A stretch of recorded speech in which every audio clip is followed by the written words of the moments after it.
The classic vehicle movement for over 35 years and provide specialist classic vehicle insurance cover to owners, collectors, restorers and traders. Their classic car and classic bike insurance policies come with show and events cover as standard. Plus, you can tailor your policy to suit your needs with their flexible FJ Plus options. These options have everything from agreed value to track day cover. To find out more, please visit www.footmanjames.co.uk.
In there?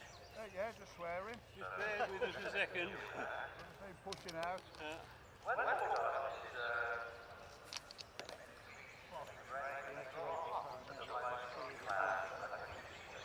One person fired it was only. Yeah.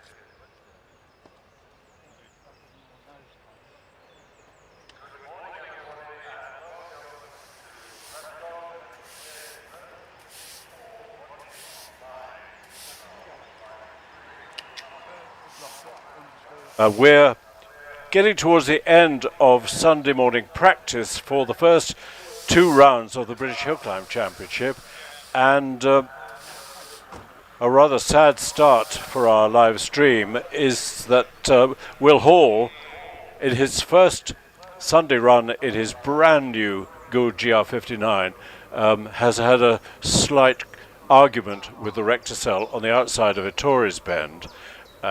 It is rather greasy and slippery. It was raining all night here at Prescott. Let's just hope that the GR59 emerges from the barrier and the gravel pretty much undamaged. Certainly Will is okay.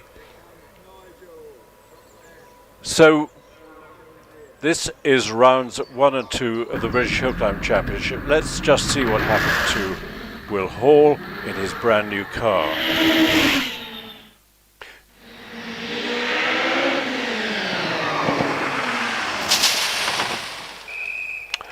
Yeah, brakes locking full understeer. Fortunately, I think pretty gently into the recticel, which does certainly cushion the car from having a damaging collision with the Armco. So let's keep our fingers crossed that Will is okay. Pretty sure he is. That the bodywork is okay. Might have bent back the front wing a little bit, but the suspension I think will be fine. So, first 2 rounds of the British Hillclimb Championship, which for the last few years has been a very close run thing between our top competitors, Sean Gould in the Gould, Alex Summers in the amazing DJ Firestorm, and Wallace Ming is even more amazing in the Gould GR59, and they've had a fierce battle all the way through last season. Coming out, Sean didn't do a full season last year, but the battle between Alex Summers and Wallace Mingies was really close fought all the way through.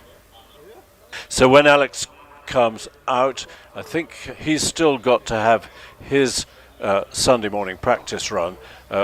We'll describe his car in a bit more detail. I'm joined on the commentary by Chris Ponsford, and if you look at the picture on the screen, top left corner, you'll see a rather decrepit looking wooden hut, and in there, either shivering or swatting flies, is Chris Ponsford. Chris, good morning.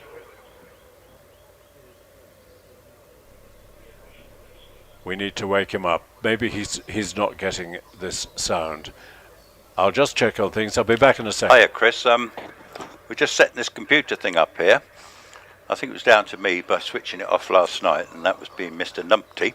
But I'm not getting you through my earphones currently. Chris, I'm hearing you on PA, but I'm not getting you on my headset, so I'll just get that fixed.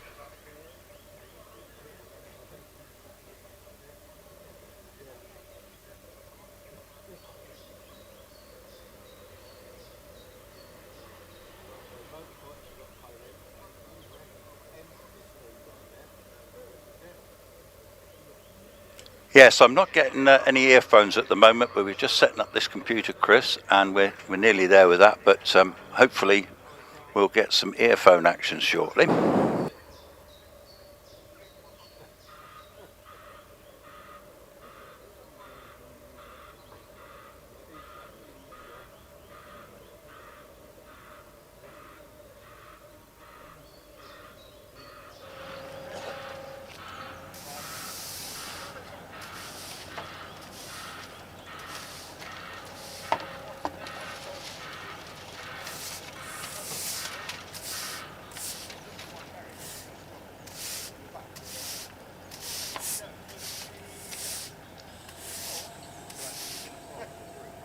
If you're on live stream, this doesn't apply to you, but here at Prescott, a wallet has been found on the seating area just near the bridge. And if you've lost your wallet, you'll find it in the paddock office. So lost wallet, happily residing in the paddock office.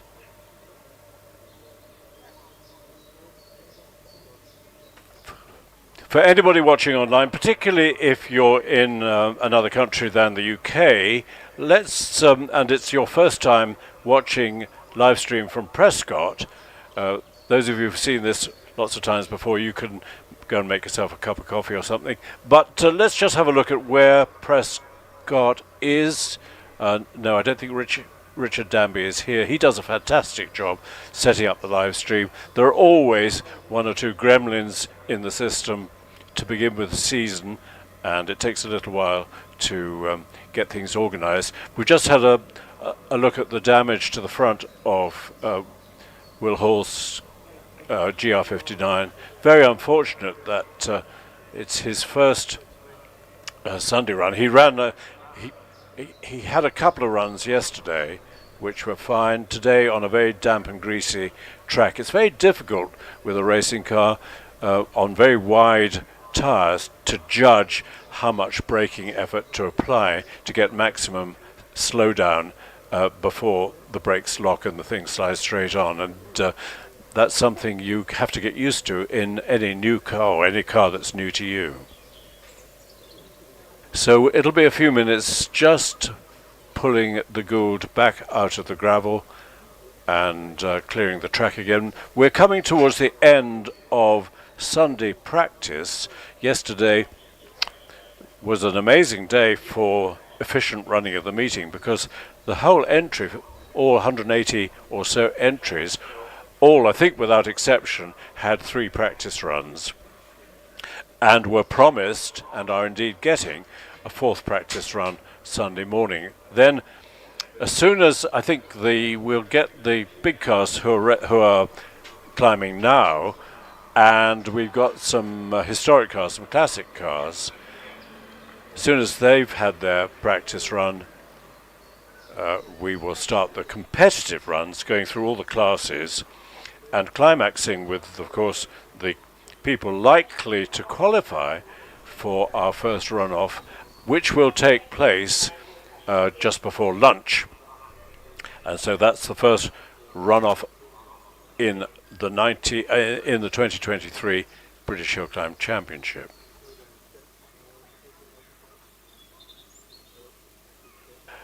Let me just explain how the championship works, in case it's new to you. We have class runs, which are starting pretty soon when practice is over. So different classes for different sorts of cars, all the way from little saloon cars up to the unlimited racing car class. And anybody who has registered for the British Hillclimb Championship, if the points they score in their class runs go towards whether they qualify for the runoff. And the first top 12 runners, who've scored points in the class runs, qualify for the runoff. And then the first 10 in the runoff score points towards the championship, from 10 down to 1. And if you break the course record, you get an extra point.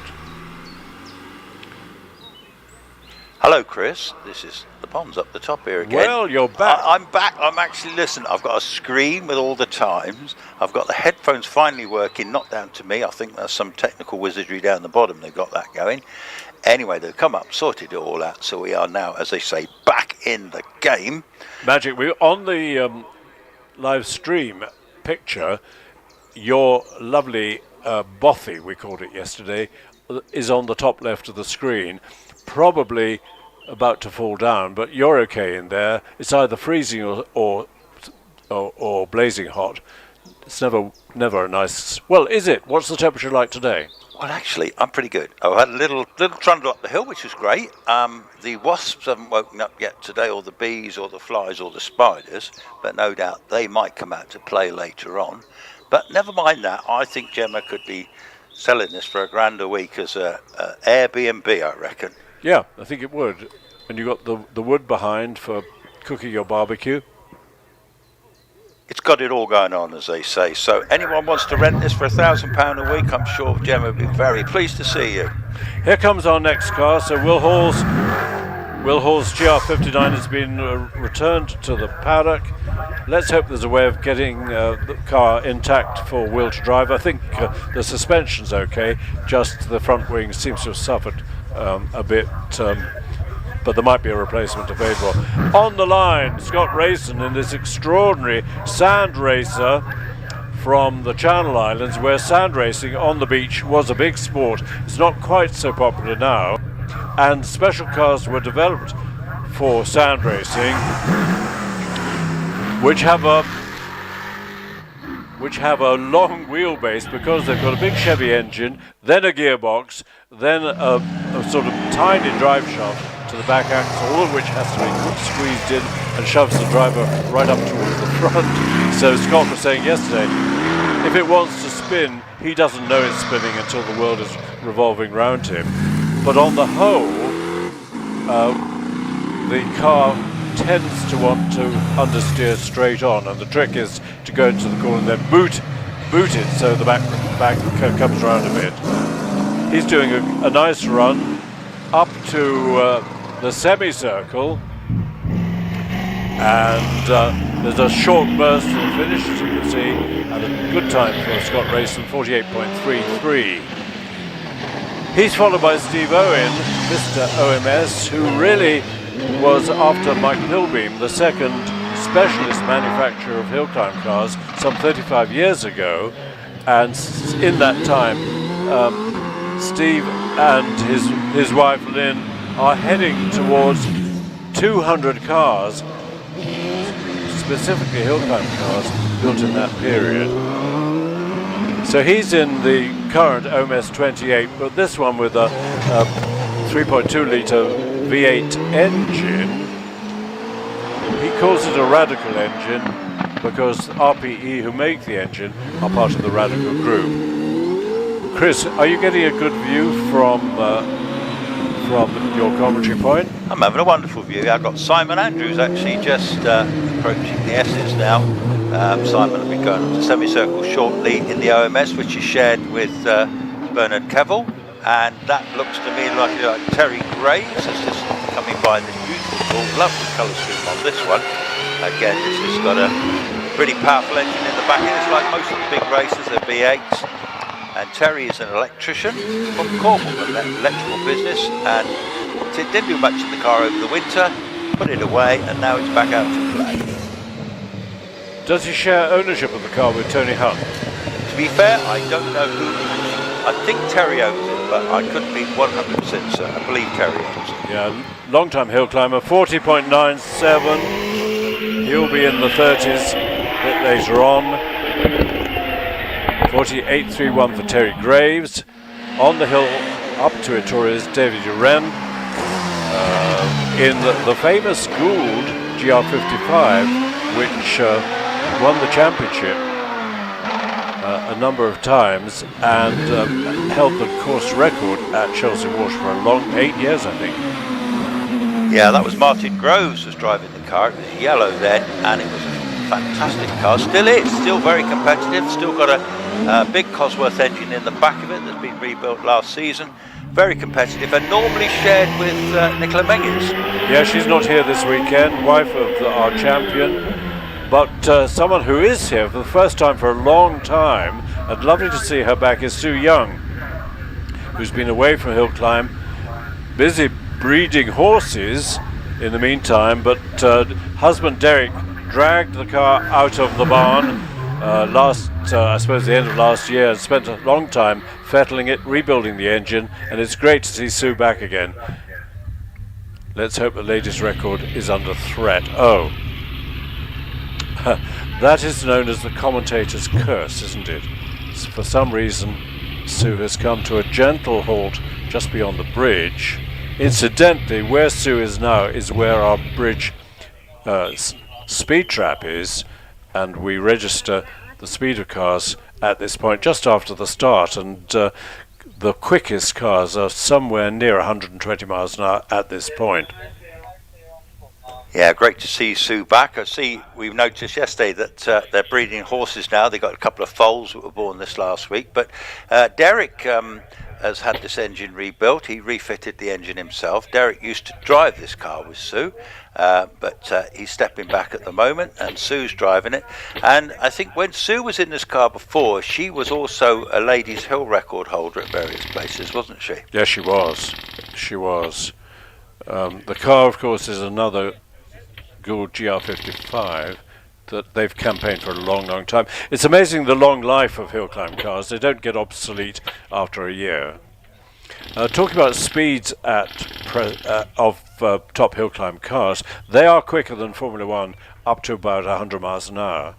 Sean Gould took his GR59 to a runway on an airfield a couple of years ago, and if I'm right, he was timed from 0 to 185 miles an hour in 8.7 seconds. Can you imagine that? Up to 185. And he said the car was geared too low. It would have gone quicker if he'd had another gear in the gearbox. But they are seriously quick cars. They are specific. These cars are specifically built for hill climb, and as such, they would have very small fuel tanks on them. They make them as light as they possibly can. They're usually carbon fibre, everything carbon fibre. So essentially they're using the same technology as Formula One, but they're not using hybrid engines or anything like that at the moment. So we've got pure petrol or methanol cars. Quite a few of these are running on methanol, Chris, aren't they? They are indeed, and you can spot a car running on methanol by the orange circle on the car somewhere on the bodywork, because the marshals need to know the car's on methanol, because if it catches fire, it's very different. It's a virtually invisible flame. It's no good putting fire extinguisher on it. It doesn't do any good. It needs cold water, which is why if you watch Indy racing in the States and you see them into the pits and out again, on their way out, the team pour a bucket of cold water over the back of the car, just in case there's an invisible methanol fire going on. Ex-world champion Denny Hulme, do you remember Denny, the bear they called him? He burnt his hands very badly at Indy when the front of the car caught fire, and of course he had no idea until he felt some pretty fierce pains. They have to, I think they usually put a dye in the methanol, because it's quite clear, isn't it? And if you look on the rear wings of the cars running on methanol, you'll see the orange sticker on either side of the rear wings. So Sue has been wheeled back, and the good news, I think, is she going further back? Looks like it. But the good news is that they brought her back to near the start line. If it was something serious that had gone wrong and caused her to stop, they would have wheeled her back into the paddock. So keep your fingers crossed. It looks like a drop of fuel is going in the car. Do you remember the days when they used to do the runoffs, and I remember particularly at Shelsley and here where the drivers, the Shelsley, where they come back down the hill, they used to take their helmets off, didn't they? And I remember her blonde hair used to be blowing in the wind as she was coming back down the hill after a great run. But that, of course, is not allowed anymore. They still have to wear their full helmets, and they have to have gloves as well, and they get... the scrutineers are all, the clerks of the court. Chris, we're getting messages on screen, which is lovely, from Adelaide, from Australia, watching from Australia. Good luck, everyone. Dodge, I think it's Dodgy Guy. Bea and Tom from Münster in France, just down near Molsheim. Tom Riedinger sends us a message, and he's a avid listener of live stream. Sue, was nothing wrong with the car. She was red flagged because somebody had got stopped on the hill after the finish on the cattle grid. So, of course, we couldn't allow Sue to go steaming over the finishing line at full speed and found a car parked in front of her. So off she goes again. So she will be going through the speed trap at 65. So she's still feeling her way and knows that it's a pretty greasy track. having seen what happened to Will Hall. How many of them are on slicks at the moment, Chris, or are they on any on intermediates? Chris, you're very quiet again, but did you ask me? How's that, Chris? Is that better? Yeah, that's fine. Okay, yes, it's just when that little microphone just moves a fraction. Anyway, but Sue is on her way up the hill. Yeah, she's been out of the car for years. The car was always a bit of a brute to drive. It's a sequential gearbox in it now, I think. But I seem to remember it used to be really clunky on gear changes. Do you remember that? I do. She's taking it very gently and making way for young Matthew Ryder. Sue's time 54.75. But Matthew is one of our new young hot shoes, and he's very quick and very precise. And last year he won, I think, a couple of runoffs in this car. He's sharing the car with Sean Gould. What was his speed out of under the bridge? 93 miles an hour, which is pretty good because you're not getting full grip off the line. Everybody's on slicks, of course, because there's no running water on the hill. But Matthew will be in the early 40s, 42 seconds exactly. Good run by Matthew Ryder. Following Matthew is Trevor Willis. We talked about Hillclimb champions. Trevor, 3 times Hillclimb champion in this car, which is about 13 years old, I think. It's got a new lovely blue colour this year. Oslo Blue, he tells me it's called. But it's a OMS 28 with the RPE 3.2 litre V8 engine. Trevor says he could always do with a bit more power, but actually he's got the car tweaked after 13 years of development. So the road holding is fantastic, and his driving is equally fantastic. Trevor has finished with a 41.04. Remember, this is practice. On the hill, Scott Moran, 6 times British champion. What a fantastic driver. He's very, very smooth. This is the car he shares with Graham Wynn. This is the latest spec car. He's been driving this now this is his second season in this car. Going around semicircle towards the finish. Interested to see what Scott does. Yep, 6-time champion. We don't see him over the finish, but it's a 42.3, so Scott, quite rightly, taking it fairly easy. The record is 34.65 to the car that's on your screen if you're watching on the screen. This is Wallace Mingy's fantastically neat, tidy driver. 98 miles an hour through the speed trap at Bridge. Perfect line through Ettores, which is quite a deceptive corner. People tend to take too early an apex. The trick at Ettores is to find the apex up 2/3 of the way around the hill. I think that's the best looking car on the hill, frankly. I'm absolutely in awe of this car. He's a brilliant driver. He's got a fantastic team around him, and he's the one that's having a few tyre issues changing over to the Avons, but I'm sure he'll get that sorted. And when it matters, here comes probably Amanda George, in this glorious little Chevron ex-Joe car. Let me give you a time for Wallace, 40.23. So he's really shook it up there. He's showing his mettle already. Amanda George on the hill in this lovely Chevron. Gerald LaRouche used to drive this car. Immaculately prepared, 2-litre engine in this one. What do you think of that one, Chris? Yeah, I love it. Ex-Josephat. Who was the Frenchman who used to drive it? Gerard LaRouche. Gerard LaRouche, of course. And mostly, of course, in Switzerland, up their Alpine passes.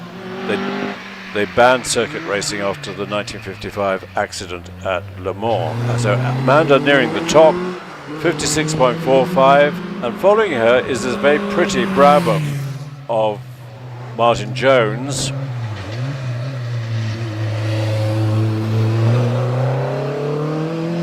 Following Martin Jones is Andy Tippett in that gorgeous 3.5 litre Brabham.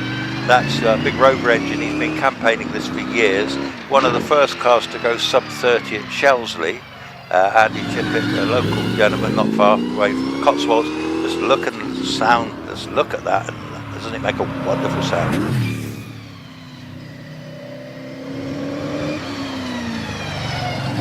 Andy's followed by long-time hill climber Tom Brown, whose dad, Richard, has been hill climbing for exactly 60 years, started in 1963. Tom, his son, I reckon has been competing for 20 years or so. Yeah, that's. Did we get a time for Andy Tippett? We did, 53.54. Yeah, 52 for Martin Jones. As I say, Tom Brown and his lovely mallet. There was quite a lot of mallets on the hill at one time, Chris, wasn't there? But not Well, there many. was a special class called the Clubman's class, all two-seater cars with 1700cc pushrod engines, quite strict rules. But nowadays we only get one or two. They've all migrated to the circuits. Here's a fierce racing car.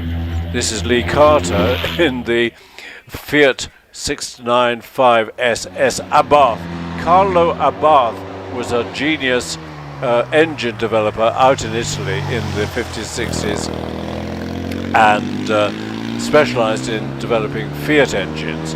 And they're always characterized by the engine cover open, and we always wonder, is it for aerodynamic purposes to keep the car on the road, or is it to keep the engine cool? And no one ever has a definitive answer to that. We got another one out to play as well. Yeah, we have.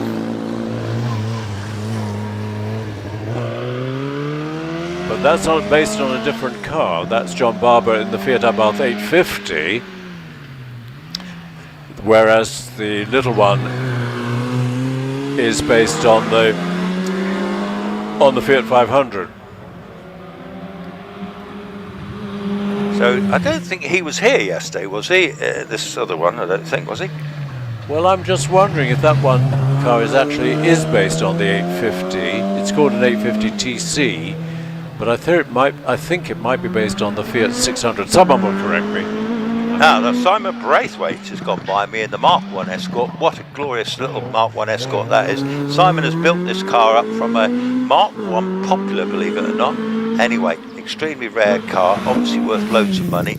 Got lovely engine in that one. Turned out immaculately, and Simon is a leading contender in the Fassi Championship every year. Yeah, Fassi is one of our main sponsors. They make cranes, the sort of cranes that go on the back of big trucks. Now on the screen, a Mini. Nice to see a Mini. This is Stephen Akers in the Mini Cooper S, looking very original, which is really nice to see. And it makes you remember how tiny these Minis were when they first appeared in 1959. Isigonis was a genius in squeezing people and engines and gearboxes into a tiny car.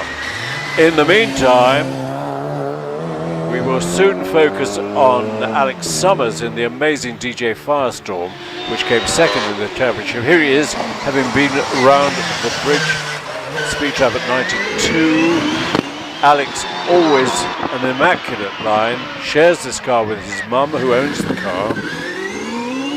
You might have seen him driving at Goodwood Festival Speed last year in the amazing McMurtry electric car with a fantastic amount of fan-powered downforce. Let's see if Alex is in the 30s. He might just... No, he's 40.77, that's okay. Well, he's putting down a marker too, isn't he, to be fair? And I was just watching that accelerate away from Pardon. What an amazing device that was. We've got that little Triumph Vitesse now, haven't we, of Alistair Clark, local man. He's totally rebuilt this car. It runs a 2-litre Triumph engine, and it's made out of bits of Triumph Herald and Triumph Vitesses, and there's a lot more money gone into it than it's probably worth, but he does it for the love of it, and what a lovely little car he's turned out. Yeah, the funny thing about the Herald was that it was a separate chassis with a body on top, which is why it was pretty easy for them to produce a drop head, to produce the Triumph Spitfire on the same chassis, and then eventually the Vitesse like this, and the GT, was it called a GT6? The coupe version of the Triumph Herald, of the Spitfire. Yeah, the GT6, I had one actually. They did 1, 2, Mark 1 and 1, 2 and 3. But anyway, Austin Allegro on the hill. Don't look, this is an unusual sight. This lot of passion and pride has gone into putting this car on the hill, as most of the cars are all the pride of their owners. That looks like Mark Hobbs in front of me in a Mark II Escort. There's a few lovely Escorts here today, and Mark is a local man, drives it very well indeed, immaculately turned out in red with the gold wheels. We'll do our best to be polite about the Allegro, but not many people are. It was a pretty good sales disaster. The funny thing now is that old ones in good condition are getting more and more valuable to classic car auctions, and people bid for them, and they go up to sort of 10 grand because they say, well, Dad drove me to school in one of these. 10 grand for an Allegro, is that fact, is it? My goodness me. Well, this car on the hill at the moment is Martin Saunders, the Mark I Escort. He was telling me that's about 100 kilos heavier than the Mark II that Mark Hobbs drives. We've got a time for Martin Saunders in the Mark II coming up, 41 point, what? No, not 41.32. He's still got the S's and the semicircle to navigate. Now the Cooper S that follows him is driven by Piers Thin, and Piers, I think, has a very senior role at McLaren Formula One. I must check on that, but I saw there'd been a management reshuffle at McLaren. Can I just interrupt you, Chris? Of course you can, there's a super little car, an Austin A35 on the hill, and I was talking to the driver this morning. He was at pains to point out to me he's actually got a 1340 series engine in this one, immaculately turned out car, and they were always quite rolly, weren't they? They were easy to roll over. But anyway, he drives this very well, and good luck to him. Absolutely. And the funny thing about the A35 was that Goodwood, at the members meeting a few years ago, decided to have an all A35 class race, and so any surviving A35 was dug out of the hedge and rebuilt, and about 40 of them turned up to race at Goodwood. They don't slide. If your A35 is sliding, pretty soon it'll be on its roof. Who have we got on the hill following the A35? We've got Brian Ashley, car number 30, but I can't see him at the moment. I kind of missed him. In fact, he's already gone. Oh, sorry, got that wrong. So Brian Ashley was in the A35. So we're looking for Richard George in the Chevron. Yeah, Richard, father of Amanda, who we saw 5 minutes ago in the lovely Chevron. They've had this car and they've competed in this car, I reckon, for 25 years, maybe more, because they were certainly competing when I was, and I stopped 20 years ago or so. Yeah, that's... And I think Richard has got a number of other Chevrons as well, but this one is the one we all recognise. Yeah, this is the one we see the most of, isn't it, to be fair, and must be an incredibly valuable car, but lovely to see it, isn't it? He's followed by Richard Brown in the Mallock. Richard to George's time coming up on the screen, a 55.59. Richard Brown, record holder at Chelsea Water for a long time in a pill beam, and he's in his 60th year of hill climbing, and he doesn't go any slower than ever. If you've got it, you keep it. Yes, fair play to him. Actually, that's an impressive record to still be doing it now and still be competing. And is he going quicker than his son? They always, I'm not sure, they always have a little family battle between them. I think 50 quid changed hands for fastest run on the previous meeting. Here's another little Fiat, the 695 SS Abarth. This one is based on the twin-cylinder Fiat 500, still twin-cylinder, air-cooled, with the bored out to some 650cc, and again with the engine cover open. You never told me about the XK120 coming up. Have a look at this one, folks. This is absolutely glorious sight. This is a 50s racing car. Was it 50s, Chris, I guess? 1949 Motor Show, the XK120 first appeared. Here it is on our screen, absolutely immaculate. stunning sight going up the hill. That one, it's in British Racing Green, lovely paint job on it, but it's such a treat to see cars like that these days. Yeah, when it was first announced, they took it to a bit of motorway in Belgium, and it easily achieved 120 miles an hour, which in those days, of course, was a sensational speed. So, Ian Beattie, 60.77, closely followed by Gary Cox in the Reliance Scimitar Coupe, predecessor to the hatchback GT Estate. Slight oversteering moment out of Tom Rolt Corner, and we're coming up to the end of our practice runs. We'll soon be into our class runs for the Midlands Championship as well. Clan Crusader on the hill. Gary Cox's time was a 51.67. Henry Mitchell's brought along a Clan Crusader. They made quite a few of these. I suppose it dates back to about mid-60s probably, rather similar to the Ginetta G15. I think Hillman Imp Power in the back, like the Ginetta. Give you some history on that one. 1972, they made about 300. In later years, they were known as the Irish one from 1980s, but they always had Imp Mechanicals. And the company was set up by 7 employees from Lotus to try and make a Lotus type thing. Anyway, the 1973 Tour of Mull, and it won the Tour of Mull in 1973. So yeah, successful little car. And talking of Hillman Imps, here is one in the hands of Mark Maynard. Engine, little aluminium engine in the back, based on a Coventry Climax design.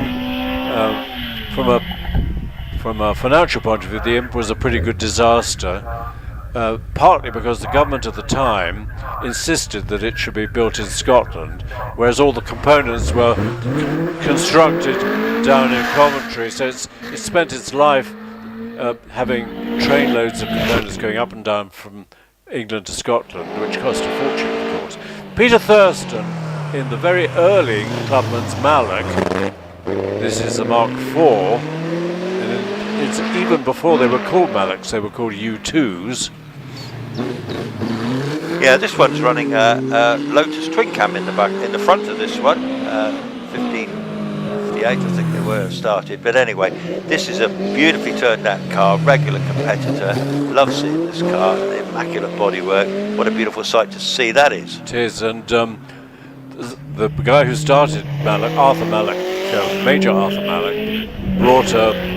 took a U2 to the Nürburgring for a Formula Junior race, took the mudguards and lights off, and all the other competitors in their beautiful Italian Formula Junior cars rather sneered at this little square thing.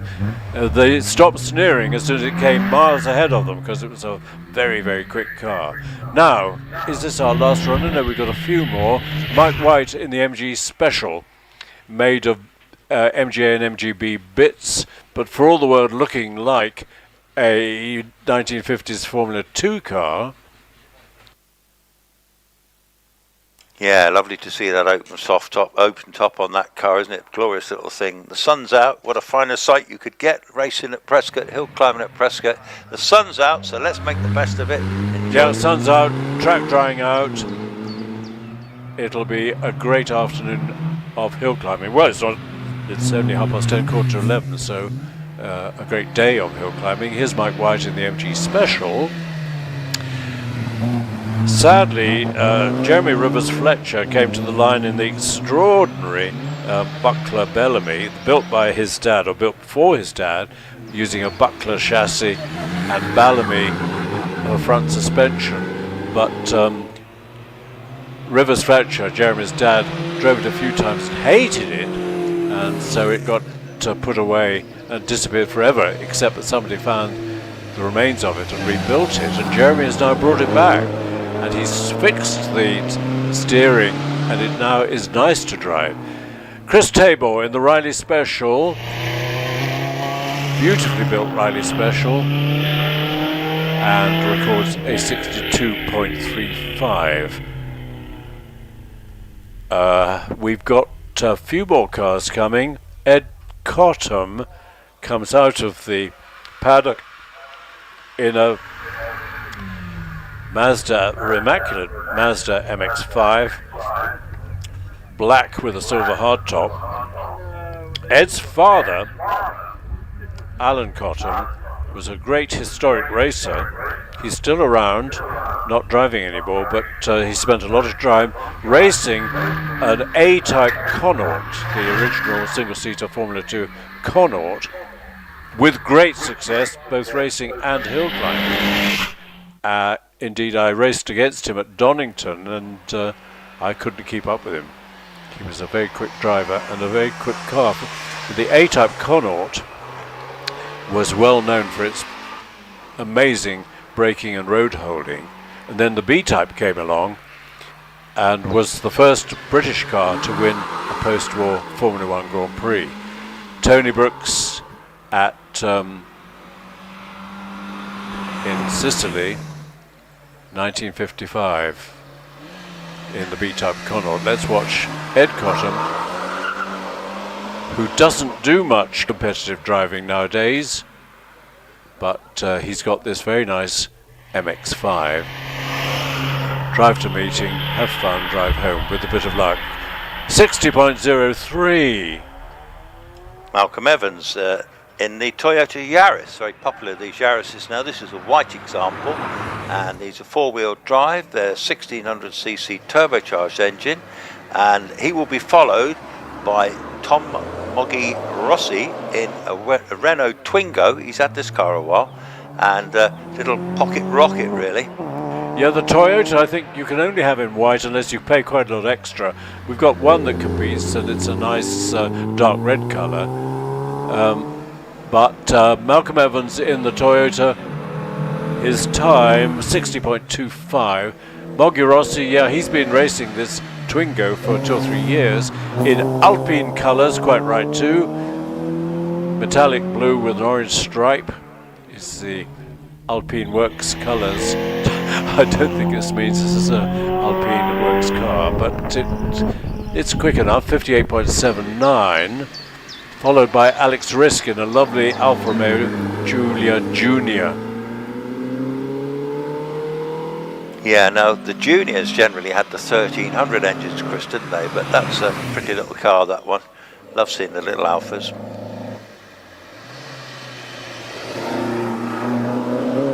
So, after the Alpha comes a class, the sports class of the Bugatti Owners Club Championship. That's Richard Durrant in a Mazda. Hasn't appeared, I don't think.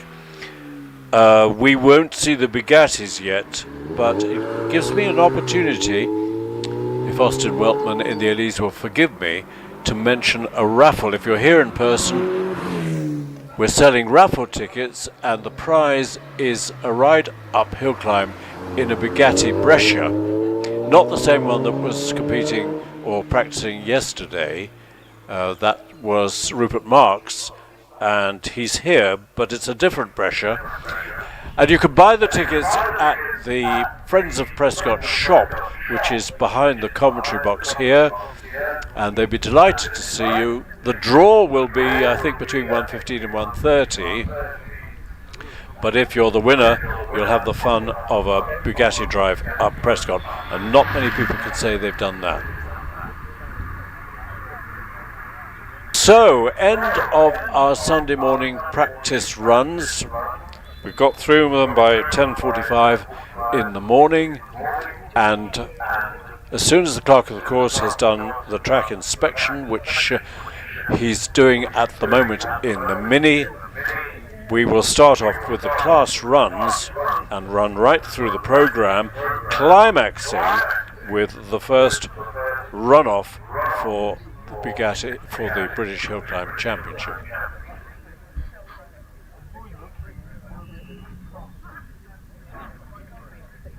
I wonder if Sean Gould can conjure up a spare nose cone for Will Hall.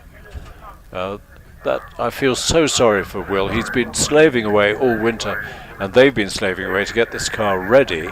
It appeared late yesterday, and in Will's third run only in the car. Sadly, he got the front brakes locking up on a rather greasy surface into a Tories and thumped into the recticel.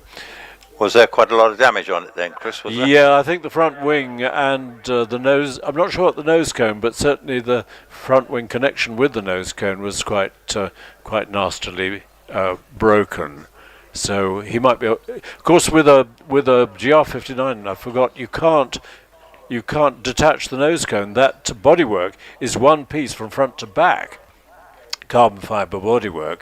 There's a access for the driver, of course, on the top of the bodywork, but everything else goes in from underneath. So no, thinking about it, I don't think even a replacement wing's going to do the job. Lovely to get some onboard runs. I encourage competitors who've got a GoPro on board their car to lend the chip out of the GoPro to Richard Danby, or lend the whole GoPro, and he will record your onboard up the hill. We got Stuart Bickley in the Little Force TA. Lost sound, but you can get an idea of the acceleration of a modern hill climb car, and also the incredible grip that you can achieve. Into a Tories, late apex, just slightly missed the apex, but nice and close, down a little bit, and then up into Pardon, twitch it round to Pardon, along the top, and dive into the S's. Lots of events happen in the S's. It's quite a tricky pace, and then round semicircle, hugging the inside if you can, and over the finishing line. So Stuart Bickley, thanks for that. That's really interesting. One of the big differences between Prescott and, for instance, Chelsea Walsh is that here we have a return road. At Shelsley and Lowton Park, which are the other hill climbs in the middle of the country, we get a chance of seeing the cars coming back down the hill.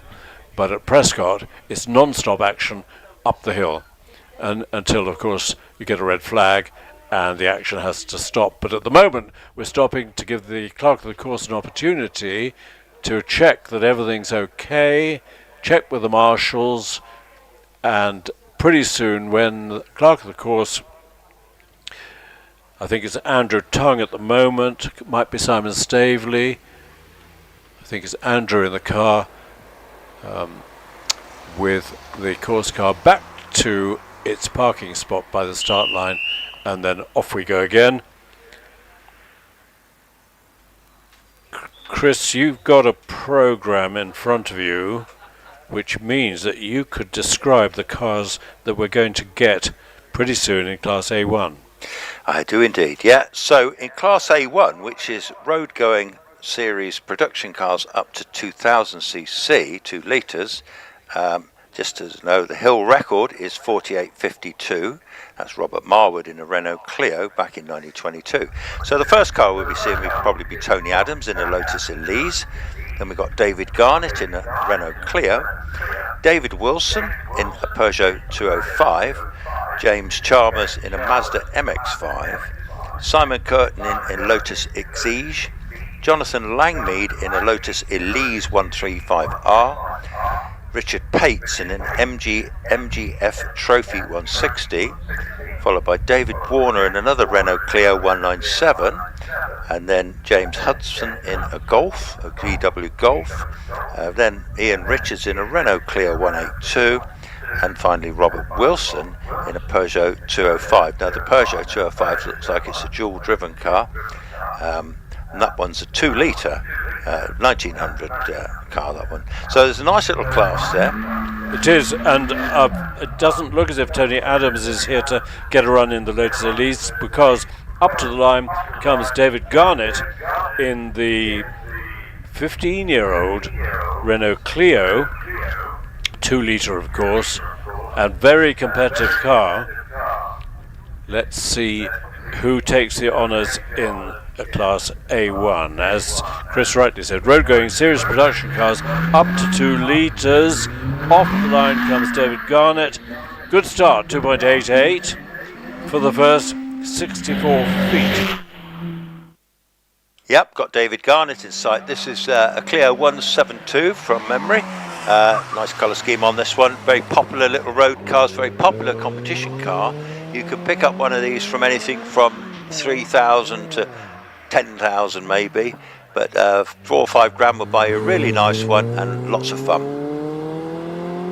And where is David? He's heading towards the S's on the line. We've got an even older car from 1990, the Peugeot 205, which was very much the hot hatch of its day, driven by David Wilson, much modified, big roll cage inside it, and lots of more power than the standard 1.9. David Garnett finishes with a 54.48. David Wilson with you, Chris.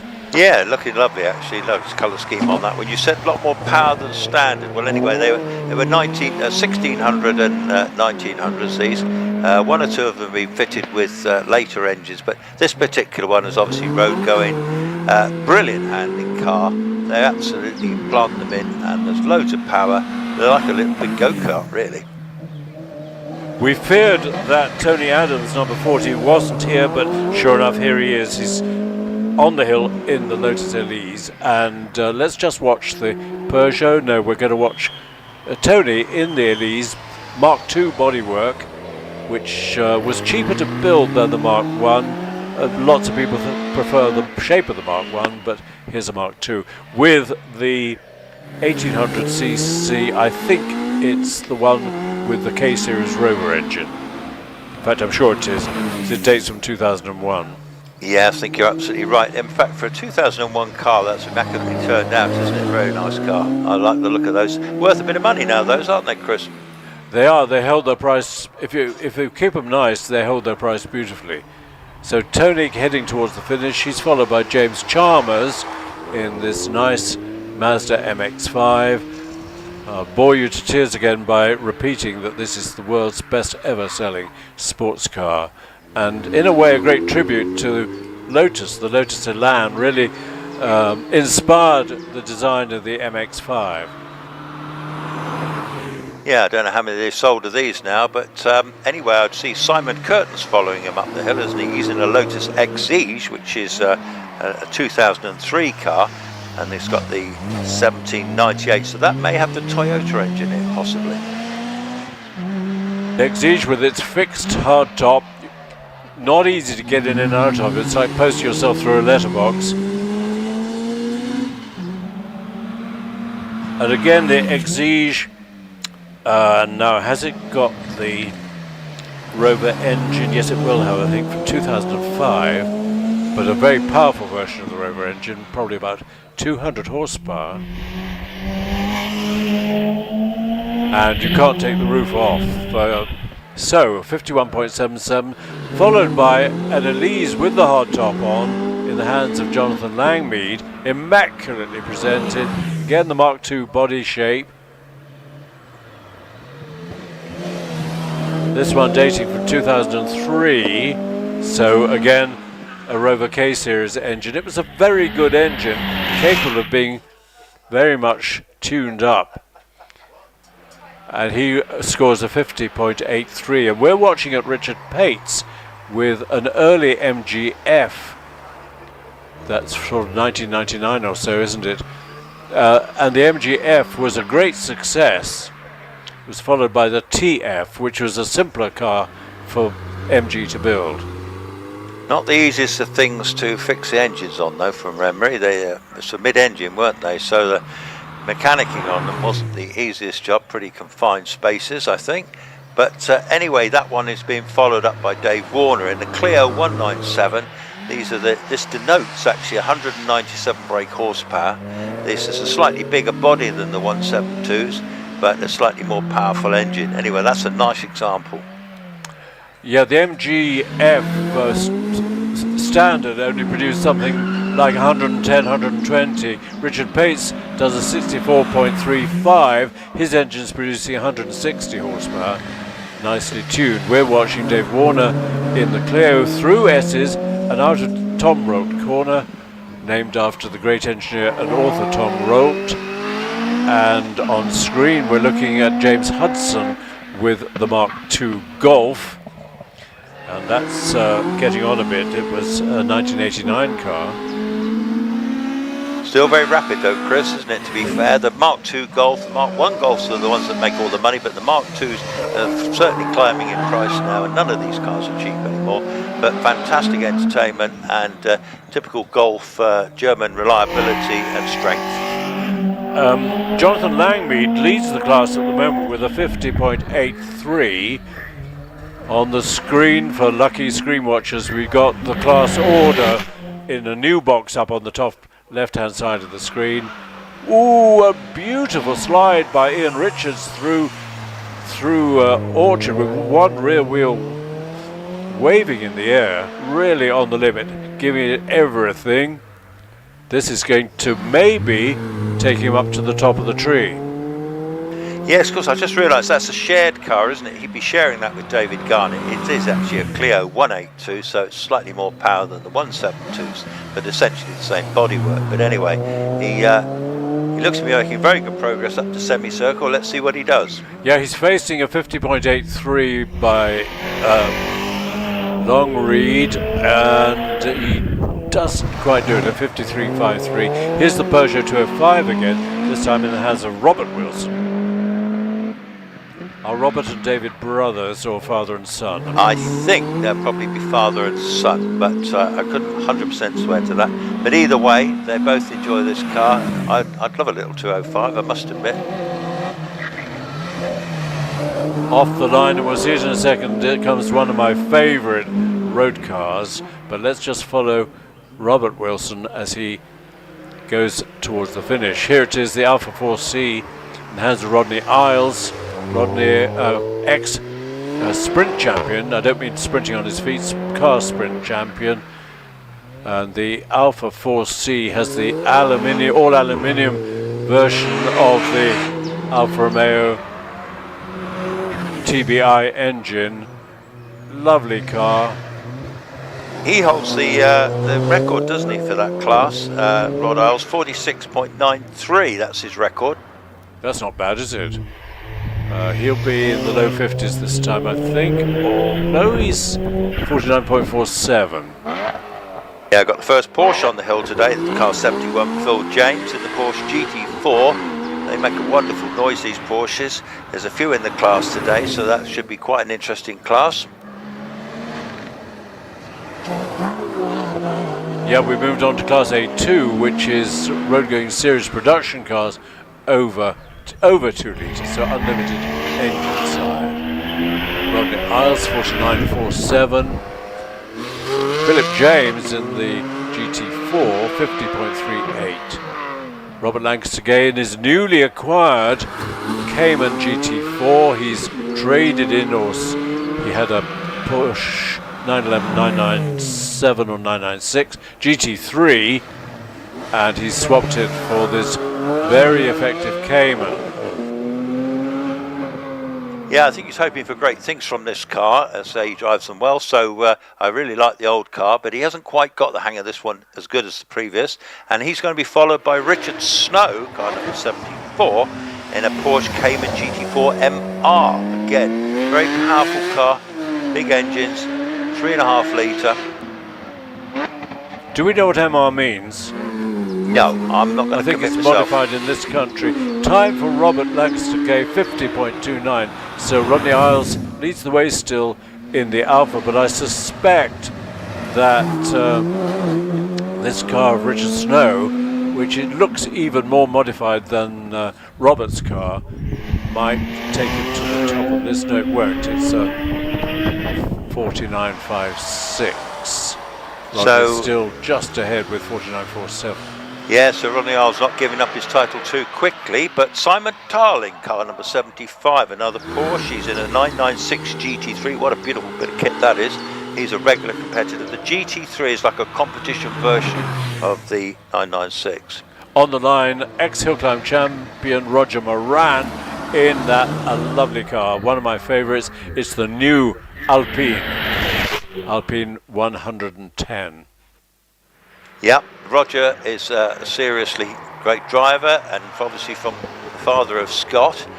They've got a business up at Ludlow. Mr. Motorhome, this is Mr. Motorhome, but he's driving this car. He's got a few in his collection, various bits and pieces. This is an automatic gearbox on this one, Chris. Really? Yes. Yeah. I shall tease him about that. Yeah, but We've got a time for Simon Tarling of 52.46. 5th in the class at the moment. Now, Roger, what can you do? It's probably not as highly modified as the Alpha and the various Porsches. 51.98 for Roger Moran. So Rodney Isles leads that class at the moment, and Phil Fisher's on the hill. Phil Fisher's driving a Subaru Impreza WRX, 2004 car, 2-litre car, 4-wheel drive. The Impreza's well sought after cars these days. They are indeed, and he's leading off class A3, 4-wheel drive road-going series production cars. So inevitably, Japanese, Subaru, Mitsubishi and Toyota.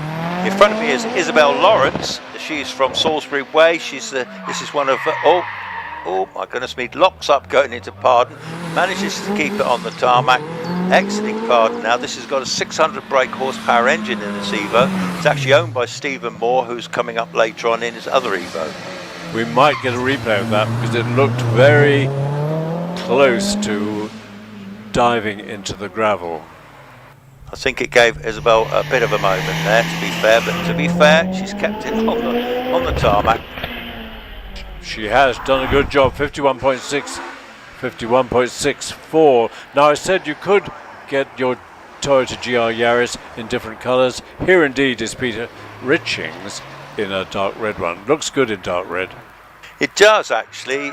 Joy Richings is Peter's wife, and she's taking photographs. She's one of our signed-on photographers here today. Takes great shots, specialises in black and white. But Peter's been competing for years, and he was also driving a Clubman's car last year on the circuits. Quick replay of the Sound Racer getting serious oversteer out of it. Torres gathers it all up okay, and we're watching.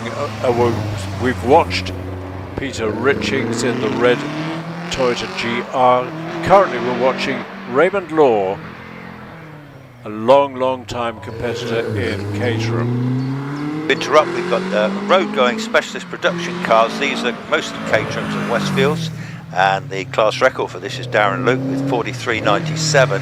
This is a very quick batch of cars, highly entertaining.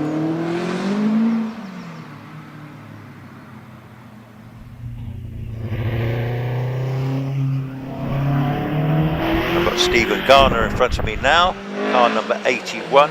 This one's a Westfield SCI.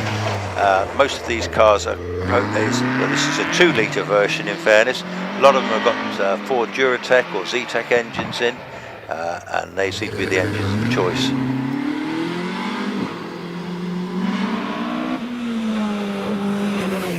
There is a class of Westfields and Caterhams as well that have motorbike engines, but not many of those here today.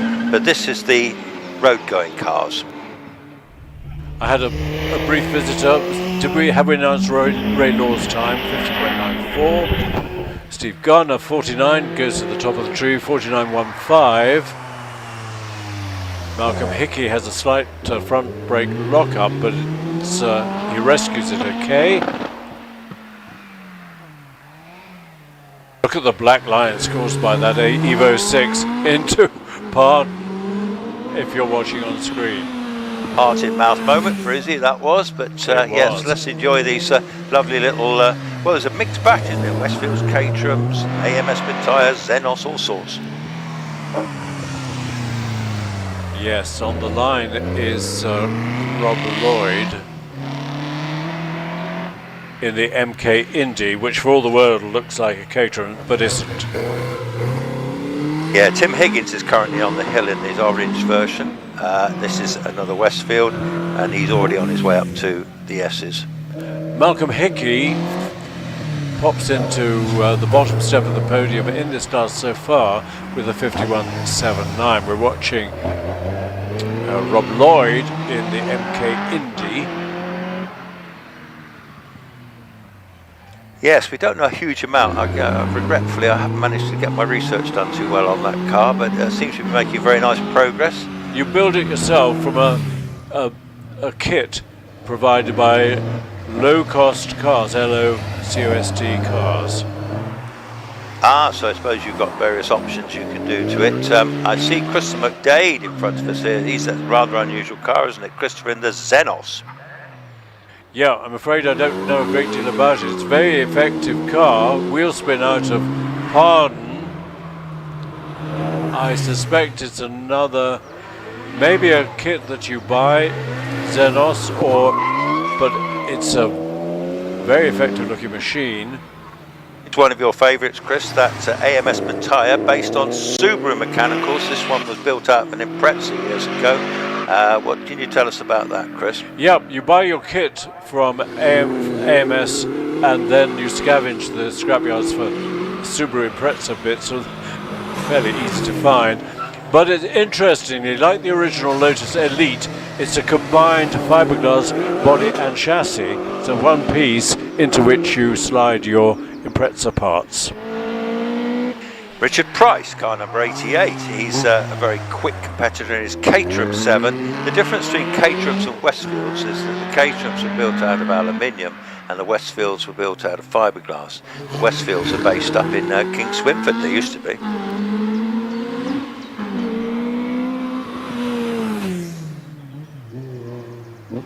So John Peck went up in 49.94, so he was under the 50 seconds, and Richard Price is he's looking good to beat that. And he's just approaching the line, 46, 47, 49.25. Which is second quickest so far in the class, and he's followed by Anthony Shearman in a very advanced Caterham, the 310R. Was a very powerful, and is a very powerful Caterham. Was top of the range when it came out. Do you know what power plant was in those 310s, Chris? I don't. It's a 1600. I guess 1600 Duratec, would it be? I think Duratec would be a good shout, actually, to be fair. There's certainly the Duratecs had the all aluminium, didn't they, as opposed to Z-Tech had the iron blocks, if I remember rightly. 52.39 for Anthony Sherman. Here's a rare car. It wasn't rare to begin with. The Fiat X19, they built thousands of them, and they all got eaten up by the dreaded tin worm. In other words, they rusted away, and the few that remain are worth, especially in original condition, are getting more valuable. This one, though, very much modified for hill climbing, and Martin has been competing in this car for quite a few years. Yeah, it only runs a 1400 engine in that one, and are they front wheel drive or rear wheel drive, Chris? Rear wheel, centre engine, rear wheel drive. Thank you for that. Brace yourselves for the car that follows the Fiat.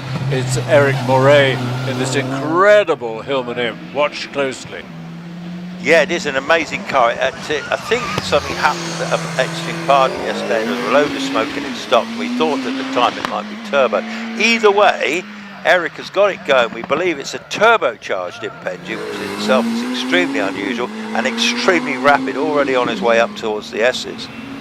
Yeah, suspension, swing axle front suspension, because Hillman wanted it to understeer, not to oversteer. This one really tied down tight, but it's quick. I would be surprised if this doesn't go up to the lead in the class with a 50.55. It does indeed.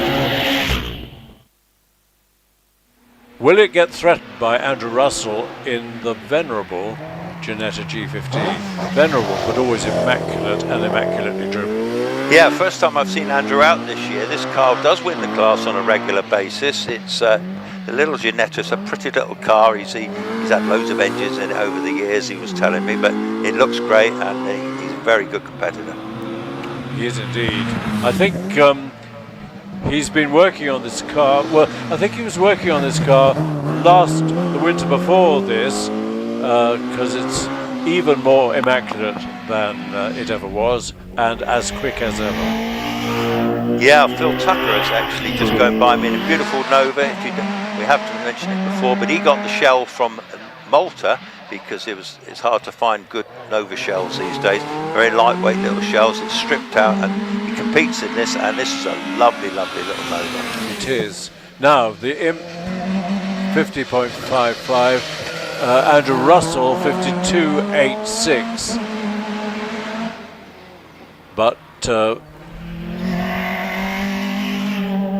what can Phil Tucker do in the Nova? He could do the leading time of 48.97. He's followed by Joy Hoyle, who for a long time has shared this caterham with Ray Law. We're back to road-going specialist production cars, class led by Steve Garner with a 49.15. Ray Law is in 4th place. So can Joy with a 43 at semicircle and a 50.79 for Joy. Hayden Spedding in front of me in this beautiful E-Type, this soft top E-Type. He's had this car for absolutely years.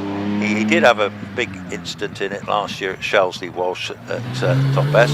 But anyway, it's all been rebuilt. There was the front end damage. But anyway, doesn't this look magnificent? Sounds magnificent. Comes from Barnsley and is the father of Richard Spedding. Stephen Moore in front of me.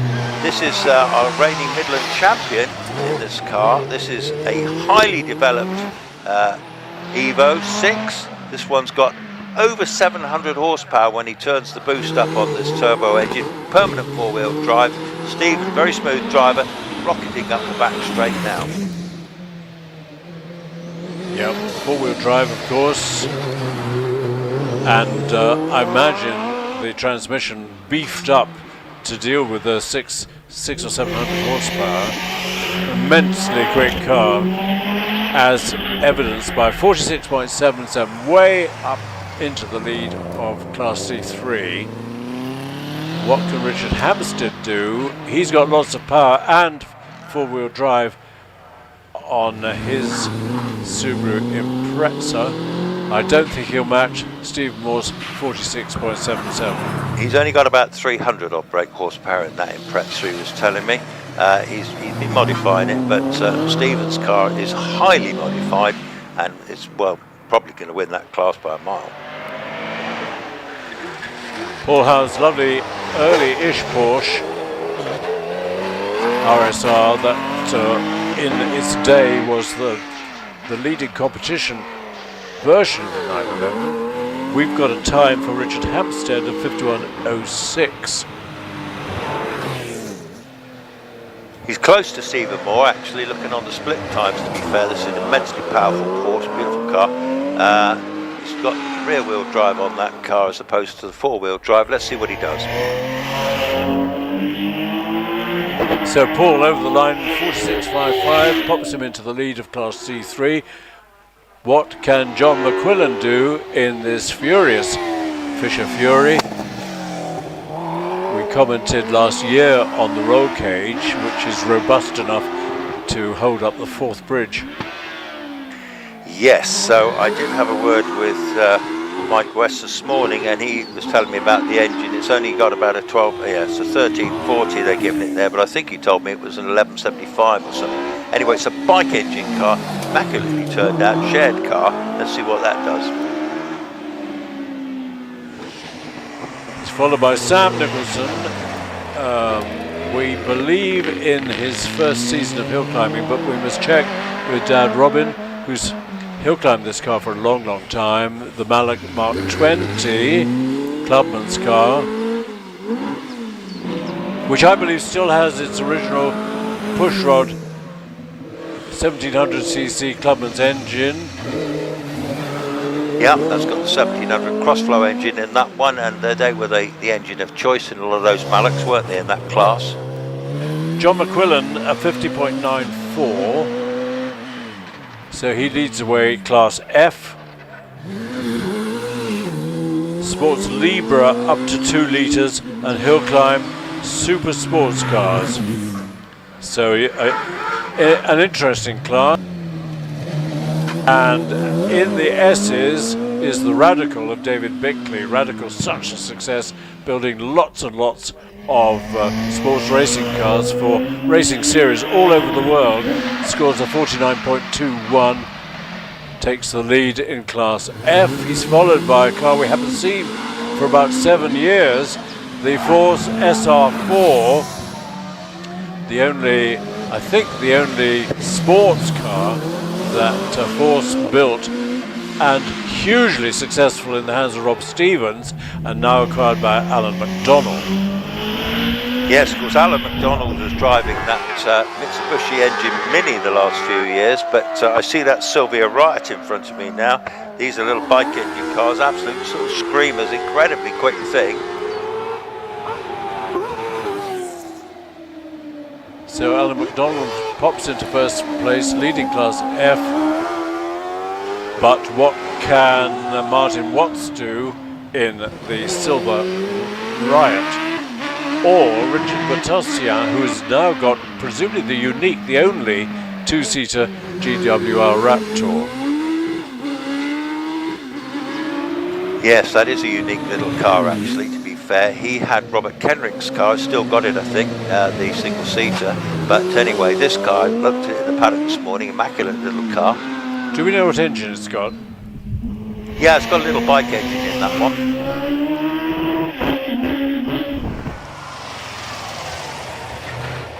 In contrast to the little bike engine, this is the Penrose's, Robert and Bob, in the 7.3 litre Chevy powered Pilbeam MP92. Yeah, that's a shared car, that one, with his son, and as I say, brutal power, and it's also going to be followed there by that little Zolf. 3 cars in the 46s, that's Alan McDonald, Martin Watts 46.73, Richard Matossian 46.78, so it's a battle for the lead of this class. And on the hill at the moment, this very rare car, nicely made car called a Zolf GT with its 2.3 litre Duratec engine, and this was a failed project by an engineer from Caterham who turned up in Redditch and with a proposal to make a track day car. They made 10 in right-hand drive and 3 only in left-hand drive, and then I'm afraid the project came to a bit of a grinding halt. One of your favourites in front of me, Duncan Barnes, that one's in the Norma. You were telling me how successful these are in European hill climbs, and I think it's powered by a 3 litre Honda, isn't it, that one? Yes, it is. Turbocharged Honda. These are the cars that win all the hill climbs in Europe, and even when our top boys go to a Masters competition at the end of the season, they still get beaten by the Normas, and we wonder why. Well, of course, the Normas have terrific downforce. Yeah, Graham Lokes in his Lola T492. This is Porsche engine. This one, it's got a he put the engine in himself. It's an absolutely immaculately turned out car. He's already going around semicircle. What's he going to do? Duncan Barnes has put up a spectacular time of 45.25, number 107. Biggest pardon, number 106 in the Norma, 45.25. Graham Lokes in the Lola, 46.72. We're following George Harding in the Mark II Ford Escort. Yeah, just interrupt one, Chris. That Escort, he's got a Cosworth head on that one. He's got a turbo in it as well. So it's a 2 litre turbocharged Cosworth 16 valve head. Rapid bit of kit. 51.04 for George, and we move on to single-seaters with a massive class of racing cars up to 1100cc. Class I, kicked off by Tony Bonfield, sharing the Jedi Mark IV.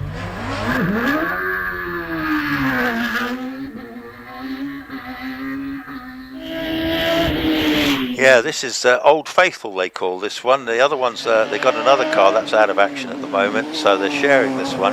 This is an old car. It's got quite a complicated engine. It's a Suzuki GSXR based engine, and it's lots of bits of Suzuki engine. And this is Old Faithful, goes extremely well. Yeah, Jedi is primarily built for circuit racing. Quite a few have migrated to the hills. This is a sensational class for power to weight ratio. Record is held by Robert Kenrick in the GWR Raptor in 36.97 seconds. Tony Bonfield in the Jedi 47.31. On the line, Richard Weaver. You'll know Richard from his years of driving the rescue truck at Shelsley.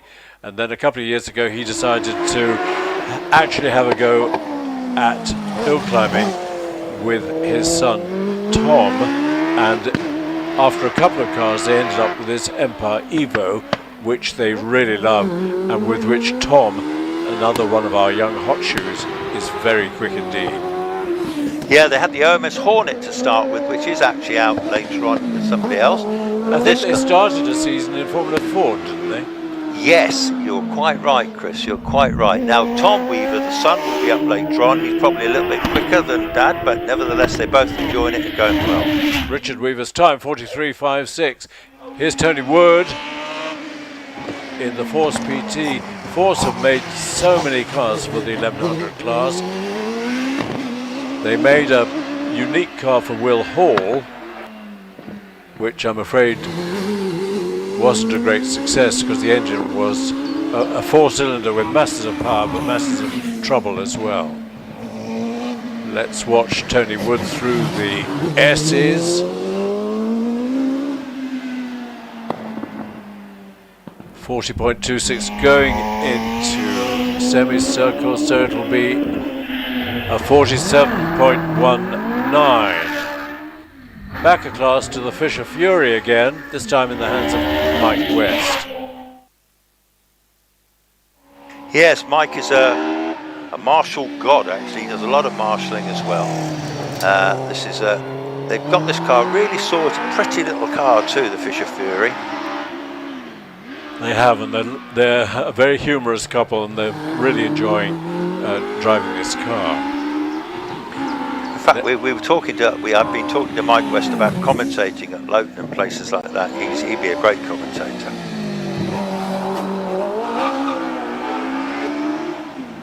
He would be good. He knows everything. Here's Dad. Here's Robin Nicholson in the Malloch. Severe understeer going into Ed Torres. Gathered it all together. Didn't go wide into the gravel. Time for Mike West in the Fisher Fury, 50.45. On his way, Stuart Bickley in the Force TA. Just keep a glance at the Class F. Oh dear. Stuart very nearly skirted the gravel. I think we might have a short red flag for a bit of sweeping.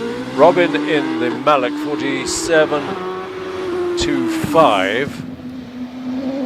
And we're back to Class I. Stuart Bickley, followed by Richard Brandt in another Force PT. Yeah, this is Robert Capper's old car. Richard's a big lad, and he's lost quite a bit of weight just to be able to get into this car. He's looking super slim. He's a big, tall bloke as well. But anyway, he's certainly enjoying this little car. Stuart Bickley, a good time, quickest time we've had today, 42.6.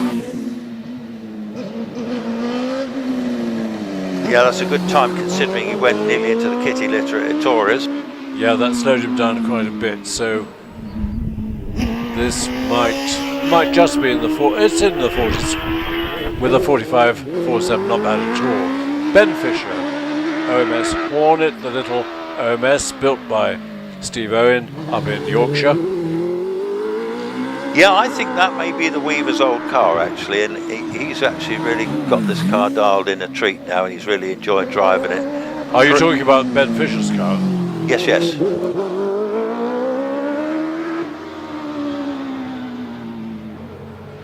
I see Robert Penrose is driving the big brute, big Pilbeam up the hill now. I imagine that was built, you were telling me that was built for Le Mans. Not this actual car, but this model, the MP92,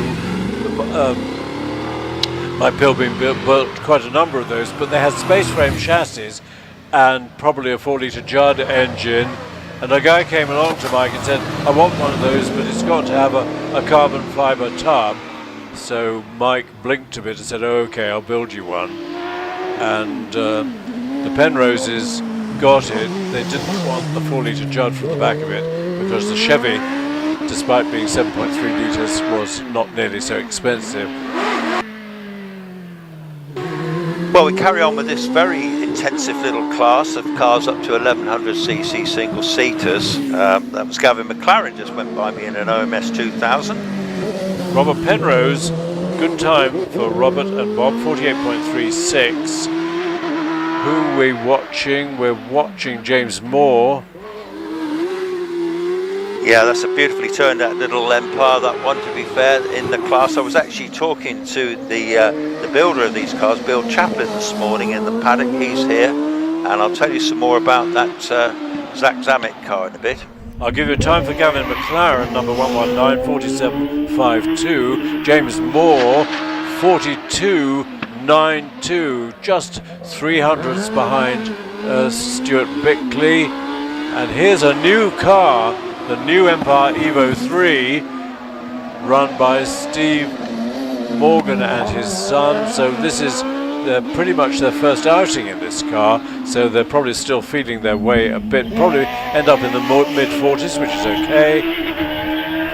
Yeah, that's that shared car, to be fair. That is the latest Empire Evo off the block, that one. Brand new car, and they have had a little look at Lowton, I think, last week. But a very respectable time for a new run of 45.15. Emma Rayson, another Empire Evo, while Nigel Pitt, 42.13, takes the lead. Might well be in contention to top this class today, but we're watching Emma Rayson, whose husband races the Sand Racer. So she's come over from the Channel Islands. Yeah, that's right, and this is an immaculately turned out car, and I see that's just Slanker, Tom Slanker, Mark Slanker, let's get it by Swansea. Mark Slanker in his little car, well-campaigned car. Emma's finished with a 46.64. Empire cars are such a success. You were right about Nigel Pitt, he's the fastest in the class so far, isn't he? These are quick cars, but it puts Robert Kenrick's record into perspective, doesn't it? Yeah, Robert Kenrick was an exceptional driver, wasn't he, in his little car? I mean, it was just ridiculously quick, wasn't it? BMW engine in his, wasn't it? BMW motorbike engine in his. Nobody else has got one. We're watching Richard Summers, Alex's dad. I was going to say head of the family, but Lindsay might not like that. But the Summers family, great family of hill climbers. And a bit later on we'll see Alex in the Firestorm, and that is sensational. Richard rounds semicircle, 42.47, second place in the class. Now Dave Tatham, he'll be quick. Yeah, this is a brand new spec car, isn't it? This one, all carbon fibre tub on this one. He was quick yesterday as well, so let's see what he can do.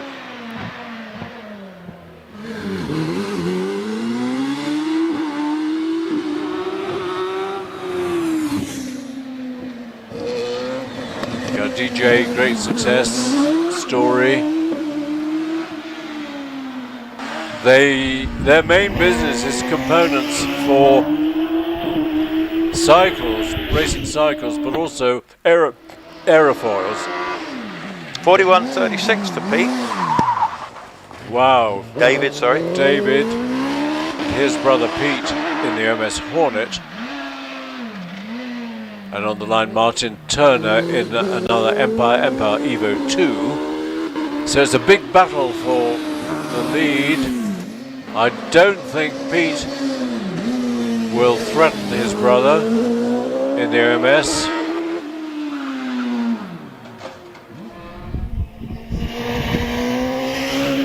Let's have a look. Midfield 45.54 for Pete, followed by Martin Turner. I'm not sure which car this is. Is it either a new car or a new colour scheme?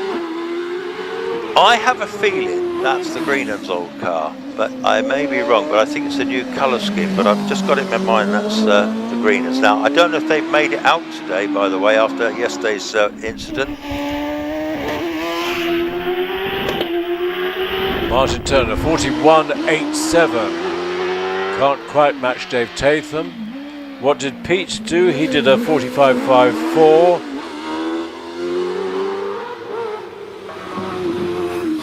And we're keeping an eye on two cars. We're keeping an eye on Richard Walker, who emerges from the S's.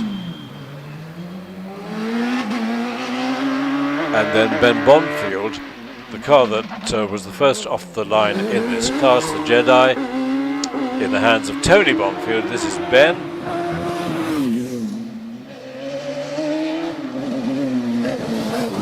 Yeah, looking at the splits, I don't think he's going to match Pete Tatham, to be fair. Now the big question is Tom Weaver.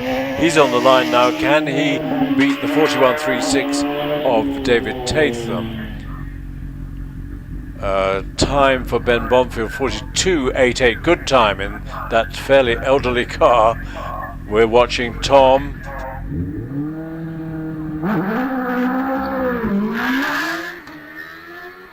He was very successful when the Masters meeting took place in Portugal.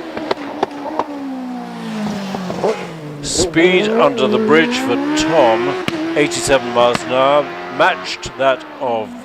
He's doing really well. I think he's going to be really, really close to Dave Tatham in this car, so this is going to be the battle perhaps.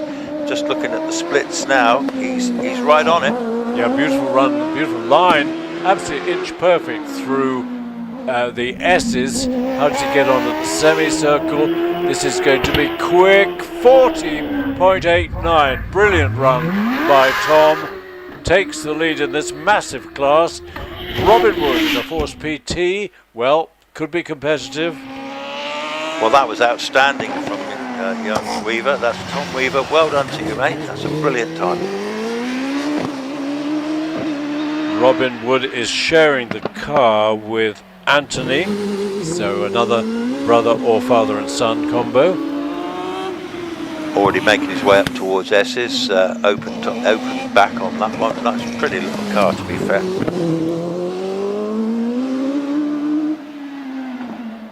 Tom Morgan in the brand new Evo 3, fairly gently off the line, 2.81. That'll have cost him a bit. What did Dad do? Dad did a 45.15. Robin Wood's time, 44.78. Yeah, I don't think he's going to threaten the class win on that one, but you never know. They're finding their way with this car. It's brand new, so there's a bit of work and tweaking to do on this one. Already on his way up towards semicircle. Let's keep an eye on Tom round semicircle. No, it'll be 45.73. Not bad for starters. And then we move on to the Formula Fords, of which we've got 1, 2, 3, 4, 5. A couple of them were shared drivers, kicked off by Sarah Bosworth. Yep, Sarah well ahead, well up on the hill already. Sarah's a very, very competitive driver, very neat driver. I was watching her at Lowton the other week. She certainly will be a good chance of winning this class. Let's see how she gets on around semicircle. Neat and tidy, no problems. A 50.13, followed by Les Buck. We've seen him before for the last 20 years or so in the Pringet Mistral. Mr. Pringle and Mr. Something making Pringet. They sold a lot of these to racing driving schools. I'm not sure. We think the Jim Russell School bought half a dozen of them. There were 14 built, I think 14 altogether, and maybe a couple left, of which this, of course, is one. Here's a nice looking car.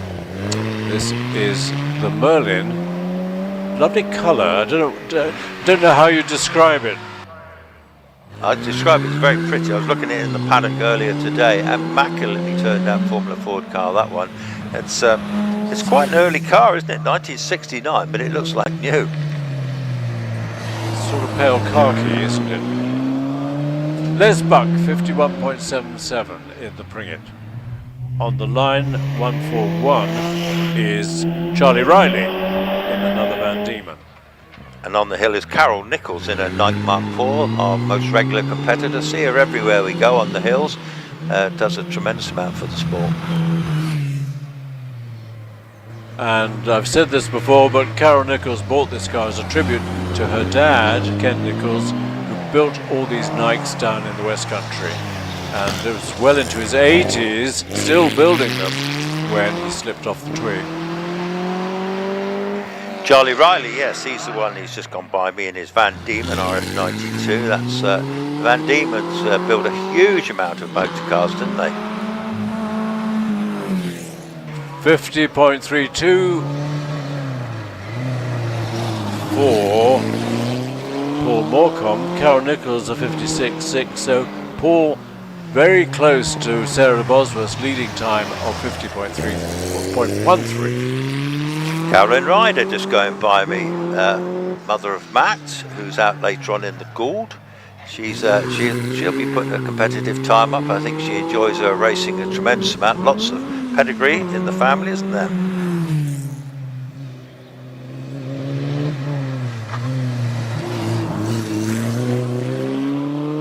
So Caroline is facing Sarah Bosworth's 50.13. She might just do it, but no, it's a 50.52. So she's in third place in the class.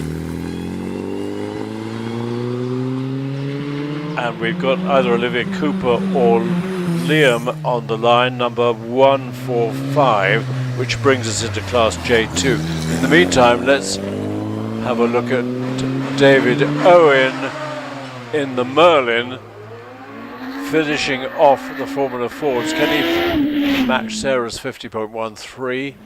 Could do. Now, in the meantime, here's Liam Cooper, husband of Olivia, in this pretty coloured Force TA that they've been campaigning for, I think, 5 or 6 years. Yeah, we've moved into the next class now. This is the racing cars over 1100cc up to 1600cc. So we've seen most of our Formula Fords. So now these are mostly 1600. Most of these are running Suzuki Hayabusa engines.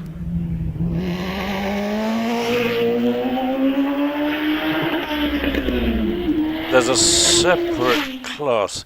These have turbocharged or supercharged engines.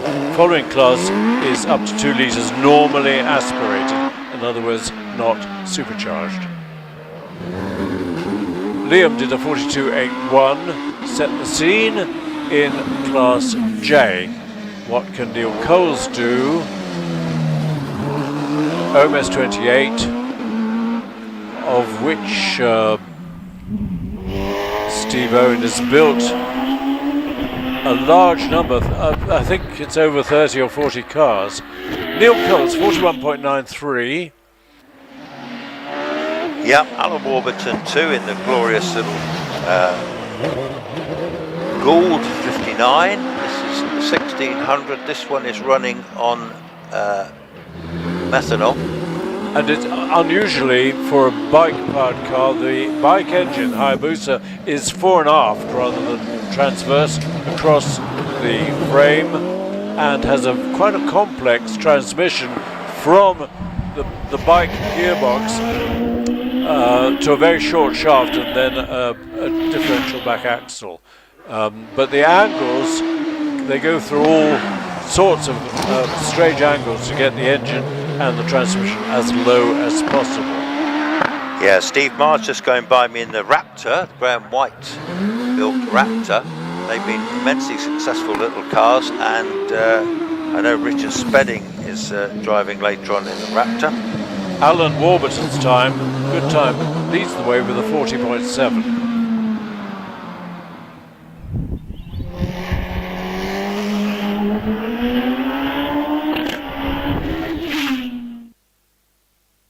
Steve Marr, 42.08, halfway up. John Stockley has left the line. Yeah, nicely turned that little force, that one, to be fair. Force was originally built by Bill Chaplin, who sold the company to, come to me in a minute. Steve Marr has finished with a 42.08 on the hill. John Stockley is nearing the finish, zooming up from the S's into semicircle. And we click over to Andy Short at Torres. John Stockley, 47.37. Andy Short in the S's. This will be a low 40s, I think. Gary Hill is very, very quick. Ex-circuit racer, took up hill climbing, immediately very successful. Andy Short, 42.54. Let's keep an eye on Gary Hill.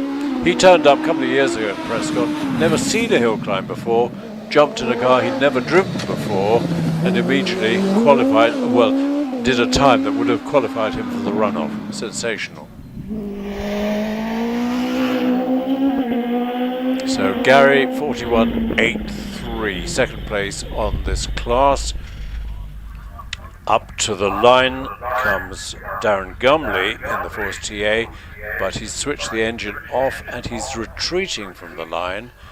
I hope that doesn't signal a transmission or an engine failure.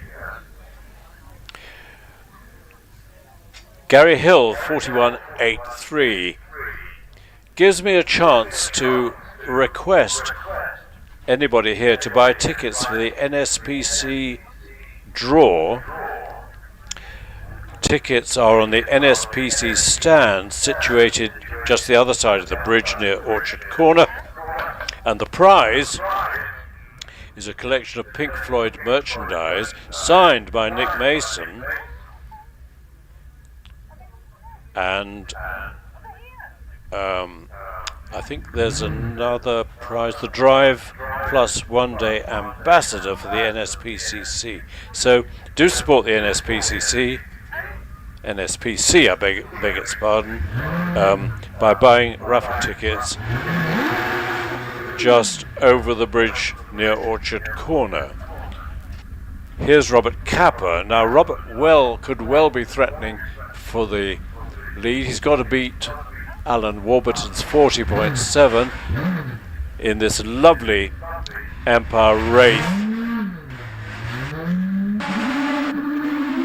First 64 feet, 2.24 is a good start. Speed under the bridge, 95. This is quick. Yeah, this is the Empire Wraith. This is the top of the tree Empire, basically. It's got the all-encompassing bodywork on this one. Beautiful colour on this one. Robert started in a lesser model. In fact, he had Richard Brandt's car earlier.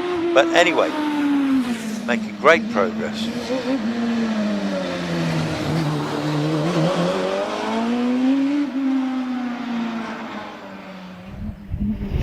Well, he's quick, 34.52 into the semicircle, 40.75, not quite 5/100ths away from Alan Warburton's time, so a very close matched battle. Don't forget, this is the first run. It's not your aggregate of 2 times that scores, it's your best time up the hill in the afternoon.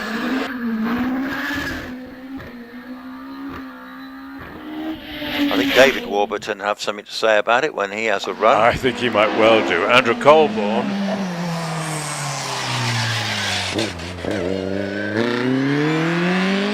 It's Andrew Colborne in this Van Diemen. This is a pretty unusual car, not many of these about. I think we mentioned this was started off life as Formula 3 cars. We did.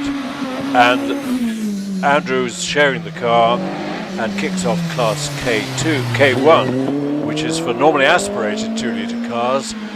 But I think we've still got quite a few still to go in class I beg your pardon, class J2, the turbocharged and supercharged cars up to 1100. Or have we had them all?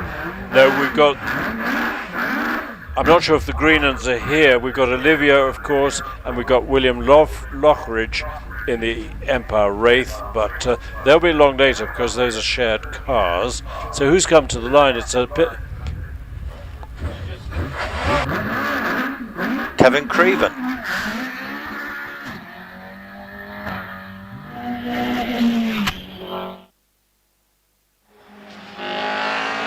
Yeah, this is a shared car. This one is ex-Bill Morris car, this one.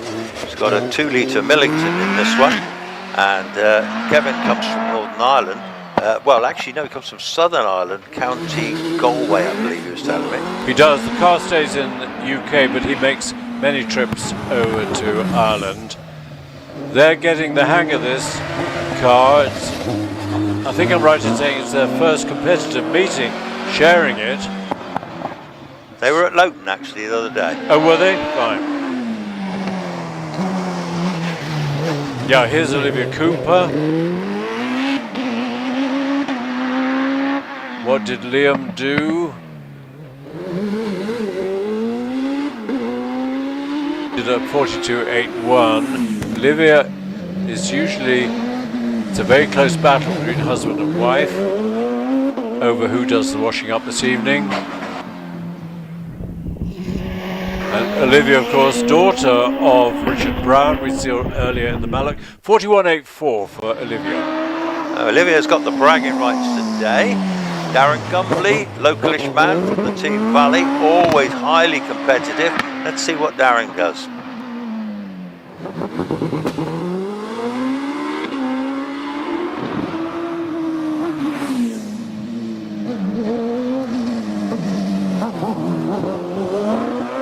He does a lovely line through S's. This will be pretty quick, I think. Facing a 40.7. Yes, takes the lead with a 39.58. Brilliant. Well done, Darren. Well done, Darren. But now you've got Alex Coles. And now Alex is already in front of me now in his OMS, shared with his dad, Neil. Alex is very much an up-and-coming young driver. He was in Formula Ford class last year, breaking all sorts of Formula Ford hill records. Let's see what he can do.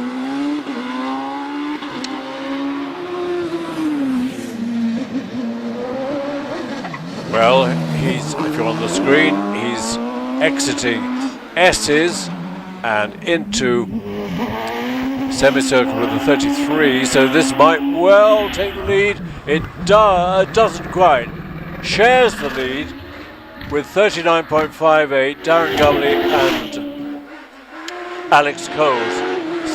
David Warburton now, Chris, and here comes David. He will have something to say about those times. I'm sure he's going to be right on it. Let's just see where he's doing. On the splits, he's doing brilliant.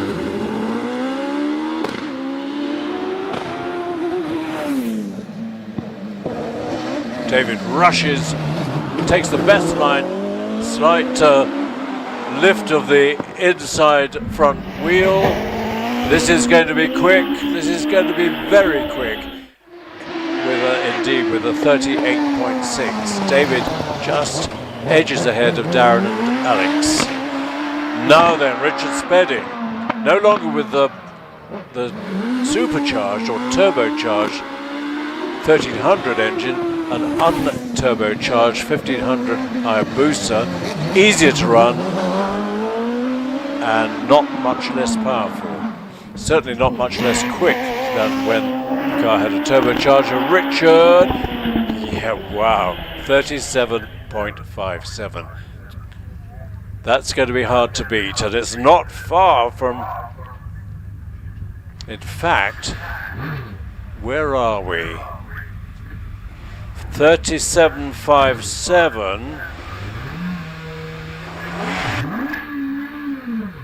Yeah, Rich is in the 11 to 1600 class, isn't he, Chris? And Josh Goodyear's record's 36.35, so Rich has just did a 37.57. I got a bit excited for the moment. I was looking at Jonathan Varley's record in the normally aspirated class, which was 37.55. Who are we looking at? We're looking at Nicola Dearden in the venerable Delara, sharing with Andrew Henson, as she has done for many years.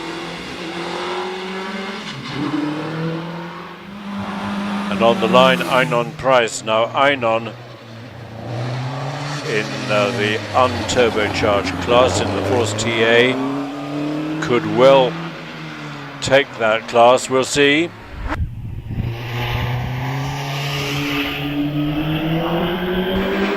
Nicola gently round semicircle to record a 53.77. Here's Einon in the Class K2.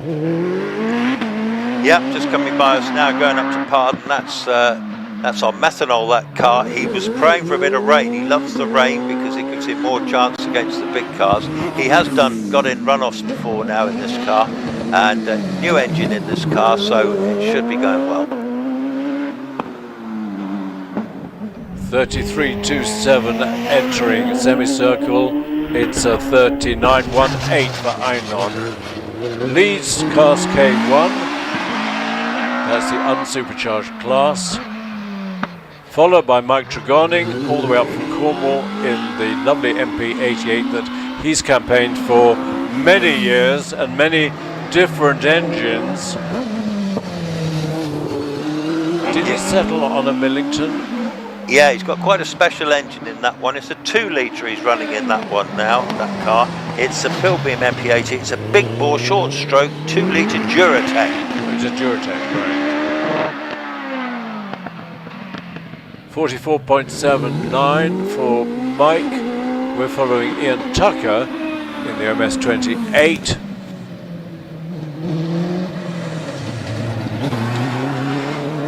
Two-litre engine, unturbocharged on Ian's car, possibly a Vauxhall.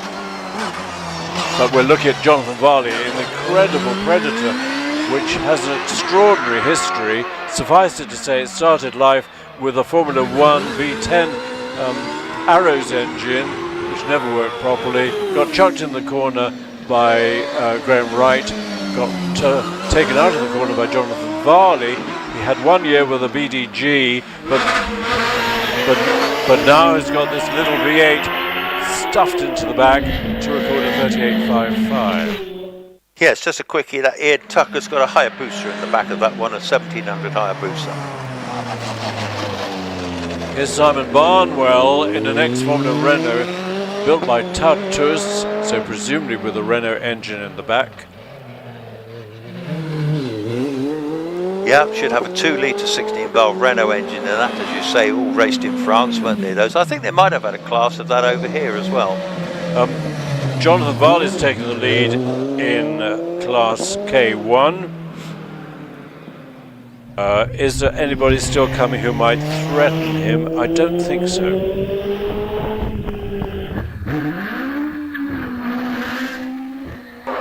And Jonathan was exactly 1 second outside his course record.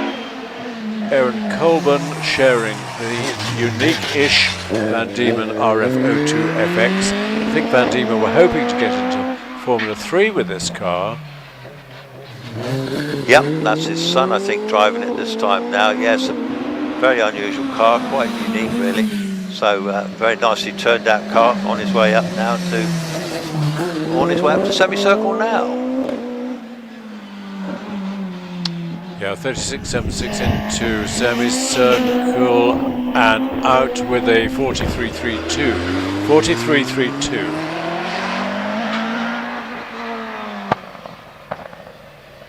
Jonathan Evans there driving the 2 litre Millington one now, the ex-Bill Morris car. They're sharing this car with Mr. Creever. Yeah, newly acquired by them, so they're getting the hang of it pretty quickly. Good to see Paul Hames on the line in the Gould GR59. His car ended up yesterday dangling on the end of a crane with, I think, transmission seized up, but it's great to see him back in action. Jonathan Evans, 47.87. Paul eases off the line with the traction control, launch control working beautifully. Yeah, this one's a 1300 Hayabusa engine in this one with a turbo. So this car, although it ended up badly yesterday, is going great. It's all been rebuilt. It's all looking good. Do we know exactly what the problem was yesterday? No, I don't actually. It's looking fine now. Really rapidly through S's. Wide exit from Tom Rote. 33.42 into semicircle means a quick run of 39.51. 39.51. So second there to Jonathan Varley. So that's a lovely little class, lovely competitive class. What have you got now?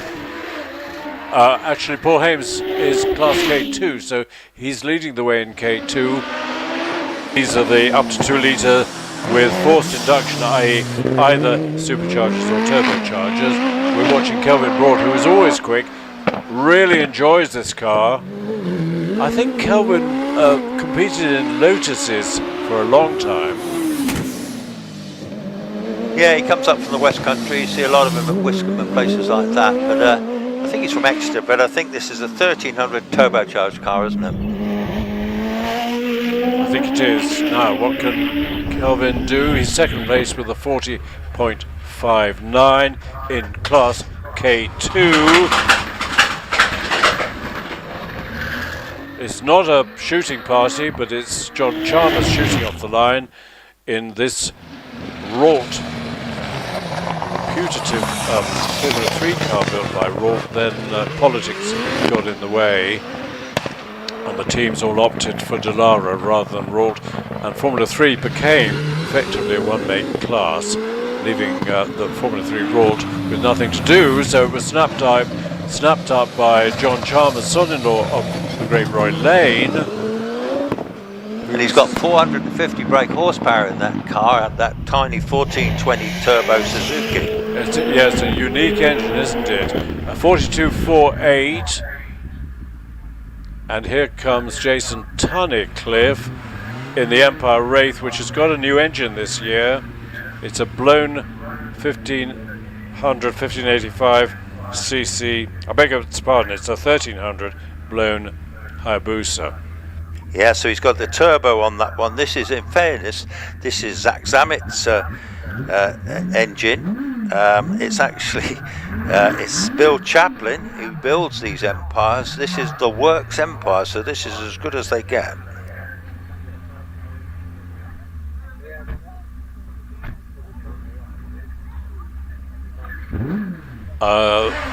He stopped just after the start line, but luckily his rear wheels hadn't crossed the line, so he goes back for another go, and same again, just slightly stalls the engine. I keep saying this every time, you'll be sick of me saying it, but it's not easy getting a racing car off the start line. It's very easy. They don't have flywheels. Very easy to stall. Yep, and poor old Jason is having a bit of a struggle getting this one off the line. He's decided that it's not going to go and is requesting to go back from the line. I think it's Jason's, is it Jason's first go in this car, Chris? I believe it is. They take a lot of getting used to. Getting him off the line is probably the most difficult bit of all. Yes, well, of course. We'd like to take this opportunity to introduce our live stream partner for today's British Hillclimb Championship and Cup meeting, Footman James. BHC Cup main sponsors Footman James have been at the heart of the classic vehicle movement for over 35 years and provide specialist classic vehicle insurance cover to owners, collectors, restorers and traders. Their classic car and classic bike insurance policies come with show and events cover as standard. Plus, you can tailor your policy to suit your needs with their flexible FJ Plus options. These options have everything from agreed value to track day cover. To find out more, please visit www.footmanjames.co.uk. Yeah, this was the car that caused us the most confusion yesterday, wasn't it, really? But I think we've done our homework now, so we know a bit more about it, which is good. With so many cars in this McLaren orange, aren't there? We never know which one we're looking at. Yes, can be a bit confusing. Of course, this is so many single-seaters running today, isn't there? Which is the most I've seen all year, obviously, being the British Championship and Midland round as well. So it's really exciting to see so many lovely single-seaters. I love them. Up to the line comes Andrew Henson, sharing with Nicola Dearden. Elderly Delara, but they didn't change them much over the years. Delara, every year they came out with an improvement, which the Formula 3 teams had to buy, really, which was a good way of keeping the business going.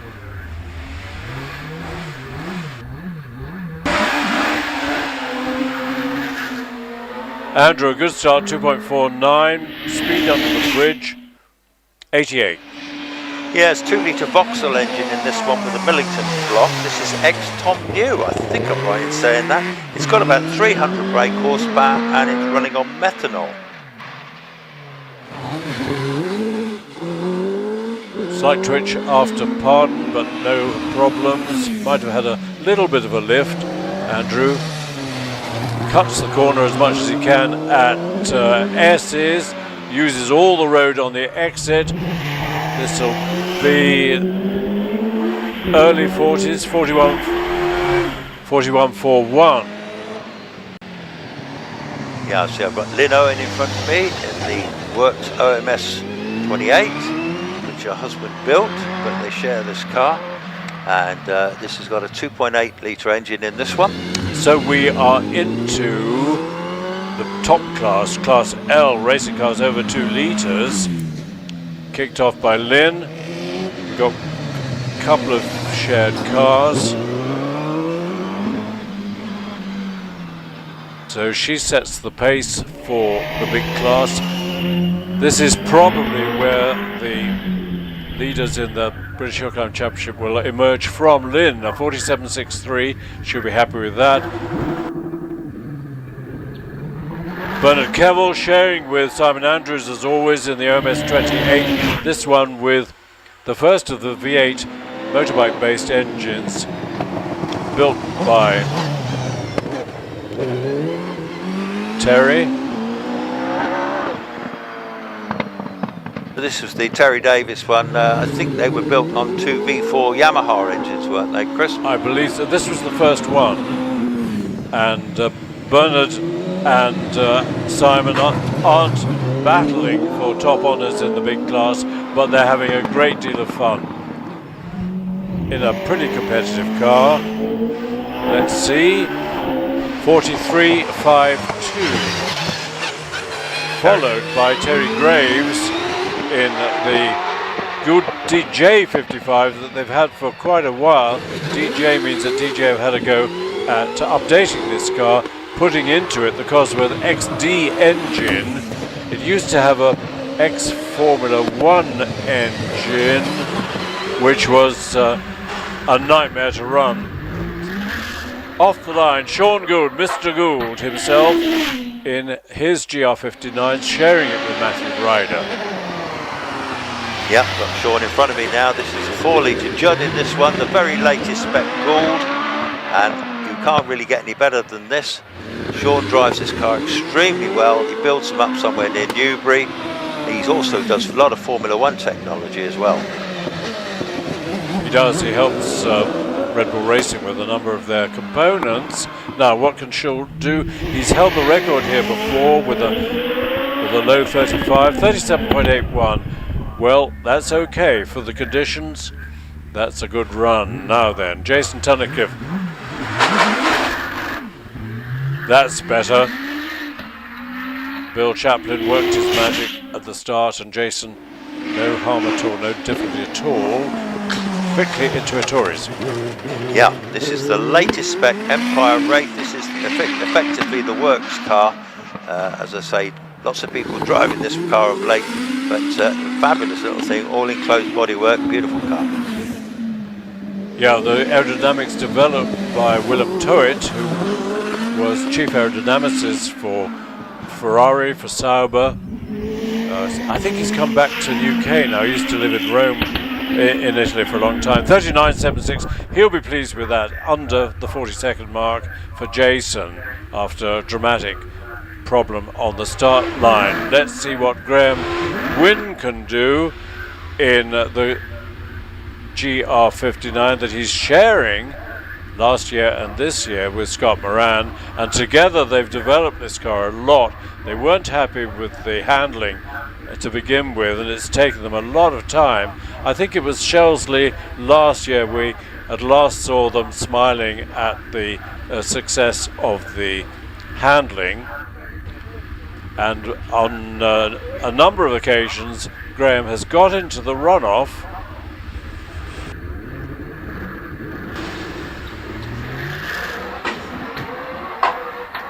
Pretty good start, 2.34, but 101 under the bridge. Yep, beautiful car. I remember the Shelsley meeting, to be fair. I think Scott Moran won the second runoff that day on one of those meetings. Either way, they share this car. Graham is still a rapid driver. Graham Wynne, OBE, let's not forget that. Done a lot of good work in his time. But anyway, he's coming up towards the S's. Yeah, he's great to share with Scott. Scott knows that the car will come back in one piece and nice and warm, and Graham does a 41.26. Lindsay Summers in the Firestorm. Son Alex will be bringing this one up later on. Lindsay owns this car. She drives it very well indeed, boring the way up to Pardon. The acceleration on this car is blistering, and when she leaves Pardon and puts the foot down, it just absolutely rockets away. Lindsay really enjoying the power of the Firestorm with its Cosworth XD engine. A lot of these Cosworth XDs came back from Indianapolis and didn't have another race series to go to. 46.27 for Lindsay, and so Cosworth was selling them, or trying to sell them, at quite a reasonable price, and a lot of them have come into hill climbing. Jack Cottrell, young Jack, another of our hot shoes. It's great to see a lot of younger drivers coming in and really making their mark. This is a unique car. The front of the tub, well, the tub as far back as the driving compartment is Dallara Formula 3. All the rest of the car, with the exception of the front uprights, is DJ.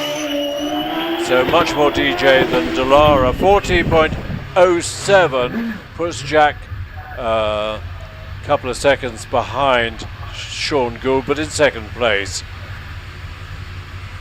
What am I looking at? I'm looking at Will Hall. Now that's really good news that somehow or other they've managed to fix the front wing, because you'll remember, well, you won't remember unless you were here early, that early this morning on a very slimy track, poor old Will, in only his third run in this car, it's brand new, unpainted, slid straight on into the recticel as a Tories and bent the front wing attachment.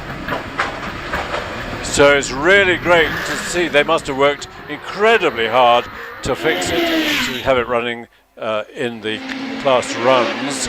I've got him now, Chris, actually. Yeah, he gets around his Tories okay today. That's better. Well done, Will. Great to see the car back out. The acceleration's fantastic. Gone on his way to Pardon already. Let's see what he does out of Pardon. Puts the foot down. Yeah, the acceleration is brisk, to say the least, out of that 4-litre jug. Will, as skillful as ever, but he's got to get used to this car. He had a few shared drives in GR59, 39.16 for Will. On the line, Steve Owen, OMS, surprising enough, OMS 28.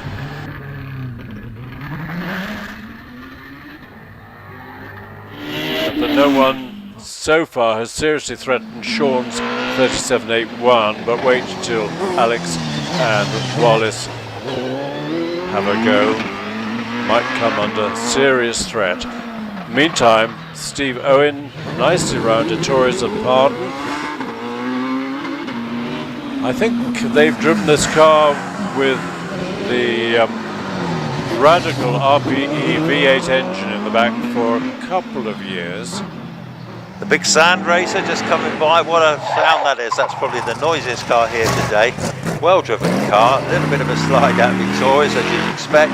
Going down, lots of sparks going down the straight, going down up into Pardon there.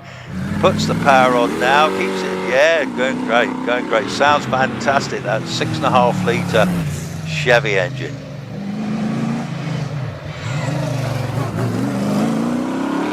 Nice to have a change of shape, isn't it, in the big class? But he's never going to threaten the leaders, but he's having a great deal of fun. 43.15, very respectable time. On the line, Sue Young. Great to see Sue back again after 7 or so years. Car dug out by Derek, got the engine rebuilt. Derek installed the engine, did a lot of fettling to bring the car up to competitive standard. Yeah, great to see it back out and to see Sue and Derek back on the hill, because we haven't seen them competing for a while, and Sue will probably still take some getting used to this car after that time away. I don't think the program tells us what the latest record is. No, it doesn't. I've got nothing there. Someone will tell us. Sue's got to get used to this car again, but she's driving it very neatly and smoothly, and her time is a 46.83. Now Ed Burgess, usually seen in the Bugatti Type 51. Ed in the Gould that he acquired from James Baxter a couple of years ago, did some testing, went to various sprint venues to get used to the car, but he's really got the hang of this car now and loving every minute of driving it. So he'll be very pleased to get under the 40-second mark, which I think he doesn't quite do with the 41.36. Now then, Simon Andrews, sharing of course with Bernard Cavill, OMS 28. Yep, I've got Simon in front of me now, that's right, that's share car with Bernard and the little OMS. They're only from local, they certainly enjoy their racing and it's great to see them sporting. Last time at Lowton they were driving Formula Ford cars, so this is a bit different, this is their regular steed. It really is. Bernard did a 43.52, Simon does a 44.08. And off the line comes Tony Hunt, sharing the good DJ 55 with Terry Graves. It, I think, collected a pheasant over the finishing line yesterday, which fortunately didn't do the pheasant much good, but hasn't also harmed the Gould. Yeah, one of the best looking little Goulds on the hill today, to be fair. Very spectacular colour scheme on this one. Still a very competitive car. Alex Summers has driven this car in the past as well to a very fast time. So Tony Hunt heads for the finish, records a 42.12. Here's William Lockridge again, sharing the work. Is this the Works Empire Wraith? Yep, it is absolutely right, and this is with the 1300 turbocharged engine in the back of this one. And William is the Hillclimb champion from Northern Ireland in the past, so he's no mug. He knows his way how to drive a racing car.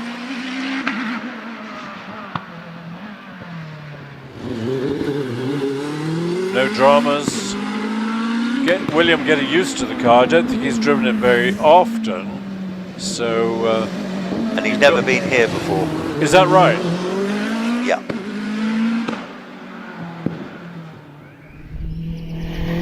David Uren on the line. William Lockridge, 44.16. What can David do? He has scored lots of points in the Hillclimb Championship last year. What's his number on the car? Is it number 6? Number 6. So 6th in the Hillclimb Championship last year. Yeah, shares this with Nicola Minges, and this is the ex-Martin Groves car, hill record car, Martin Groves Championship winning car back in 2008, I think. Yep. Top Hillclimb cars don't age quickly. They have a long competitive life. David, 38.76, second place behind Sean Gould. What can Matthew Ryder do? Matthew's extremely young, extremely skilled, and really loving the GR59. Topped. How many championship rounds did Matthew win last year? Was it 1 or 2? He set a hill record at Harewood. He certainly won at Harewood on one of the rounds. I'm not sure if he did any others, but he was very competitive. Anyway, scorching up to Pardon as we speak. This car, he's definitely a future star, present star. Lovely, unassuming young man, very baby-faced, but don't be deceived, he can certainly drive a racing. Can he threaten his mentor, Sean Gould's 37.81? I think he might well. 31.53 into semicircle. 37.09. What about that? That's saying something, isn't it? So that's definitely going to qualify for the runoff, isn't it, Chris? That's pretty good. Trevor Willis, 3 times champion. He might well threaten it as well. Yes, he might. This well-used car, repainted, as you say, this year. Trevor is a brilliant driver. He's one of the instructors on the driving schools as well. Quiet man, unassuming, brilliant engineer. Very good driver. He's had this car some 13 years of continuous development. It's got quicker and quicker, not in the engine department, but particularly in the aerodynamics and the handling. 37.35. Wow, that's pretty blooming good, isn't it? Let's be fair, that's an older car, and he's certainly pedaling that. He's followed by Scott Moran, 6-time British champion. Scott is one impressive driver. You don't win 6 championships by not being good. In the latest Gould, which is he's sharing with Graham Wynn, already scorching up towards the S's. Don't forget, this is class runs, and we've got the runoff to come, and usually people reserve their best set of tyres for the runoff, so we might get much quicker times later on towards lunchtime. But in the meantime, Alex Summers takes off in the incredible Firestorm. Incredible driver, incredible car. Yep, got Alex in sight here now. Actually, Scott, this is going to be a great runoff when it happens. They've got to get up the hill to get those qualifications. So Alex scorches up the straight back going into the S's. Scott Moran's 37.16. We've got Wallace Mingus coming up to the line. Meantime, this will be in the 37s or 36s by Alex. 36.94. Slides into top spot in the class runs. Well, this is the man on the line, isn't he? The champion himself, 3 times champion, Wallace Mingus. I'm really looking forward. I love watching Wallace's start. They're so undramatic. Visor down, and off he goes into 1.97, quickest 64 feet so far today. Stunning looking car. Wallace has said he's got some issues with the tyres. He'll get used to that. He can drive. He's so smooth. He doesn't make many mistakes, which I hope isn't the commentator's curse. No, if you've got the screen, watch his line through the S's. Inch perfect. 31.21 into, this might just top Alex's. 36.68 it does. 36.68. How about that? It's going to be an amazing battle for championship points a bit later on. In the meantime, we've got some classic cars. kicked off by Amanda George in this lovely Chevron B19. So so they've done their runs now, so we know roughly what's going to be happening in the runoff. There's going to be some, we'll let you know obviously who's actually going to be in it, but we'll see these classics finish off.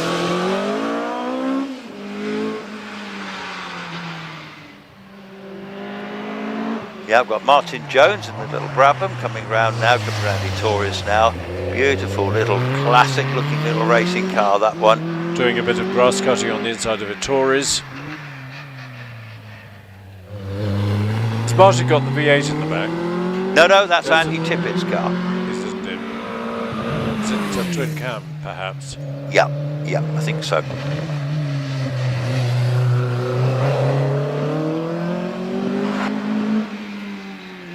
Brabham had the knack of making all their little cars so pretty, such nice shapes. 4905. Yeah, here comes that big growling V8 of Andy Tippett. This is such a classic looking racing car. I think I mentioned it earlier. I think it was one of the first cars to go sub 30 at Shelsley. It just looks right, it just looks proper, and it sounds fantastic.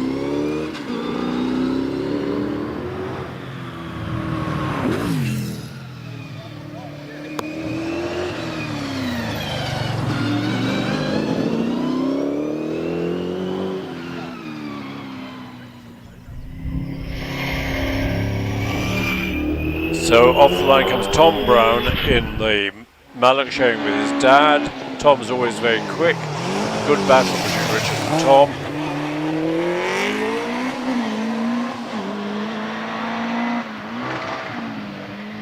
Time for Andy Tippett, 47.37, and for Martin Jones, 49.05. Keep an eye on Tom.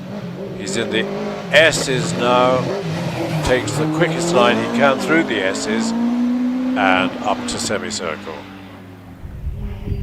Well, we've started now amongst the Fassy runners now, and in fact Lee Carter, car number 20, is on the hill at the moment. He's driving the Fiat 695 SS of Bath.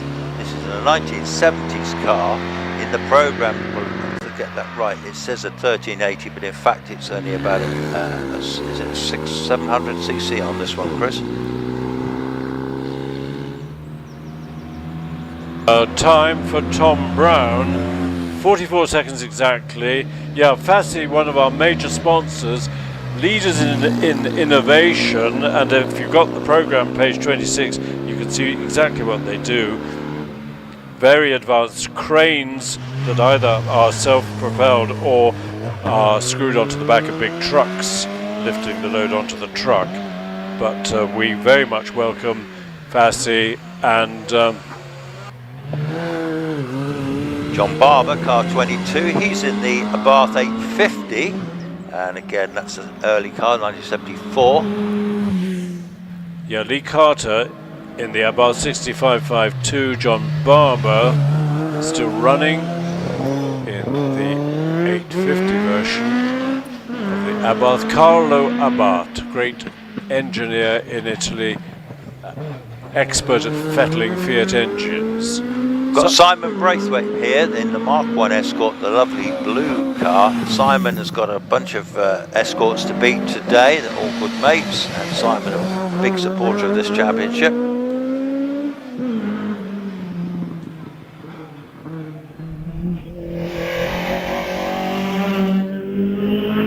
Stephen Aikens in a Morris Mini Cooper S. This is a 1970s car. This one has got, I think, a 1293 in it. A-series engine, that one already going around Pardon. I've lost Chris for the moment, so... It says, I was just looking at Stephen Akers, the program says it's got a 2-litre engine, which would be a surprise to me. Absolutely not, got an A-series in that one. The programs are slightly wrong on lots of them today. I think it's a 1380, which is about as big as you could get an A-series without the daylight coming in. Here's your favourite car, isn't it, Chris, the Vitesse? Well, I'm rather fond of it actually, because I know the huge amount of work that's gone into getting this car here, and it's definitely been a labour of love. It's a 6-cylinder Triumph engine in this one, very thin on the ground. They're not worth massive money, but what a lovely old car that is. Off the line comes Peter Cooper in the Allegro, which we'll see in a second. We'll just follow the Vitesse through the S's. Allegro sponsored by Patrick Motors in Bournemouth. I'm sure they're thrilled at that. Well, you won't see many Allegros racing. It's the first one I've ever seen on a hill climb, to be fair, but I know it is the owner's pride and joy, so we won't diss any Allegros. This one's a well-developed one, and make nice steady progress up the hill. Alistair Clark in the Vitesse makes a 65.82. Here's the Allegro. On the line we got number 28, that's the Escort Mark 1. Nicely presented in the hands of Martin Saunders. In the meantime, the Mark II Escort, Mark Hobbs, on his way towards S's. Yeah, it should be pointed out, as far as I understand, this is a handicap class, isn't it? So the fastest car isn't necessarily the winner in this class. Yeah, there are 3 classes sponsored by FASC: saloon cars, sports cars and racing cars. Got quite a few saloons, half a dozen sports cars and 3 so-called racing cars. And just looking down, Chris, we've got a nice crowd building up here now, lots of cars. I see huge amounts in the paddock down below. So this is our best attended meeting so far this year, and welcome everybody. I hope you're enjoying your racing. How could you not enjoy it? Piers Thin, who I'm pretty sure has a leading role in McLaren F1. I'll try and chat to him at lunchtime. But in an immaculate little Mini, Austin Cooper S, and this one, 1340cc, A-Series engine. Some people found that a cylinder head of a 4-cylinder BMW motorbike fitted the A-Series engine, so you got a 4-valve head in your little A-Series Mini. Austin A35. Aren't they narrow? You can't believe how narrow they are. And this one's got a 1340 A-Series engine in it, so they were never fitted with anything that powerful. But he drives this well. It's an immaculate looking car. Very enthusiastic about his car. Talking to him this morning. I don't know if Brian Ashley was related to dear old Frank Ashley, who tragically we lost last week. You'll remember, if you've been here many times, that Frank drove an M-Type MG, immaculate one, a delightful character. Thelma, his wife, often works in the Bugatti shop up the hill, and I've got the runners in the Runoff, which I'll share with you pretty soon. But in the meantime, we're keeping an eye on Richard George, sharing the Chevron with his daughter Amanda. So racing cars up to 1971.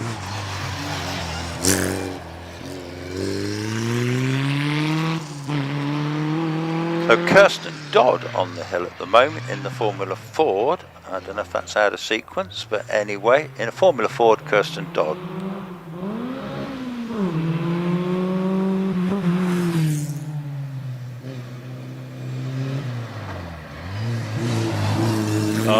On the line is Richard Brown, sharing the Mallock with son Tom. So we're back to the class runs, Class N, sports racing and racing cars up to 1985. And then we dodge back into the FASC class with the shared little Abarth. David Fripp sharing with Lee Carter. Meantime, let's keep an eye on Richard Brown. We keep repeating record holder at the other hill climb for a long time in a Pilbeam. Yeah, that's a lovely little Mallock, that one, already on its way round to semicircle. Lovely history car, that one. And I'm drooling to see this lovely XK120 coming up to the line. Time for Richard Brown, not 46.67. David Fripp rounds Ettores. Yep, a little bath on the hill. So we've got the XK's on its way up to the start line, Chris, isn't it? It's just taken off Ian Beattie with a fairly gentle start. Don't blame him, saving the clutch. Cars like this, you wouldn't want to have to be repairing them, would you? They'd be a lot Not of really. money. I mean, they're tough old things, but don't want to abuse them. The big danger with an XA120 was a rusty body. It had separate chassis, of course. In fact, all the way up to E-Type, the 120, 140, 150, all had separate chassis. So the 120 was the first of the XK series, wasn't it? And so what engine was that? Was that the 6-cylinder? Yeah, it was. Jaguar built the XK120 originally to publicise the new 3.4 litre straight six engine, which went in the which would be Mark 7 Jaguar Saloon, and they thought they might build 100 or so to publicise the engine. The car was shown at the 1949 Earl's Court Motor Show, was such a sensation that they very quickly realised that they had to set up serious production. The first few 120s had hand-built aluminium bodies, so they're very rare and desirable. But then I think they got Briggs Motor Company to build production bodies, and in the end they sold thousands of them. A lot of them, of course, went to the States. Yeah, on the hill, that little Clan Crusader, the little red one, very unusual car these days. They built quite a few of them, but not many survived, and there's an awful lot stuck in barns. They're fiberglass bodied, and so they haven't necessarily rusted, so there are still a few about, but not necessarily on the hill. Mark Maynard in his little limb. Again, would love seeing Ints. To be fair, they weren't a great commercial success, but I think people have appreciated them better now. The engines have been better sorted now, and the ones that remain are very competitive.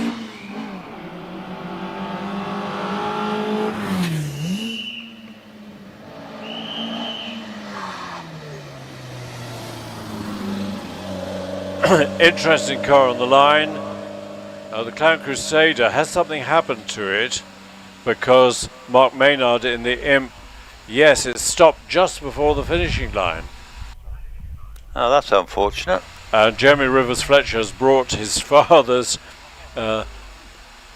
little Buckler Bellamy Special with its Triumph straight twin engine, and Rivers Fletcher, who competed very seldom in this car, he decided he hated it and it would kill him because it had terrifying steering. It had go-kart steering with a quarter of a turn from lock to lock and a dead area in the middle, and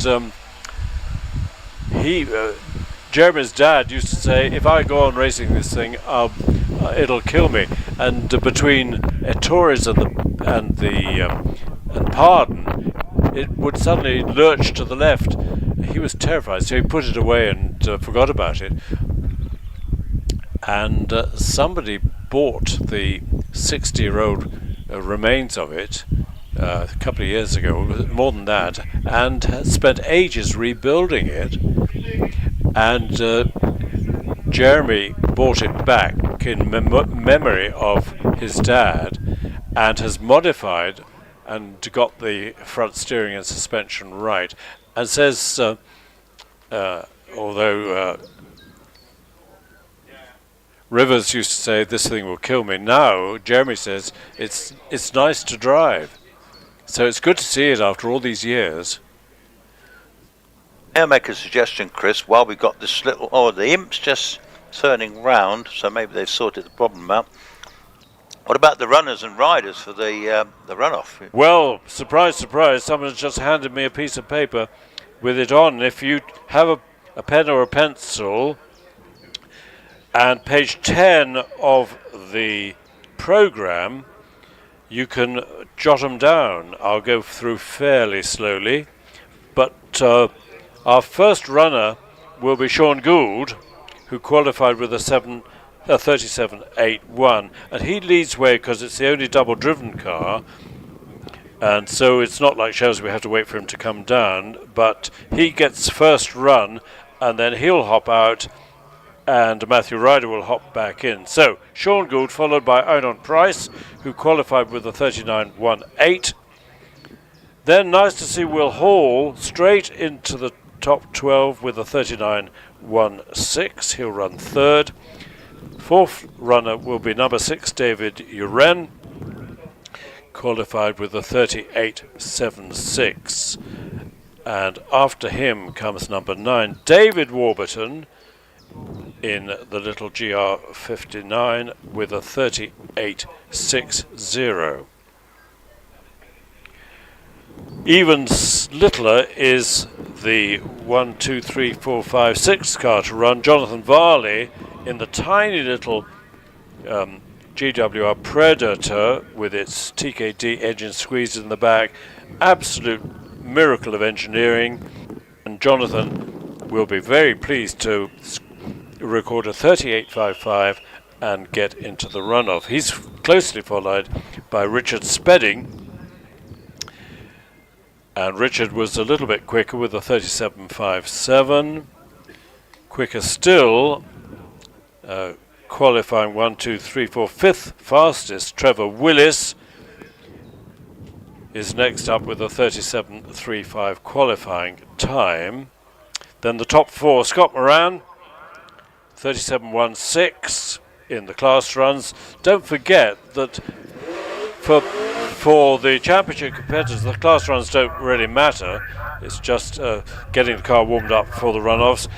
Top 3, Matthew Ryder, 37.09, followed by Alex Summers, 36.94, and leading the way, and the last runner in the runoff will be Wallace Mingies, qualified with a 36.88. I'll give you those runners again when it all goes quiet. In the meantime, Jeremy's getting a push start in the little rinky-dink little special. Nice to have handles on the back to help the pushers give it a push start, but it doesn't want to start, I'm afraid. Triumph. Meanwhile, I've got Peter Thurston on the hill in his twin cam Mallet, Mark IV Mallet. Very early Mallet, that one. Beautifully turned out car. Lovely to see that. Yeah, he's already leading the class, but finishes with a 46.09. He'll be followed by Mike White in the MG Special. And finally, if he gets going, Jeremy Rivers Fletcher in the little Buckler Bellamy. We'd like to take this opportunity to introduce our live stream partner for today's British Hillclimb Championship and Cup meeting, Footman James. BHC Cup main sponsors, Footman James, have been at the heart of the classic vehicle movement for over 35 years and provide specialist classic vehicle insurance cover to owners, collectors, restorers and traders. Their classic car and classic bike insurance policies come with show and events cover as standard. Plus, you can tailor your policy to suit your needs with their flexible FJ Plus options. These options have everything from agreed value to track day cover. To find out more, please visit www.footmanjames.co.uk. A long time. Here it is on the screen, if you're watching on the screen. Incidentally, if you'd like to post comments, please do. We love to have comments, whether complimentary or not. Mike rounds pardon. Jeremy has got the Triumph engine in the Bellamy going, which is great. I haven't seen this car, golly, since the mid-60s, I think. Yeah, coming around the Torres as we speak, actually. And certainly is a tiny little car. Now, I think you told me it was based a bit like on a go-kart, but either way, with the motorbike engine there, it almost sounds a bit like a Cooper Jap, but nevertheless, going around, it just gets going out again out of pardon. It's on his way, and I'd like to say screaming up the back straight, but making his way up to the S's now. was Buckler in Reading, did big business in the 40s and 50s supplying chassis, kits. And he bought a Buckler chassis, went to the scrapyard, got some engine and transmission components, built himself a nice special and went racing. We're focusing the screen on Chris Tabor in this lovely Riley special. Meanwhile, Jeremy has recorded a 61.68 on or in, whichever way you describe it, the Buckler. Chris Tabor. It's a very neat little MG special. Reminds me that in August we have the massive meeting of the Vintage Sports Car Club here at Prescott.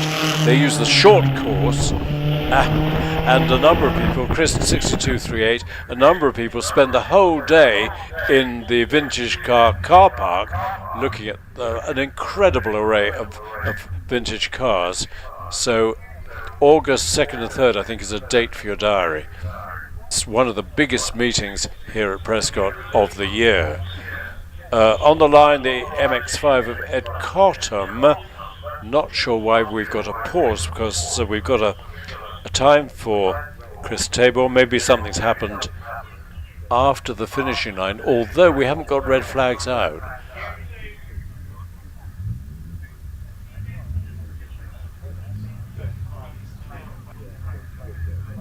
No, can't see any red flags. Everything looks normal from where I am. The start line red flag has just been put out. Maybe something happened to the Riley special after the finishing line. It's quite a sharp left-hand hairpin bend to turn left down the return road. And the return road is quite a rough track, actually, relatively rough, and sometimes you get horses. It's a public bridleway. Sometimes you get horses coming up, so you quickly switch off the engine of your noisy car.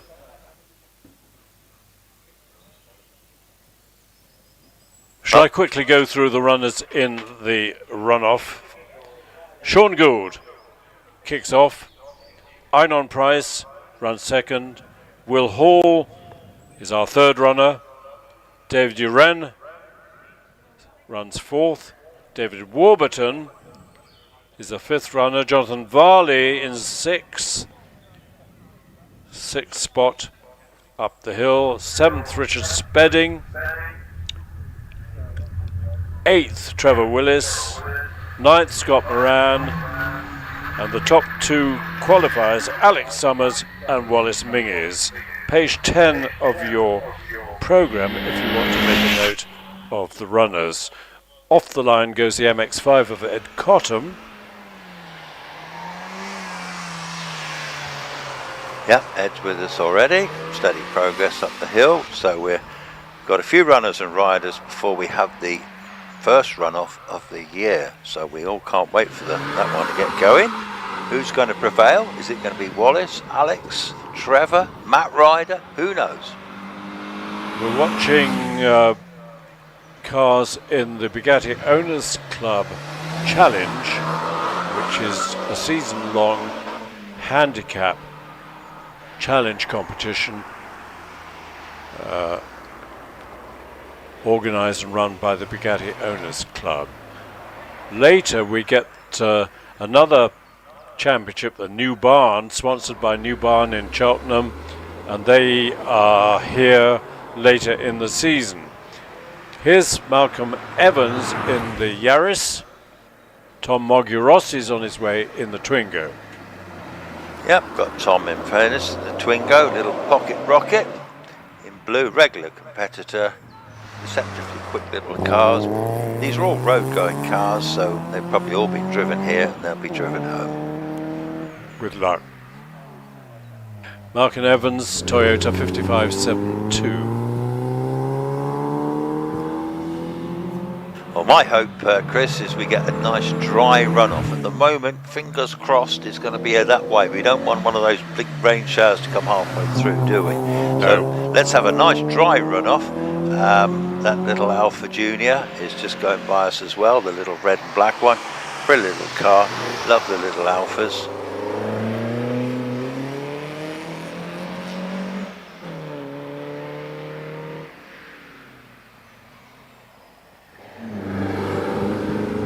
So no doubt back in the paddock they'll be busy putting their best tyres on. The tensions will be rising, the adrenaline will be rising. They'll be looking forward to the big runoff, which will be the points job.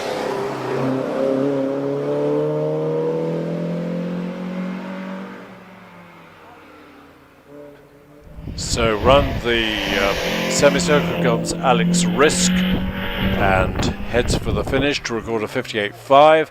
He's followed by the early Lotus Elise of Austin Weltman.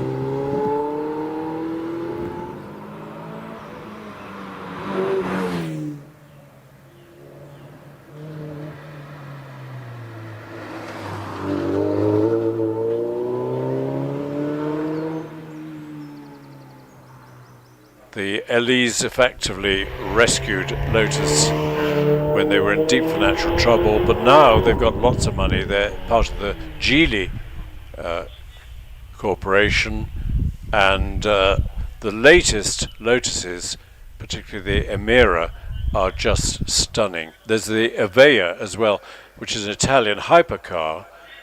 I think you need nearly £1 million to buy the Evea. Right, there's going to be a bit of a pause until we get our runoff going, and then it'll be lunchtime. Is there any Bugattis to come, Chris?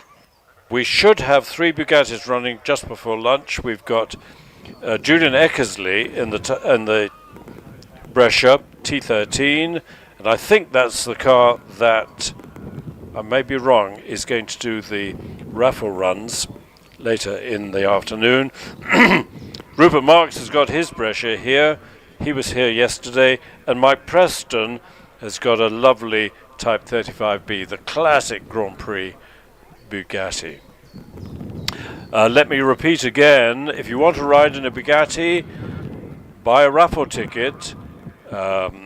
Tickets are on sale in Friends of Prescott, just behind me here near the start line. £1 each or £5 a strip. And the draw will be at 1 o'clock at the Friends of Prescott shop. And if you've got the winning ticket, you must be present for the draw and shout out very loudly and rush to the front with waving your ticket, because if people don't arrive, if the winner doesn't arrive within a minute or two, then there's a redraw. So if you've got a ticket for the raffle, please be present for the draw, which will take place at the Friends of Prescott shop. I see the clerk of the course is driving up now, just checking everything, presumably preparing the track, making sure everything is ready for the runoff. Just a quickie, I'll just mention, if you fancy becoming a marshal, at lunchtime you'll see all the marshals walking back down the hill, and they're orange, and they'll cross over the track, and the marshal's big post is down there where they have their lunch. Go and have a word, they'd be delighted to see you. It doesn't matter what sex you are, makes no difference at all. Just apply there and you could join the army in orange. Anyway, we're now building up. The sun's out. It won't be long before the first runoff of the year. Who's going to prevail? Who's your money on?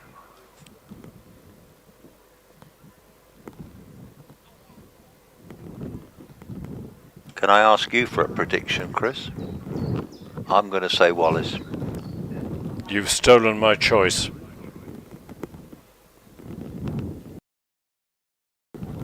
Either way, I'm sure Alex Summers will have a lot to say about that. Scott Moran, Matt Ryder, Sean Gould, they're all there. Trevor Willis, who knows who's going to prevail. At least the track's dry, the sun's out at the moment. Let's hope it stays that way.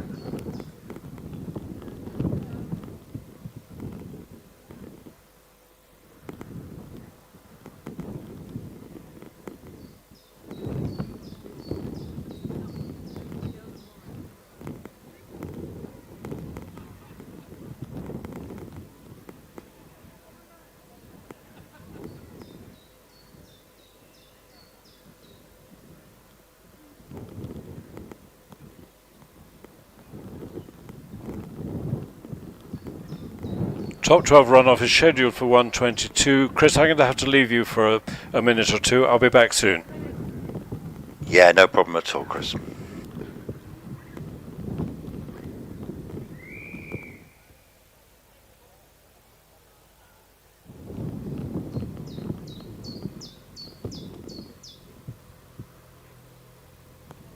Little delay before we get the runoff.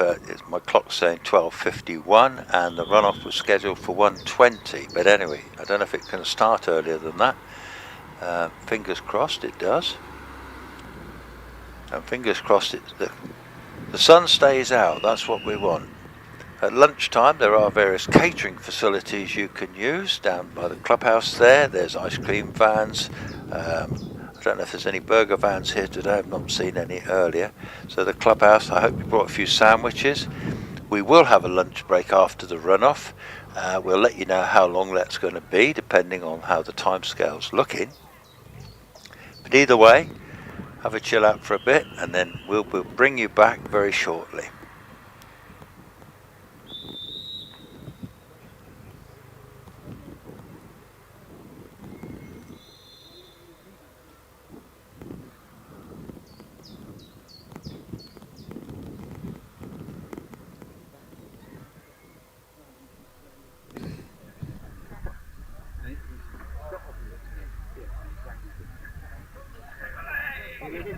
Two lovely cars. Older guy or? No, he's fairly young. Living the dream. I would say she was like making a Ferrari. Yeah, but it's beautiful. You got one up on your face. Try to reach.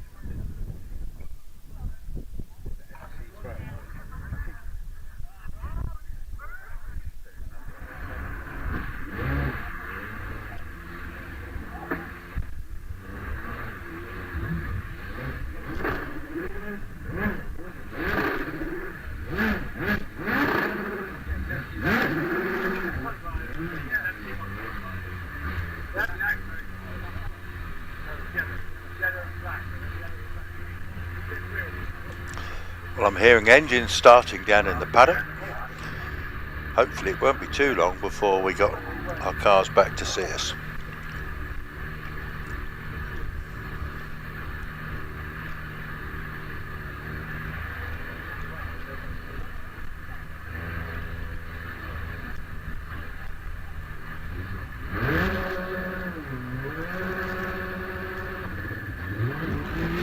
Sean Gould has left the line.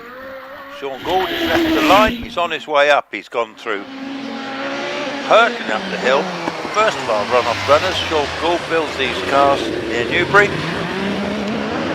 Sharing with Matthew Ryder later on today. So Sean will put a marker down, show us what exits part. On his way up through the S's now. Looking good. It's already 31 seconds going into semicircle, 34 seconds, so he's going to finish in maybe under 40 seconds. 37.35, well done Sean. That sets a marker for the rest of them. I suspect that will get beaten, so on the line it could well be Einan Price if they're going in the runoff order that Chris said. So Einan Price in a 1600 Hayabusa car, Hayabusa engine, running on methanol. So let me just see who it's going to be. Is it Einan?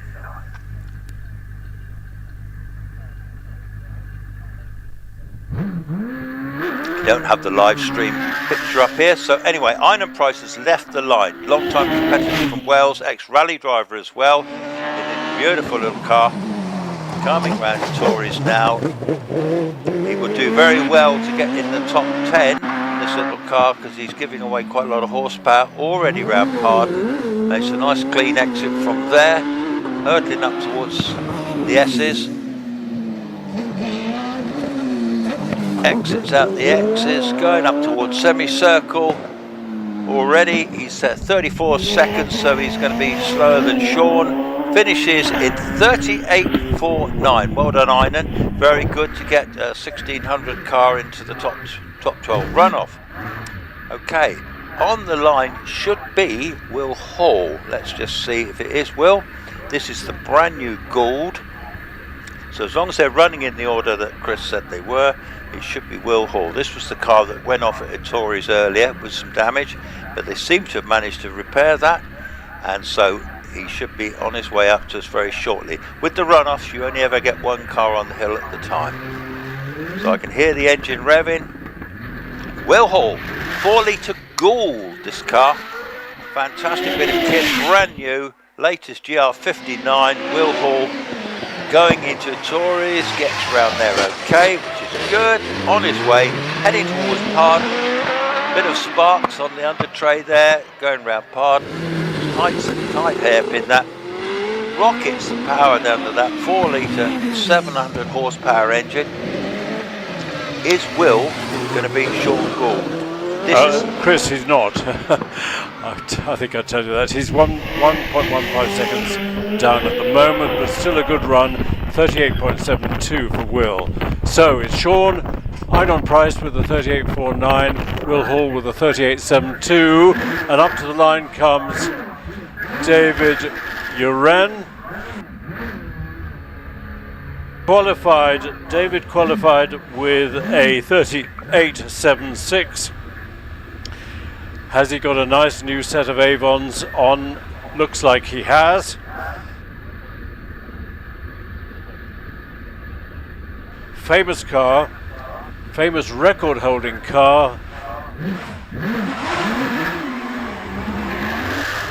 Nice start, 2.12. And under the bridge, we've lost our speed trap under the bridge, I think. Yeah, picking him up going into Pardon here, Chris, and looking very good. We have lost our speed trap, so we don't know, but on the splits he's quicker than the rest so far. So already on the splits he's still quickest. He's still the quickest. Just by 1400ths. It's down to 6,000ths of a second. 37.29 for David. 37.29 pops him into first place. Now then, what can Alan Warburton do to threaten that? Well, he's got a smaller engine. It's only it's a 1586cc Hayabusa in the back in this glorious GR59 Gould. There's such a masterpiece of engineering. Remember, the bodywork is one piece carbon fibre from front to back, which gives it an extremely stiff chassis on which to hang the suspension. David off the line, 2.06, the quickest, same as Einon Price, but 2.06. And to you, Chris. Yep, got him round Tories already. He's going well. I've not seen any split times yet, but 17, yeah. So he's just marginally slower than David Uren, but still making a fantastic job of it in this little 1600 Hayabusa methanol car. Over to you, Chris. Yep, almost an oversteering moment into the S's. Gathered it together very quickly. This will be a 38 and a bit, I think. 37.6 for David Warburton, third spot at the moment. Great run. That's a fabulous run, isn't it, to be fair? Really 1600. Brilliant. Who's next? It's Jonathan Varley. Do look at this sweet little car, the Predator. You might remember the days in which Graham White Jr. struggled with this car with a screaming Arrows Formula One engine behind, and Jonathan has had a stall, but it doesn't matter because he hadn't really been given the green light anyway. Does someone need to rush up with a battery, or has he got a little onboard battery? He has. Can he start it? Yes, he can. Perfect. TKD engine in the back. You wouldn't believe it if you saw this car without bodywork, what a squeeze it is to get this V8 engine in the back of the car. Now, Jonathan, what can you do? He had a slightly hesitant start, 2.25, cost him 0.2 or so. Yep, got him in sight now, coming around Notorious now. This is a beautiful car. I do remember it when it had the big Formula 1 engine, and it was incredibly quick, but nevertheless, this kind of looks right for the car. The 2-litre engine, the 2-litre V8, fantastic. Jonathan's a great driver, very calm man. Over to you, Chris. Yeah, he's a second or so down, but holds it through the S's. Remember, there's a big battle for the middling places in the championship. Bit of oversteer on the way into semicircle. 38.74 for Jonathan. Stays in 6th place. Yeah, Heinen's price was blooming good, wasn't it? Another 1,600. Was. Now then, what can Richard Spedding do? He can do a lot. He qualified in the 37s with a 37.57, which would put him in 3rd place if he repeats that. He might even be quicker than that. He's got, of course, a 37.29 to beat. What's his start? Brilliant start, 2.05. Absolutely flying, Richard there. Comes from Barnsley. What a quick little car this is. Quick driver as well. Already hurtling up towards Pardon here. Going round Pardon. Puts the power down. Bike engine car, this one. Over to you, Chris. Gets the power down fairly early out of Pardon. Slight slide as the power comes in. What happens at the S's? Well, just perfect through the S's. 31.58 into semicircle. So for Richard, a 37.26. Wow! How about that? That pops Richard into the top spot. Well, that's a stunning time. Well done, that man. Up comes Trevor Willis in the newly painted OMS. Middle-aged car. He's had it for 13 years. Steady development, getting the aerodynamics right, getting the transmission and the handling right. The engine hasn't needed much attention. And Trevor qualified with a 37.35. I think he can do better in the runoff. Indeed, a 1.99 off the line. New tyres working, or good tyres working at their best. Trevor's on his way, yeah, 3 times champ. Off you go, Trevor, absolutely flying. I'm confident he will beat Richard Spedding. There you go. He's already up slightly, and he's going up towards the S's.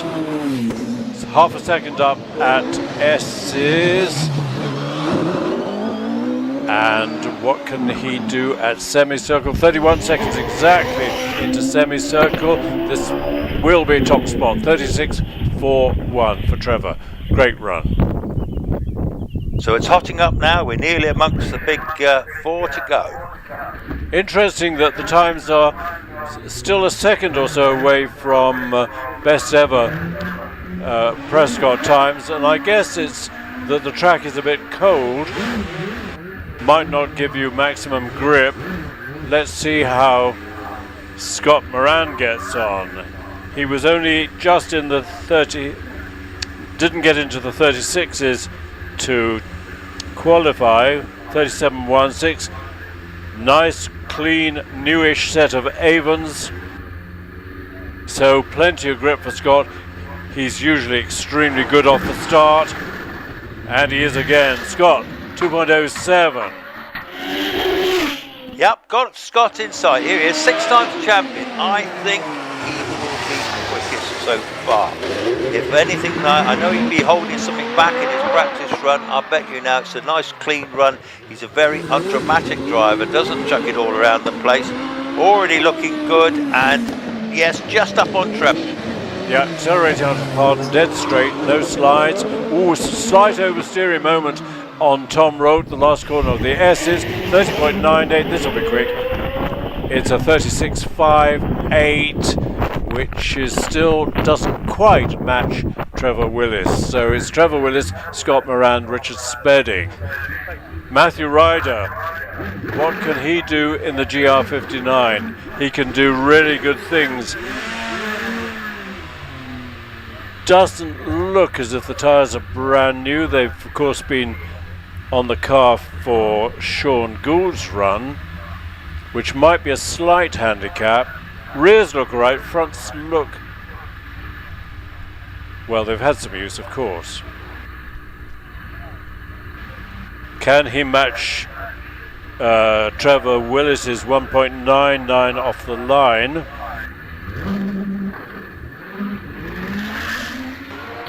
Not quite, 2.13. Here comes Matthew, yep. Latest spec Gould, very talented young driver, smooth driver, very neat driver. Hurtling up towards Pardon. He's a little bit behind at the moment, 1700ths behind. Can he claw it back? He can. Up 600ths at midway. Increased his lead at the S's, 30.7 into semicircle. This might well take top spot. 36.3 it does. Good run, well done Matthew. Well done indeed, yes. So that just leaves us two, doesn't it? Alex Summers and Wallace Mingus. It does. Coming to the line is Alex in the Firestorm. Incredible bit of engineering, incredible driving ability.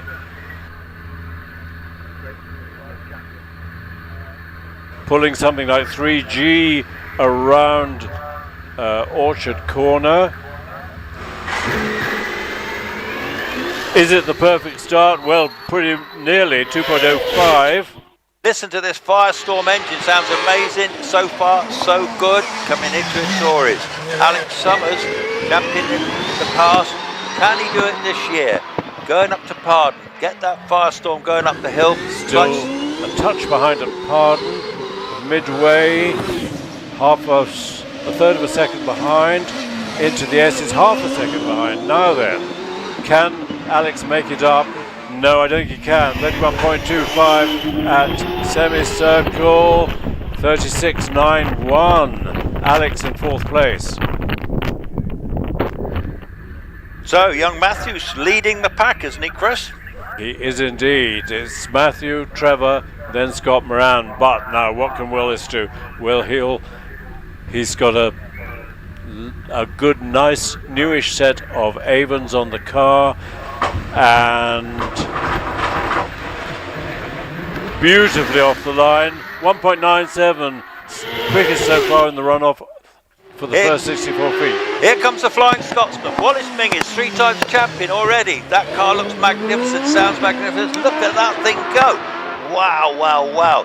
Coming out of Pardon, going up the back straight. Over to you, Chris. Beautifully through Pardon, puts him a second ahead, leading the way, consolidates it 4/10 at midway, 4/10 again at the S is 30.3 into semicircle. This will be quick. This will take him up into the 35s. Fantastic, 35.73. So, what a runoff. On your screen, if you're watching the screen, you've got the result of round 1 of the British Hillclimb Championship. Wallace Mingus, top spot, 35.73. Matthew Ryder, second, 36.3. Trevor Willis, third, 36.41. Hoop, hang on. 38. No, the screen's gone adrift. Here we go, that's better. Trevor Willis, third, 36.41. Then Scott Moran, 36.58. Fifth, Alex Summers, 36.91. Sixth, Richard Spedding, brilliant run, 37.26. Seventh, David Uren, 37.29. Eighth, Sean Gould, 37.35. Ninth, David Warburton, 38.49. 10th, Einon Price, 38.49. I beg your pardon, David Warburton, 37.6. Einon Price, 38.49. Will Hall, 38.72. Into the top 12 on his first run in the car. Jonathan Barley, 38.74. On the hill, the Brescia Bugatti of Rupert Marks, and making a glorious straight 8 sound off the line is the Type 35B of Mike Preston. We haven't seen Mike in this car for a while. Let's keep an eye on the Brescia. Rupert Marks has got a lovely collection of cars, including a Can-Am McLaren that he used to drive on the road from Suffolk to Prescott. I think nowadays he's seen the light and trails it, but he's round semicircle with a 65.92. Mike Preston, Type 35B, but a road-equipped Grand Prix car, Type 35B Grand Prix car, but you could race it in sports car racing with mudguards and lights. And he's followed by a similar car, except it's a twin cam version, the Type 51. We'll just follow Mike up to the end. 59, 60.08. Colin Bullock should be a little bit quicker than that. He's got the glorious Type 51. For the anoraks amongst us, you can recognise the Type 51 by the twin filler caps behind the driver. Otherwise, same chassis as a Type 30, same chassis and body as a Type 35. Colin out of S's. So it's a treat to see the Bugattis. After these three Bugattis, it'll be lunchtime, and then they'll, I think, kick off the afternoon runs. Time 60.56. Colin Bullock, and I've got a visitor, I think, to tell us about the raffle.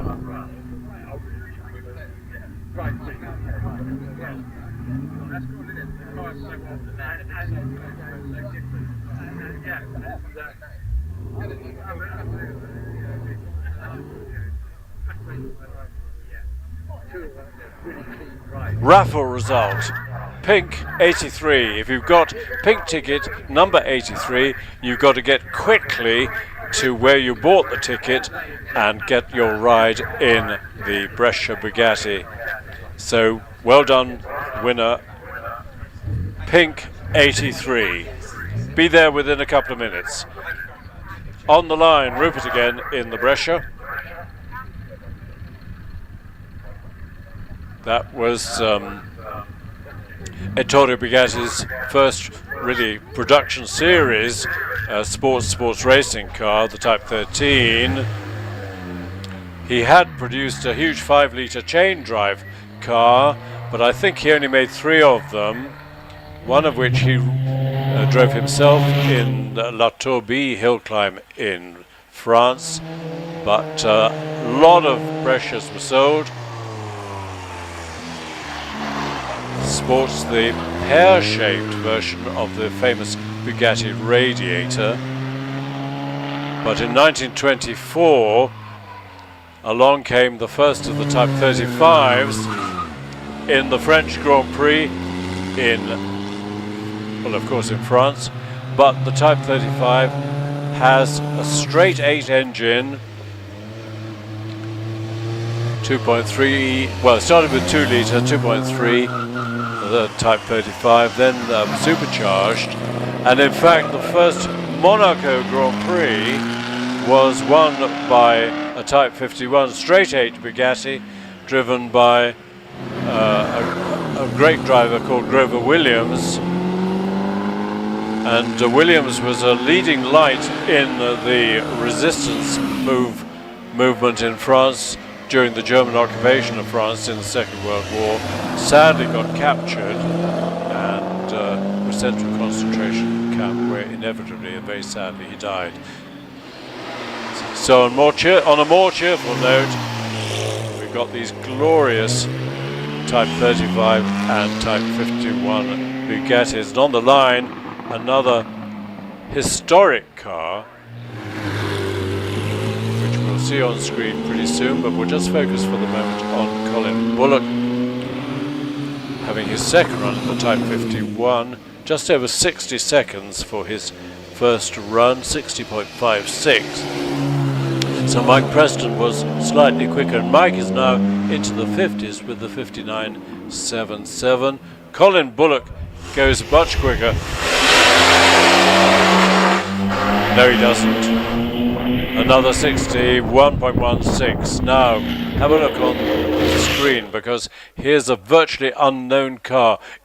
It's Felday 2, Felday 1, driven by Peter Westbury, won the 1963 HillClimb Championship,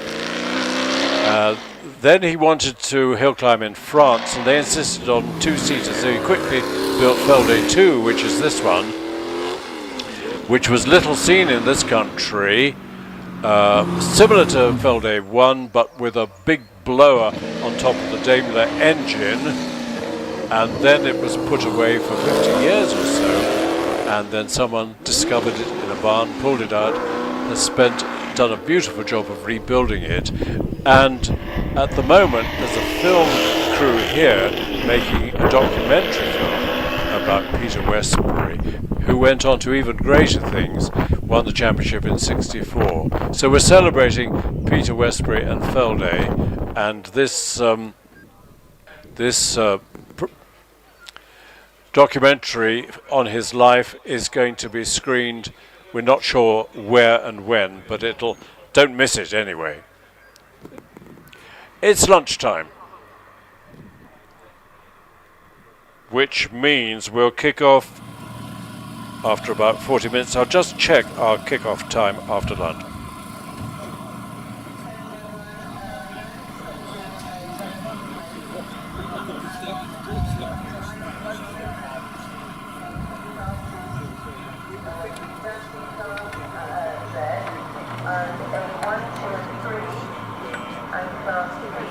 So, action again after lunch, 5 minutes past 2. In the meantime, we'll have some paddock images. We're looking at Wallace's car.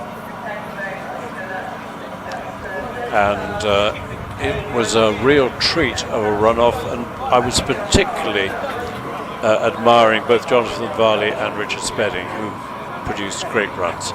Okay, guys, enjoy your lunch, and we'll be with you again at about 2 o'clock.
I know.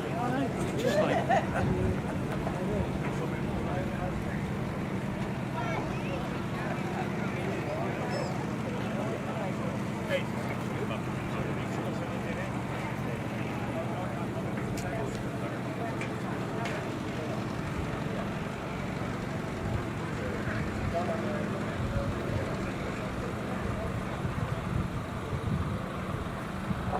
Just one more message again, sorry. Can I ask for Paul and Ben Lawrence to come to the paddock office where Roger Moran is waiting for you? Thank you.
Who's in charge of paramount?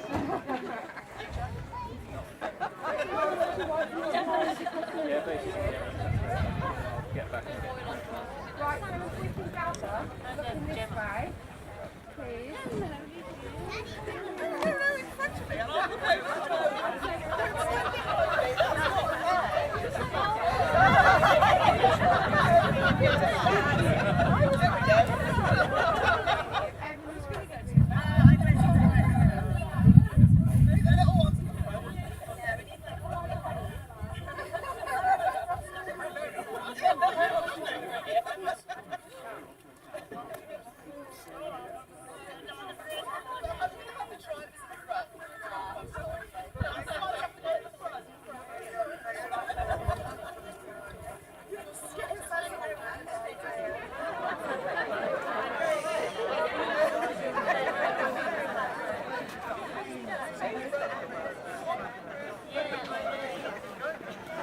Oh, you okay? Just make sure. That's more important. It is, believe me.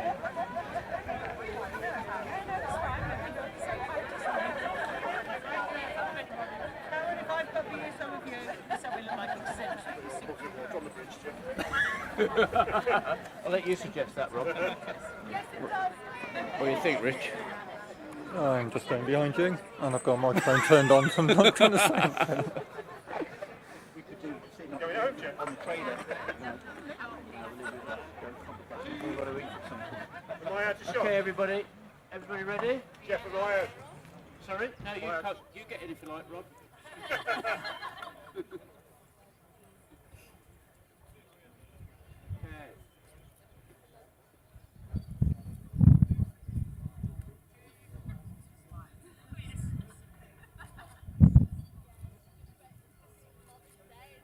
Harry, put your camera down, mate. Right, give us a wave. Just think of the jacket potato. Right, we're done. Thank you.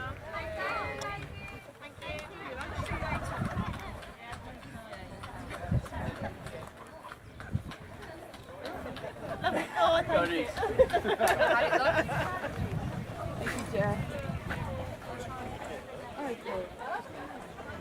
You know you do, yeah? You should have kneel in on your own.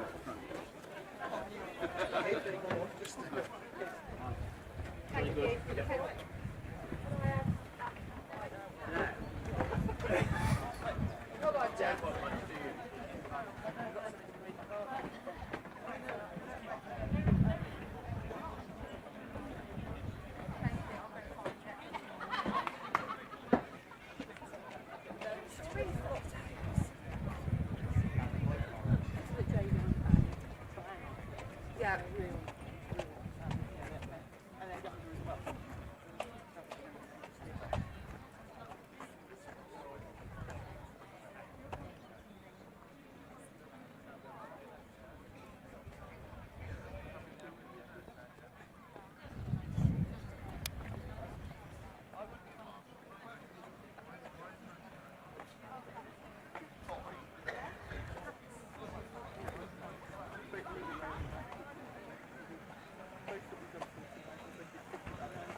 So, George, have you done a competitive run yet? Yeah. So you've only got one more run? Yeah. This might take you home?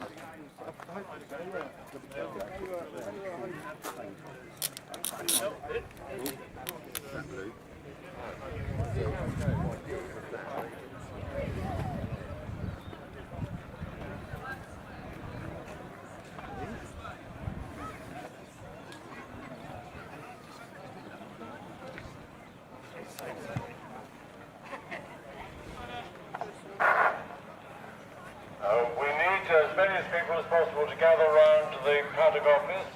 Got a very important presentation to make.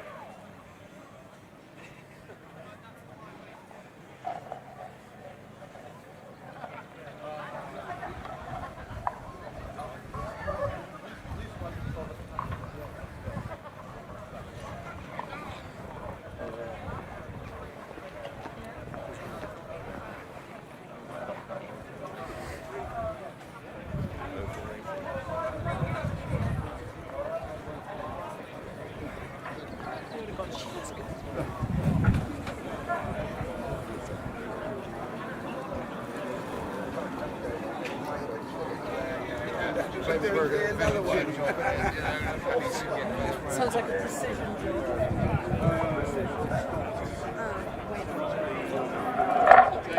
Got it.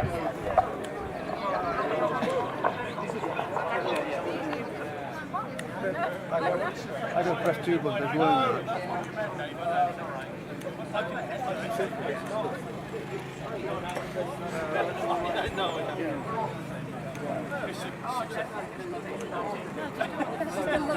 I saw it and I was like,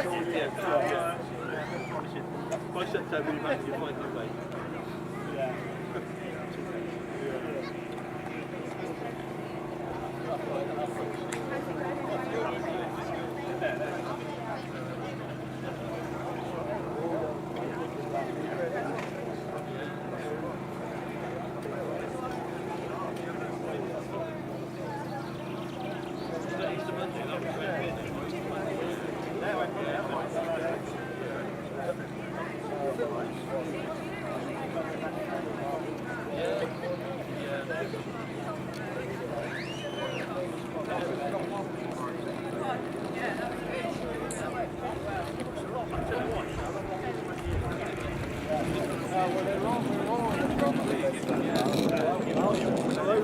They asked the owner, so what he said.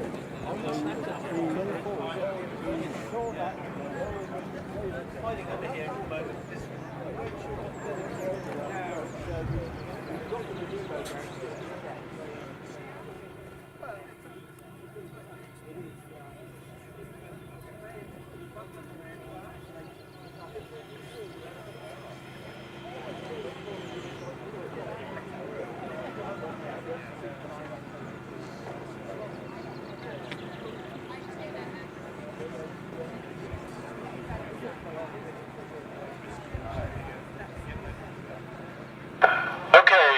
Presentation. We got in fact two presentations. The first one is to the winner of Rally Prescott back in November, and there's a story behind the trophy. Roger Moran was looking for a trophy, an appropriate trophy for the Rally Prescott, and we've got one. It's called the Joy Rainey Award, and Ed Burgess got in touch with Ewan Cameron, to say, have you got any bits of car that we could chop up and have for the bits as the Rally Prescott award. And Ewan came up with the goods. He said, well, do you know what? I've got the engine out of Joy Rainey's car, which she blew up on the start line at Chelsea Walsh. I'll tell you what I'll do. I'll chop that in half, and that would make a very nice trophy, and it does. So Ed, if he's here, is going to present Scotty, and if Lynn can lift it, should be fairly light. It's quite an award, isn't it? Wow. It'll probably end up Scott, it might go to GR59, you never know. So well done, that was fun. And we've got another award coming up, which is the Motorsport UK British Hillclimb Championship Moran Motorhomes Marshall's Shield.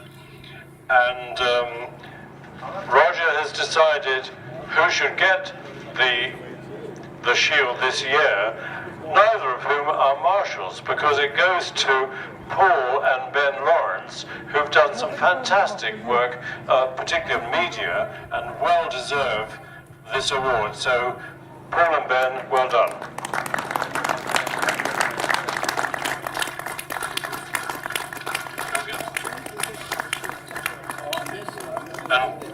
That's the fun for being patient, yeah. Alone the magic weekend. Thank you, Roger. So that's the award for Mrs. Lawrence, who's been very patient. It's a prize for patience, which is good.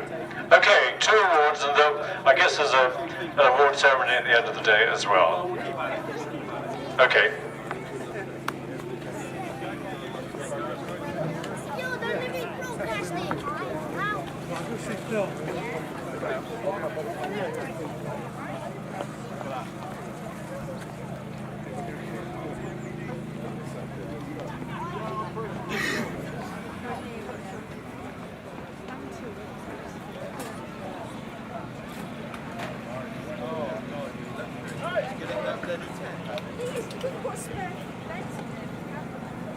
Still chuck it.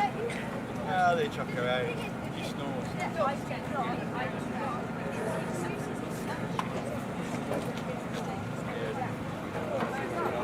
You're a good boy, Ed. Mind your own business. Yes.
Yeah, it's the watch the cars.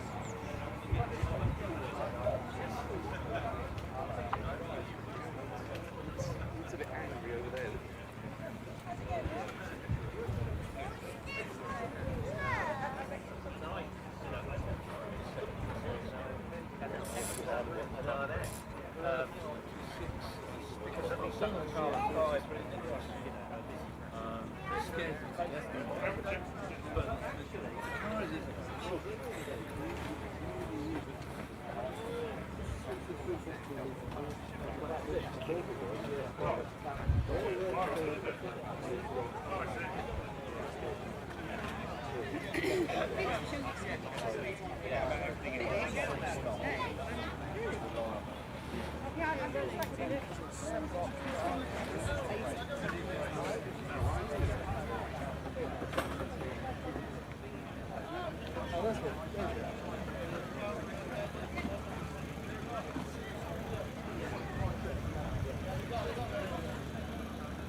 Oh,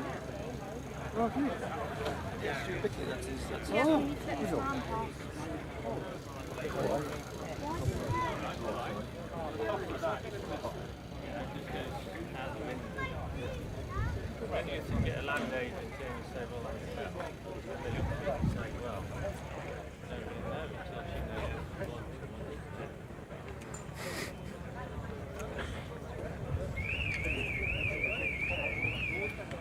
You've got the big microphone lying around. Yeah, I could find it for you. Don't know if I've got bandwidth to do that at the moment. Got audio on it. Oh, okay.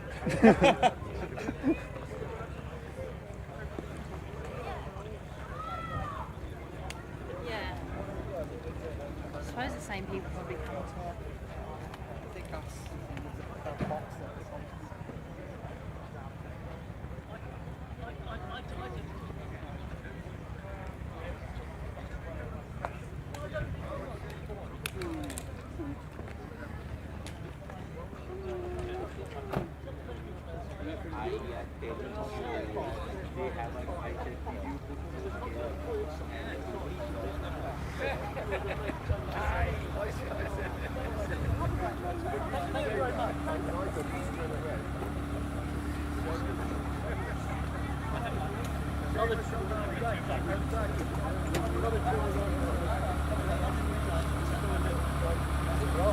I got an EBC.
Good afternoon, everybody, whether you're here or watching online. We're shortly going to get underway with our afternoon runs, but it's been a dramatic and interesting morning, culminating in a terrific runoff for round one of the British Hillclimb Championship. We've had lots of competition in the various class runs. If you'd like me to, if you're only just turning on, having missed this morning, let me give you the results of round one of the British Hillclimb Championship. It goes like this. No, it doesn't, because I haven't got it. I don't know if Richard can put it on the screen. There we go.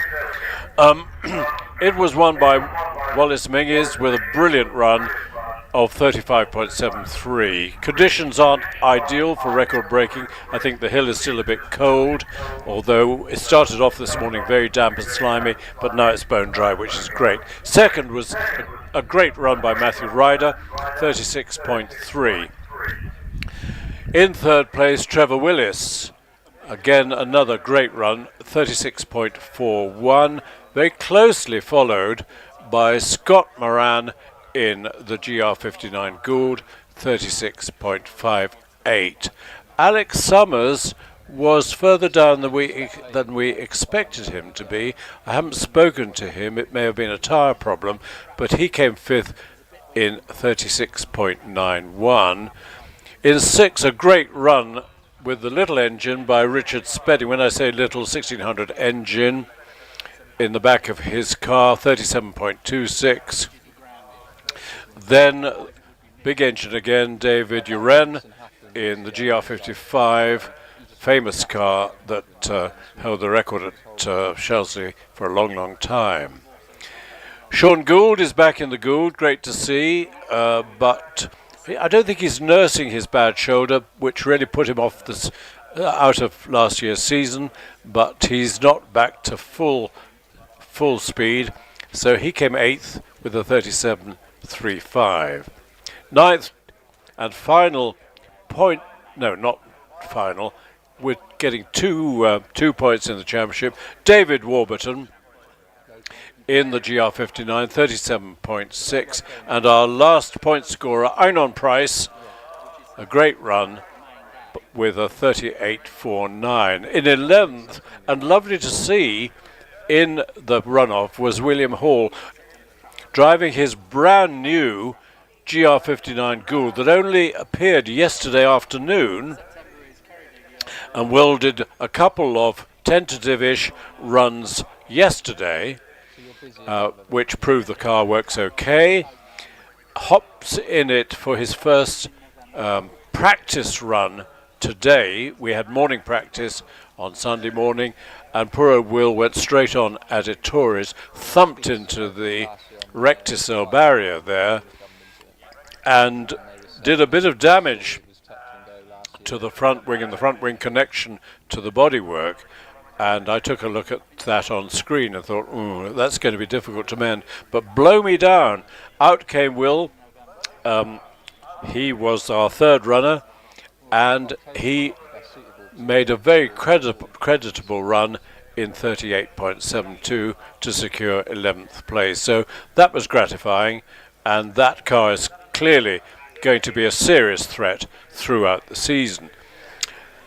12th came a great run by Jonathan Varley in the tiny little Predator with its 2-litre V8 engine in the back. It's such a pretty car, and Jonathan really has a handle on it. Remember, it's only a 2-litre.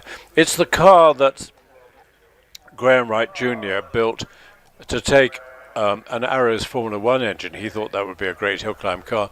It was an absolute disaster. It never went right, and it got chucked in the corner up in Scotland. Jonathan was looking for a new car and said to Graham, "What on earth is that?" He said, that's the old Predator. It was never any good. But Jonathan saw the potential and bought it 4 or 5 years ago and ran it one season with a Cosworth BDG in the back, and then it appeared beginning of last year or the year before with this tiny little 2-litre V8 engine built by Terry Davis, comprising 2 motorcycle heads and blocks on a common crankcase, but it's a miracle of fitting, squeezing components into the car. And if you're here, do go and have a look at Jonathan's car. It is just amazing.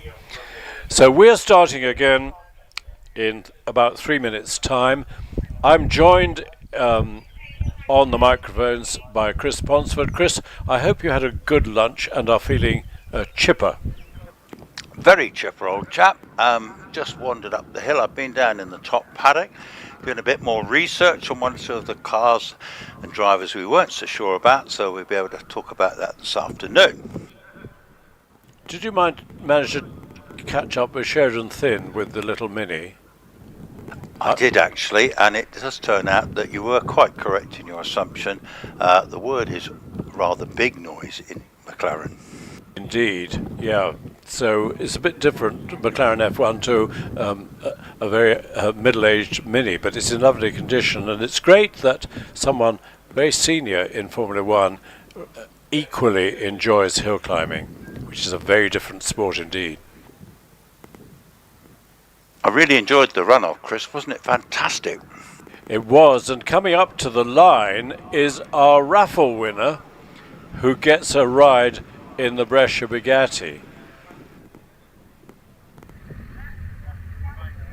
This is the car that's been parked outside the Friends of Prescott all day so far, and the passenger is encouraged to put his right arm behind the driver. It's a very tiny little car. It's a bit of a squeeze. I think the Brescia, I'm not sure what year this dates from, but about 1921, I think. And people in those days were much smaller than they are nowadays. Being not a demonstration run, but not a competitive run, the MS UK rules say it's got to have a course car in front of it and behind it. I suppose it's a sensible rule. Well, I don't think it is. Anyway, it doesn't actually hamper the Brescia at all. They nip along in the Minis fast enough. But when you have a really quick car being demonstrated, it's so frustrating that it's hobbled behind the course car. But better to see it than not to see it. I think this winner, I think he only gets one run. When we see the Bugattis themselves, we've got 3 Bugattis competing here today, and usually the Bugattis kick off our action after lunch. You'll see the Bugattis at full pace for them anyway. We've got two Type 35Bs. That's the Grand Prix Bugatti, but equipped with mudguards and headlights, so road legal. And in France, in the 20s, you could drive your Bugatti to the circuit, compete in the Grand Prix, and then drive home. I'd like to see Lewis doing that in the works Mercedes now. That would be fun, wouldn't it? Chris, it might be an idea just to explain what the procedure is this afternoon, how it'll all run. Oh, I wish I knew. I kind of know. We kick off with the class for Bugattis. We've got 3 of them. Then we're going to have our class runs, going right through the program again, from the small saloon cars right through to the big racing cars. And drivers of those cars who have entered for the British Hillclimb Championship are eligible, and if they score enough points in the class runs, the fastest 12 runners or point scorers are eligible for the second runoff. And the second runoff takes place when the class runs are finished. We've had lots of excitement this morning, and on the screen we're having some replays, and that was an embarrassing moment when poor old Paul went straight on at Pardon. And then yesterday, was it Andrew or Adam who had quite a spectacular accident at Orchard, later on, a very unwise pheasant was wandering around the start line. It escaped one car, but I'm afraid when Tony Hunt car came up, it got the pheasant, and it didn't do the pheasant any good at all. Somebody will have ended up with pheasant stew that evening. By the way, I'll just interrupt. I think it's at 3 o'clock this afternoon. People's mobiles will be ringing with the dire warning signal. So I'm going to switch my phone off now. Yeah, I think that's wise. I think that's going to surprise a lot of people. This imp was a spectacular, and it had a really spectacular blow-up. We're not sure what went, but this was yesterday, and it was great to see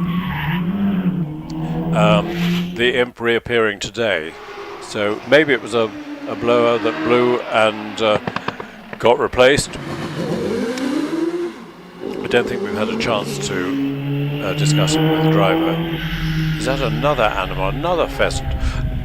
The word has got around among the pheasant community that the finishing line at Prescott is a very exciting place to be, sometimes too exciting. I think that was Graham Wynne, very briefly having us a leery moment out of Pardon.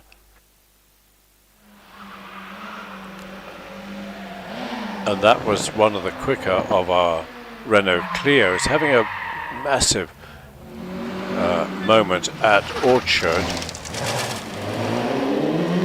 And then it was Issy in the Evo 6, very nearly going straight on at Pardon. She got it right just at the last second.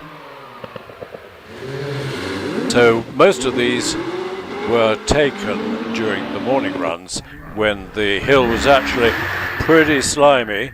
But we've got action on the hill starting, and this is interesting. This is a car very, very few people have seen before. It's Felday 2.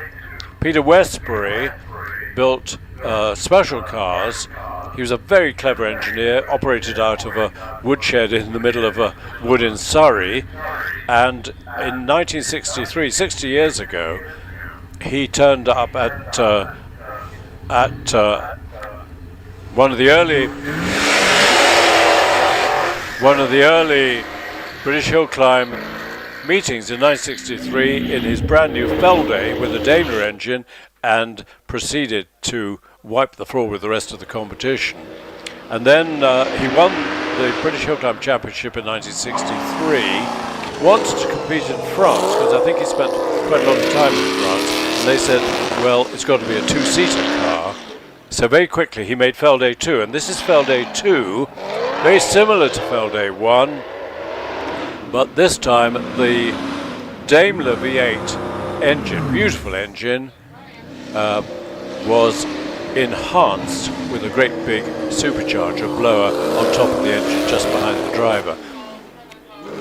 And a film company is making a documentary about the life of Peter Westbury, which we hope will be out in the autumn, in the winter, and probably be on a Sky Channel. And the film crew are here all this weekend making this documentary. I think quite a lot of it's in the can already, particularly the programs about the rebuild of the car, finding it and rebuilding it. But we're now celebrating its completion, and 60 years since Peter first competed at in the British Hillclimb Championship. Funnily enough, spookily enough, I was competing in the same meeting in April 1963. Now then, our competition kicks off appropriately because this is the home of the Bugatti Owners Club UK and has been since 1938. So appropriately, we always have the last runs before lunch and the first runs after lunch are whatever Bugattis are entered. And today we've got 3, starting with this little Brescia of Rupert Marks, who's got a nice little collection of Bugattis, including a Type 59, the famous 3.3 litre Grand Prix car, but he's brought the Brescia today.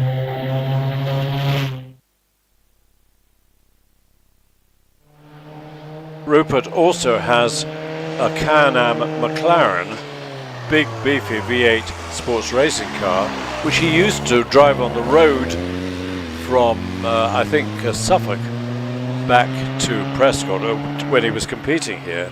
But I think he's seen the light and has now got a trailer and trails the McLaren, because driving a Can-Am McLaren around London on the way home in the evening in the pouring rain was probably not terribly enjoyable. He's a great driver, delightful character, and the Brescia is, as you can see, in immaculate condition. It was Mr. Bugatti's first real commercial success, built, I don't know, maybe 100 or so Brescias, whereas previously his only competition car that he had built was, I think it was Type 12 with a 5-litre engine and chain drive, which Ettore himself drove on a hill climb in France, La Tourbie, pre-First World War, and those 3 cars still exist. And not this year, but in previous years, you'll have seen one racing at Goodwood in the SF Edge race for Edwardian cars. On the line, we got this glorious Type 35, probably the classic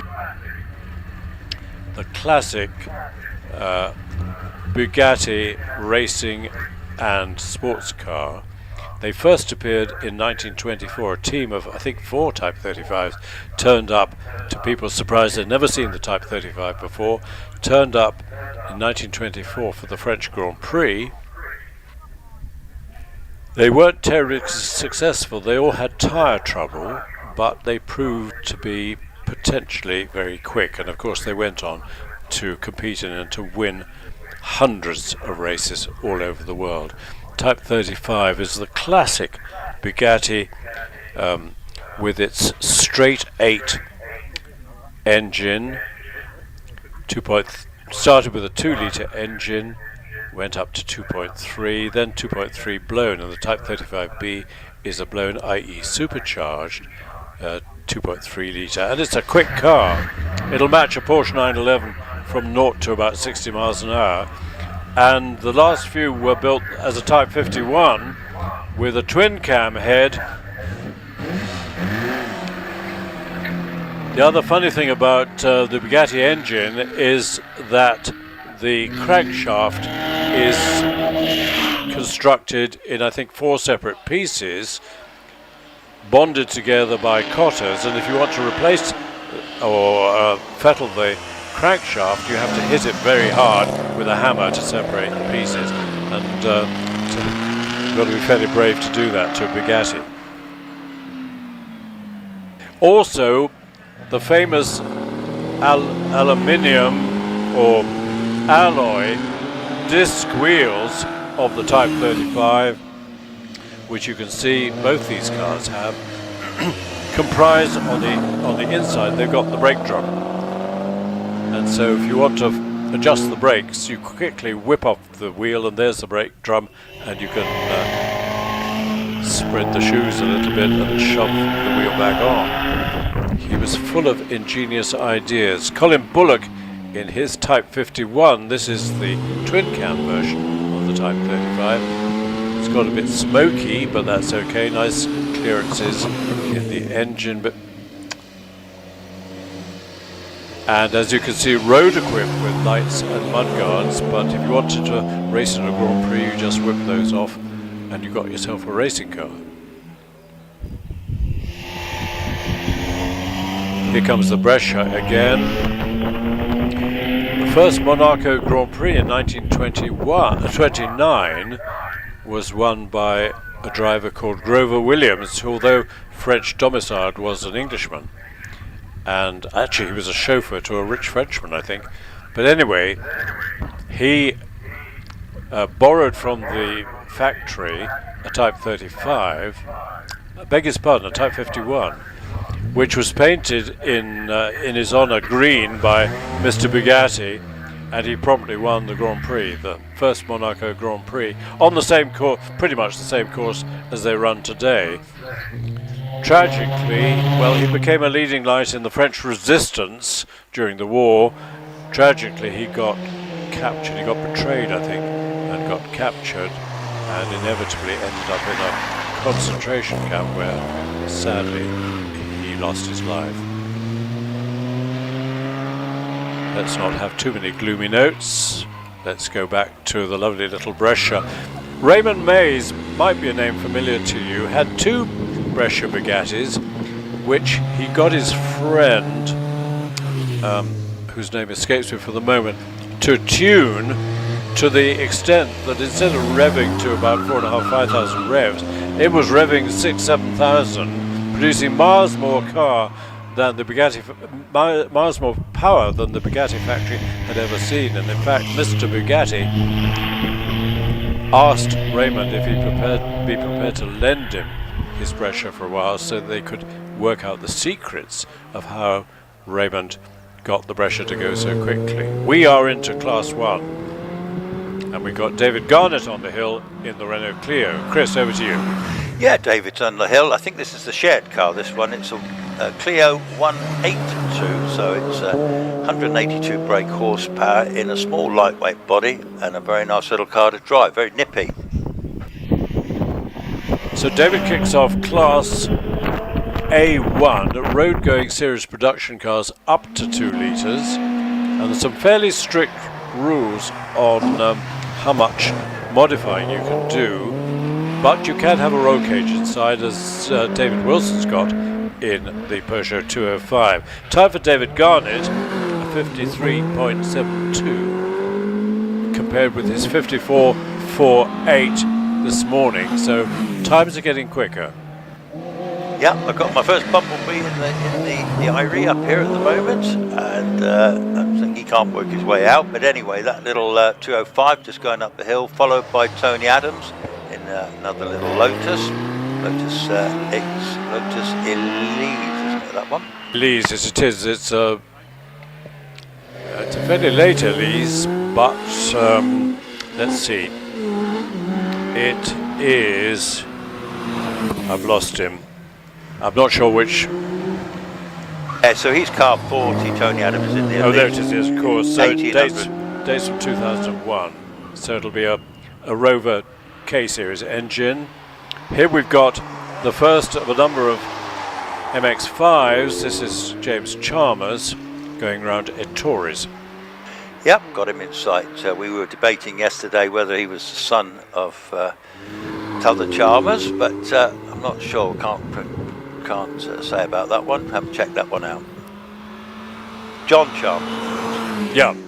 Off the line goes Simon Curtin in a much hotter version of the Elise called the Exige, which, unlike the Elise, doesn't have a detachable hardtop. It's a fixed hardtop, and getting in and out is quite an art. It's like posting yourself through a letterbox.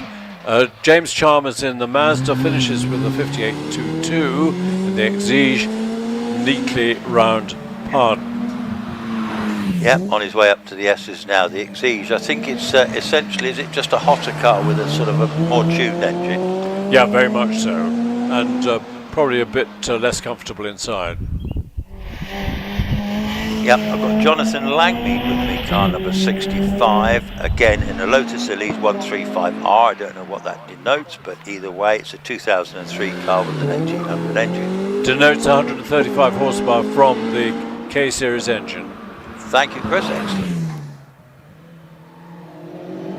Simon Curtin in the Exige 50.09.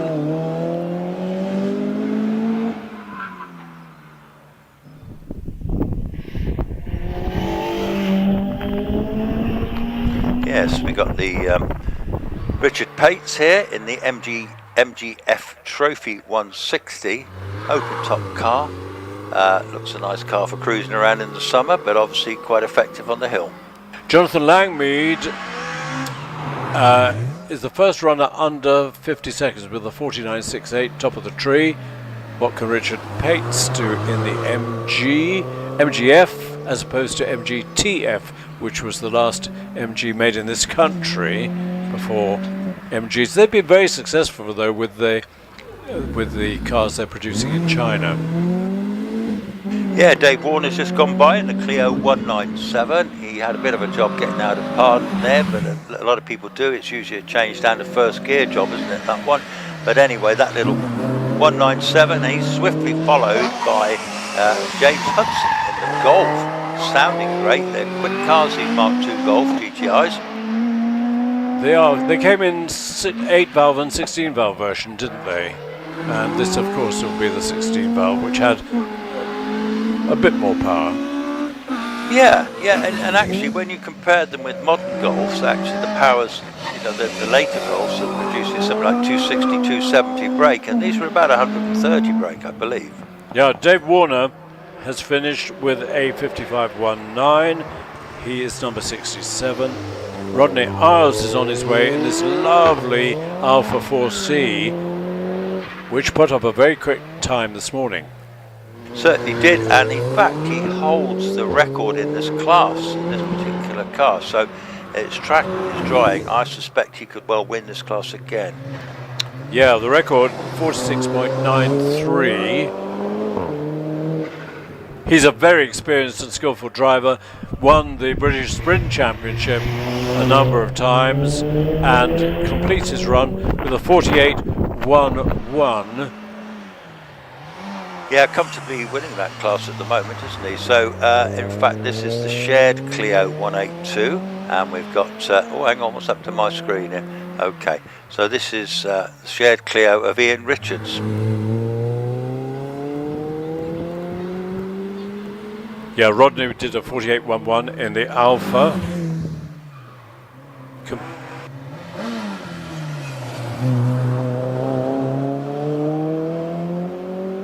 Ian Richards, Renault Clio 182, rounding semicircle, up to the line, a spectacular car, the Cayman GT4. This is hot,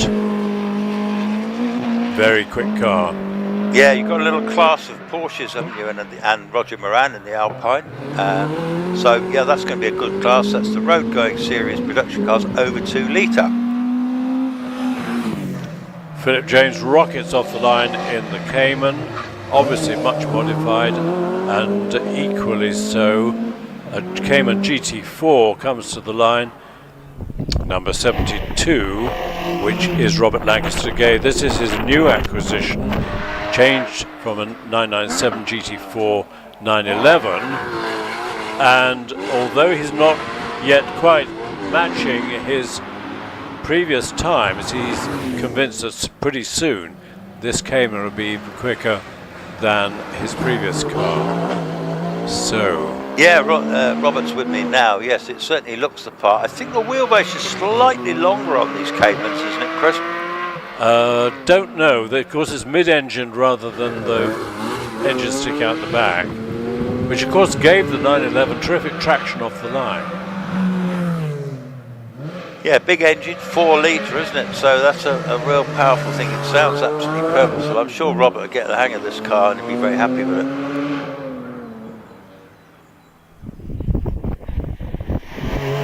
So Robert heads for the finish and records a 49.95.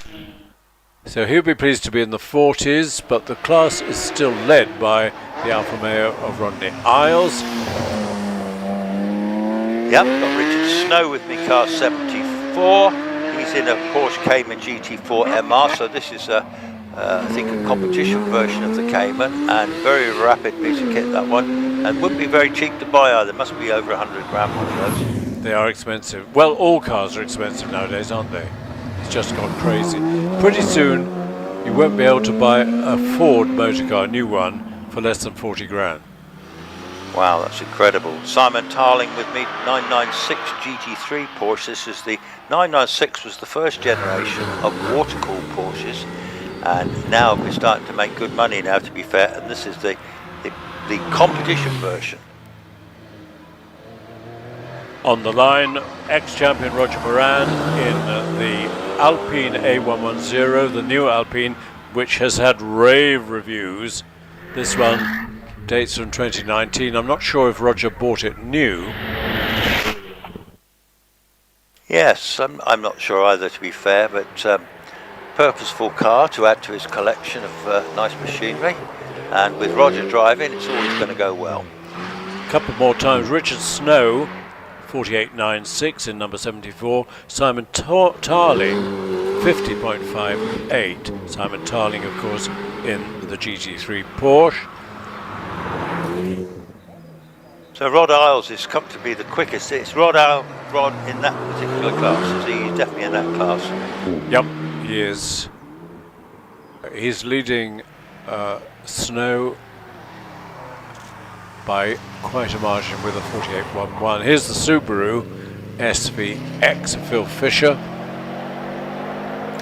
Yeah, lots of Subarus. Not many out here today, but Subaru is always a very competitive car. Permanent four-wheel drive, flat 4 engine, and generally from the factory they're about 220 brake, but a lot of them are over 400 or 500 brake horsepower when they've been tuned.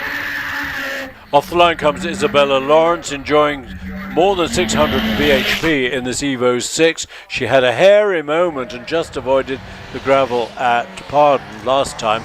Very skillful in keeping it out and getting it round the corner. Yes, she's on her way up to her spot that she had a little problem with. This time she brakes much earlier. She's already round Pardon now. She's going to put the grunt of that engine down now. Exiting Pardon, going up towards the S's. This is Class A3, only has 3 runners. The Subaru Impreza we've just seen. Phil Fisher do a 54.76. Roger Moran in the Alpine 51.07. Let's see what Isabella can do into the semicircle after 42.79. So low 50s, a 50.59. What did she do this morning? 51.64. So that's an improvement. She'd be happy with that. She was, didn't she go under 50 seconds yesterday? I don't remember. That was a long time ago. On the line, Peter Richings in the Yaris the GR Yaris. Most of them are white. This one a very pretty metallic red, which I'm sure is quite an expensive option. Yeah, Peter's a very experienced driver, driven in lots of classes on circuits and on hill climbs. And this well-driven little car, they are 270 brake horsepower, standard four-wheel drive, 1600 turbocharged. And if you want one, you're going to have to wait a bit. I'll just do another shout out for Joy Richins, one of our esteemed hill photographers that's here today.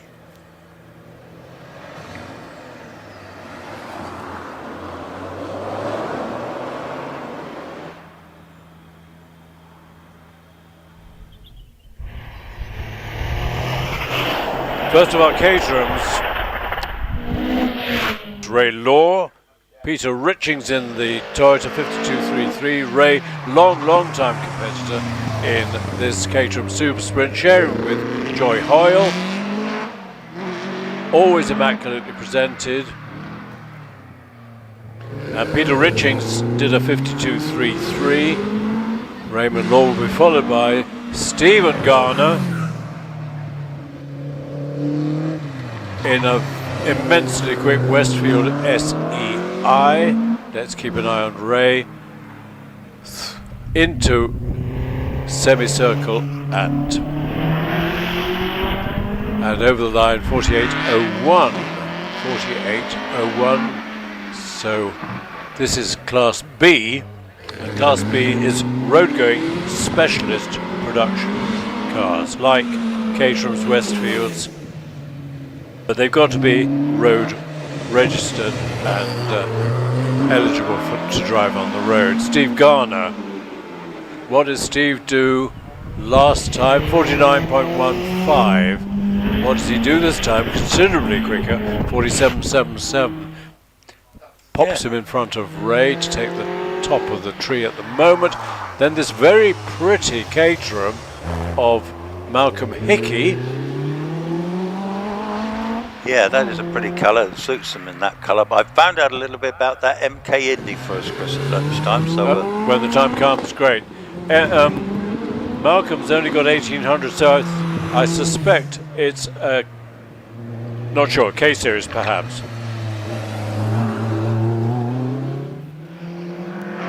on the hill, Timothy Higgins. Timothy Higgins in another Westfield SE1. This one's a 2 litre.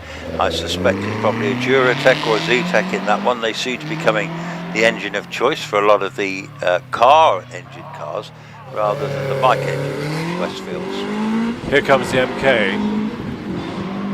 Yes, the MK. The gentleman comes from near Leominster. It actually comes from a kit car. It's got a 2 litre Zetec in this one, and this is his first season in it. Looks lovely. The car looks really tidy, and he certainly seems to be enjoying it.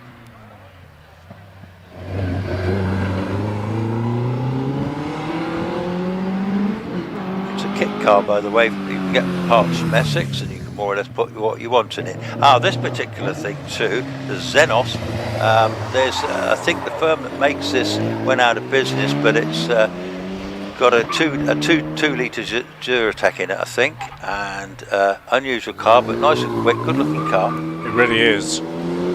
We've got a time for Malcolm Hickey, 51.18. Tim Higgins in the MK, 52.11.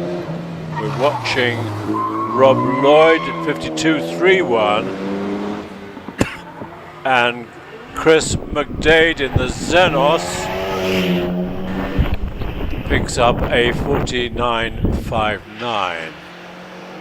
Now the AMS Motaya. This is a kit car.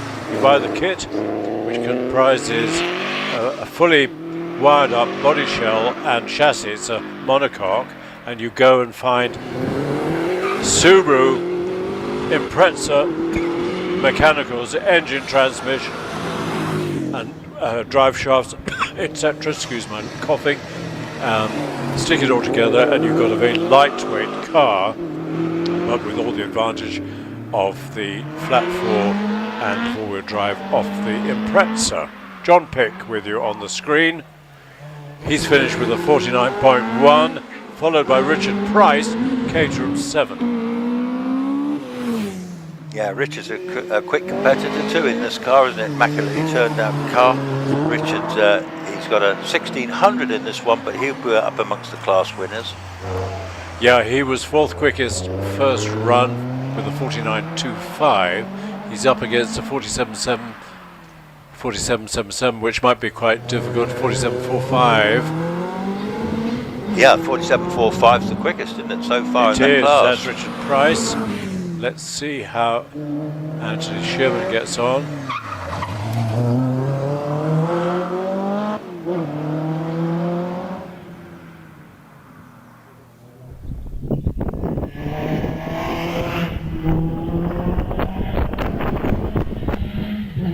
Well, he gets on okay with a 51.84, and he's followed by Martin Rutter. Interesting car, this.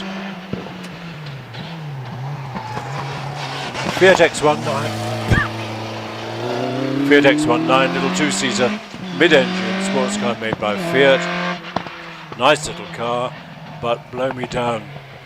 They all melted away in the rust, apart from 1 or 2 which were rescued. Yeah, this car's had a lot of work on it, to be fair, and it was eating up gearboxes at one time. He was telling me at lunchtime, but anyway, he seems to have it well sorted now, and he's already on his way up to semicircle. If you're here, watch closely. This amazing Hillman Imp of Eric Murray blew itself up yesterday. I'm not sure if it was the turbo. Eric fixed it overnight. It's incredibly rapid. Yeah, I believe it's got about 170, 180 brake horsepower out that little imp engine, but the turbo obviously makes it a lot quicker. He's had a few problems over the years, but he seems to keep it going.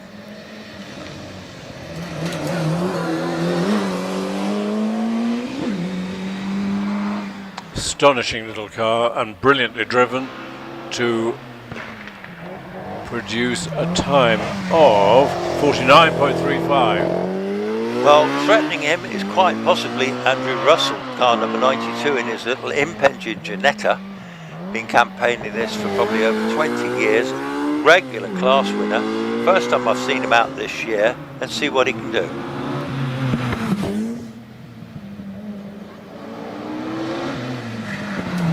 Yeah, Janetta now under new ownership for last 10-15 years or so, really successful with a number of championships in circuit racing.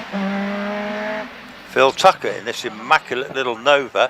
Now, if I remember rightly, I think he won this morning's best time in this little car. Let's see if he can do it again. He did a 48.97 to top this class.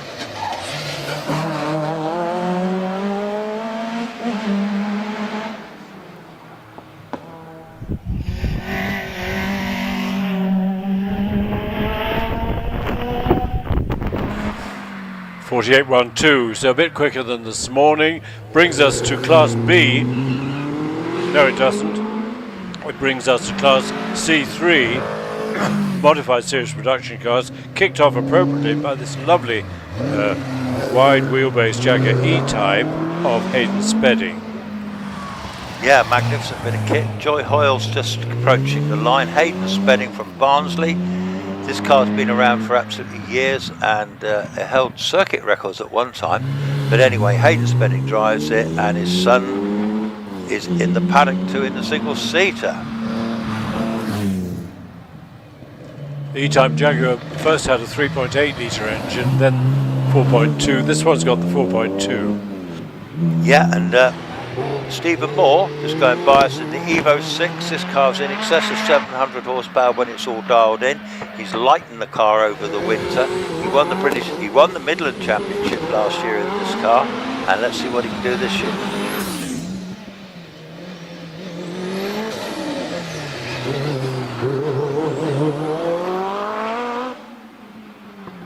Stephen Moore, 38 seconds into semicircle. On the line, Paul Howes. Just need to talk a bit about this car. 45.13, Stephen Moore. Paul Howes on the line in this RSR from the 70s. It's got 300 horsepower.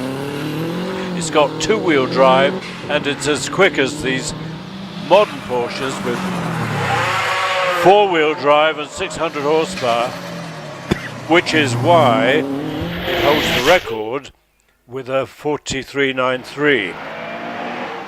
Yeah, I think, did you mention 300 horsepower? I think it's got a lot more than that. I'm sure this car's in excess of 400. This one. Well, I had a delegation led by Robert Lancaster Gay telling me the difference between the Paul Howes car and the later state-of-the-art 911s. Ah, well, fair enough. They would definitely be in the know then. It certainly looks and sounds magnificent. Well, whatever, it's very quick, and Paul, can he threaten his own record? 43.93, no he can't, 45.71. Fisher Fury of John McQuillan, they're having a lot of fun with this. Yeah, sharing it with Mike West, Mike engine car, this one.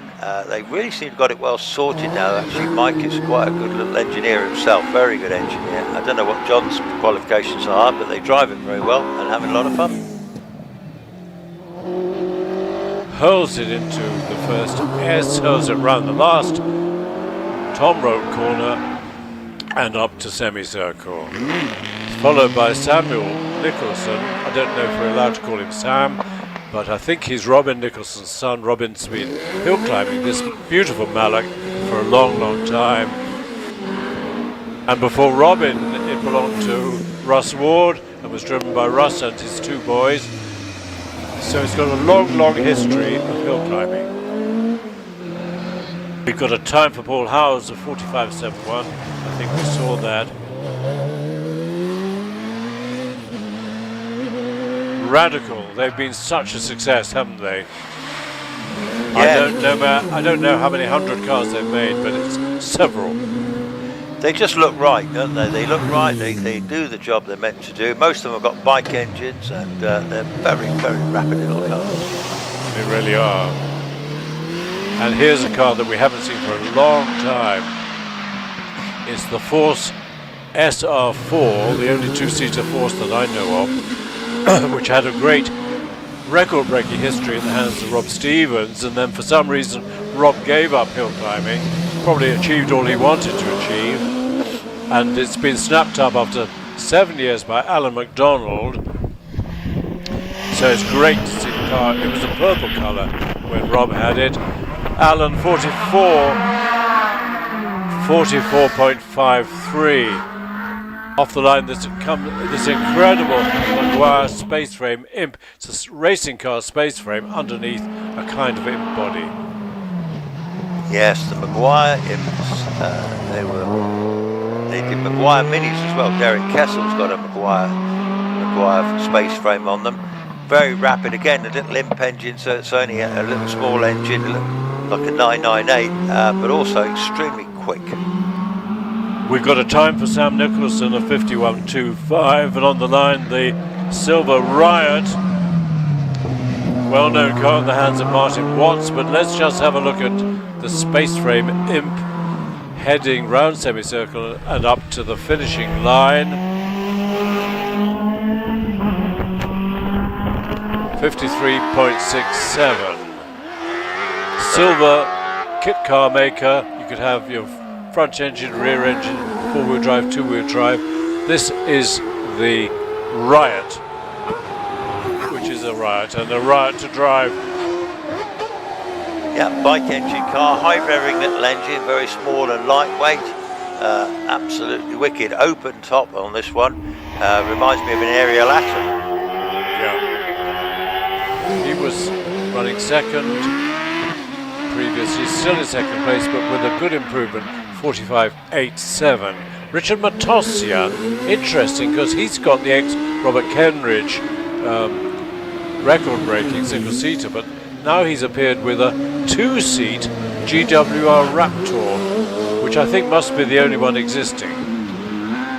Yeah, not many at all. The Kenrick car, I think, has got a couple of engine problems which have been sorted out at the moment, so that'll be back in action at some stage. Yeah, it's a BMW engine. 45.63 for Richard. On the line, 7.3 litres of Pilbeam MP92 Chevy engine. Car of the type that Mike Pilbeam built for LMP2 at Le Mans, where they would be fitted with probably with a 4-litre Judd engine. Penrose has bought this car engineless, I think, and popped in this 7.3 litre Chevy. Sounds fantastic, that one. Big fan of that car. That's, like you say, it's a difficult car to hill climb, I would imagine. Big, heavy car. But nevertheless, I can imagine on the circuits it would be more successful. But doesn't it sound magnificent? And sensibly with a carbon fiber tub as opposed to the space frame that the majority of MP92s had. Here's an interesting car. Chris, do you know anything about it? Yes, the Zolf GT. Actually, the company no longer makes them because I think they've gone out of business. But this car, a lot of people have said it's one of the prettiest cars we've seen here today. Looked very effective. Got a 2.3 Duratec in it. Certainly got plenty of potential to go fast, and must be rare, very rare, and probably worth quite a lot of money. They had grand ideas to build hundreds of these as track cars, but after 13, the money ran out. Now, Norma, I'm not swearing at a girlfriend, this is the type of car that tends to win all the European hill climbs. Because it has massive downforce. It has a turbocharged 3-litre Honda engine, immensely quick. And I'm not sure whether this is the only one in this country. There are quite a few of them, of course, in France and Germany. One of my favourite cars on the hill, this is Graham Lokes. Yes, Graham Lokes is in his lovely Lola T492. Put a Porsche engine into the back of this one, which he rebuilt himself. It looks absolutely spectacular and sounds magnificent and makes very quick progress up the hill. It does. We've got a time for Duncan Barnes in the Norma of 44.91. So he's in the lead in this class at the moment. Can Graham Lokes do anything about it? 46.72 first run. So I think 44.91 is slightly out of reach. Yeah, 46.51. Still an excellent time. This Escort that's on the hill, this is a 2-litre Escort with a 16-valve Cosworth head, and it's also turbocharged. It can competed at our rally day last year, and I think he'll probably be back this year. Well driven car, thoroughly enjoying himself. Yeah, that's a meeting not to be missed in November when you're beginning to get the winter blues. Rally Prescott was launched last year. It was a huge success. Tony Bonfield, father Bonfield this is, in this, the car they call Old Faithful. So this one they've had for a long time, was built in about 2000, this car. Bike engine car, and this is a Suzuki engine in this one. And Class G has been won by Duncan Barnes. We're on to single-seaters. Yeah, big class of these racing cars from 600 to 1100 cc, but there's very few. I can't think there's any 600s in the class today. They're all either there's a 748 Jonathan Flesher, but most of them around about the 1 litre mark. Class kicked off by Richard Weaver. Well, actually it was kicked off by Tony Bonfield, but Richard Weaver off the line, 2.44. Yep, coming round in Tories, sharing with his son, Tom. Did Tom win his class? I think he was second. I think he was second to Tatham, wasn't he, this morning? No, he wasn't. He did a 40.89 and David Tatham did 41.36. I had the advantage of you of a nice chart on the TV screen. Brilliant, brilliant. Okay, so did Tom win that class then? Yeah, he did. Fantastic. Mike West, by the look of it. Yeah, Mike West it is, sharing the car. Now, Richard Weaver, what did he do? He did a 42.84. Now we're back a class because it's a double-driven Fisher Fury. Mike West driving it now. Yep, very nicely. Normally marshalling, but they own this car, so he's having a drive today, this weekend.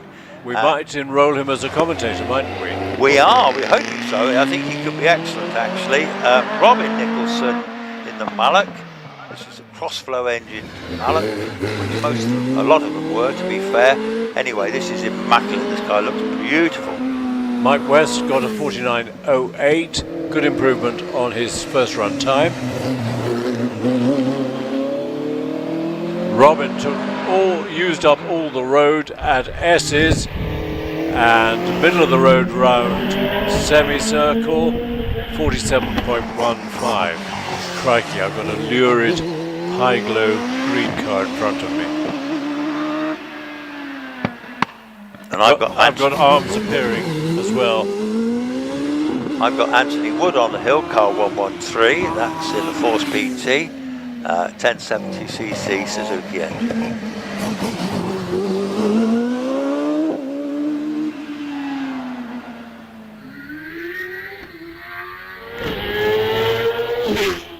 You won't miss this one, will you? Stuart Bickley in a brand new car, this one. This car is fresh off the blocks. I've just had a reminder that at 3 o'clock we're going to have the first ever government warning sound and some flashing lights on our mobile phones, on our smartphones. So if suddenly your phone is still switched on and seems to go mad at 3 o'clock, don't jump up and down in panic. It's a government test. It'll last about 10 seconds. Yes, that's to tell us what. Oh dear. Oh, well. He made it. That's brilliant. That was Richard Brandt ploughing his way through the kitty litter at a Tories, and a very rare sight to see a car continuing round the corner without bumping into the Armco. There will be some sweeping to do, but Richard Brandt gave us great entertainment, so maybe it's worth a bit of sweeping. Yes, well done, Richard, getting it out of there without any tow trucks required. So that's good news. So the marshals are all having a Here we go again. We won't be in action. The red flag's out at the moment. Serious understeer, but not quite enough to put him into the Armco, so well recovered. I'm afraid he'll spread a bit of gravel on the track, which has to be swept for the sake of our following competitor. So there'll be a bit of a pause, which actually, well, no, it would have been better if it had happened at 3 o'clock. I don't think it's going to take us 10 minutes to sweep that lot up. No, I don't think it will. And as I say, we've got the impending government doom warning. So you can switch off your phones if you don't want to hear that, but it will buzz you later on to let you know that you missed it. Now, is there any logic to it? I mean, it's a government initiative. Your phone's going to go mad, making bleeping noises and red lights flashing. And what everyone will want to know is, what's the panic? Why has the government pressed the panic button? Are the Russians invading, or is the North Sea flooded? So is there a mechanism on your phone for telling you what the problem is? I wonder. Probably not. Well, it depends what they want to tell you, I suppose, ultimately. If back in the 50s and the 60s, they used to tell you to hide underneath the table and things like that, wasn't it? Yeah, wrap yourself in brown paper and hide under the table if there's a nuclear strike. Yeah, that worked really well against Mr. Putin's vest.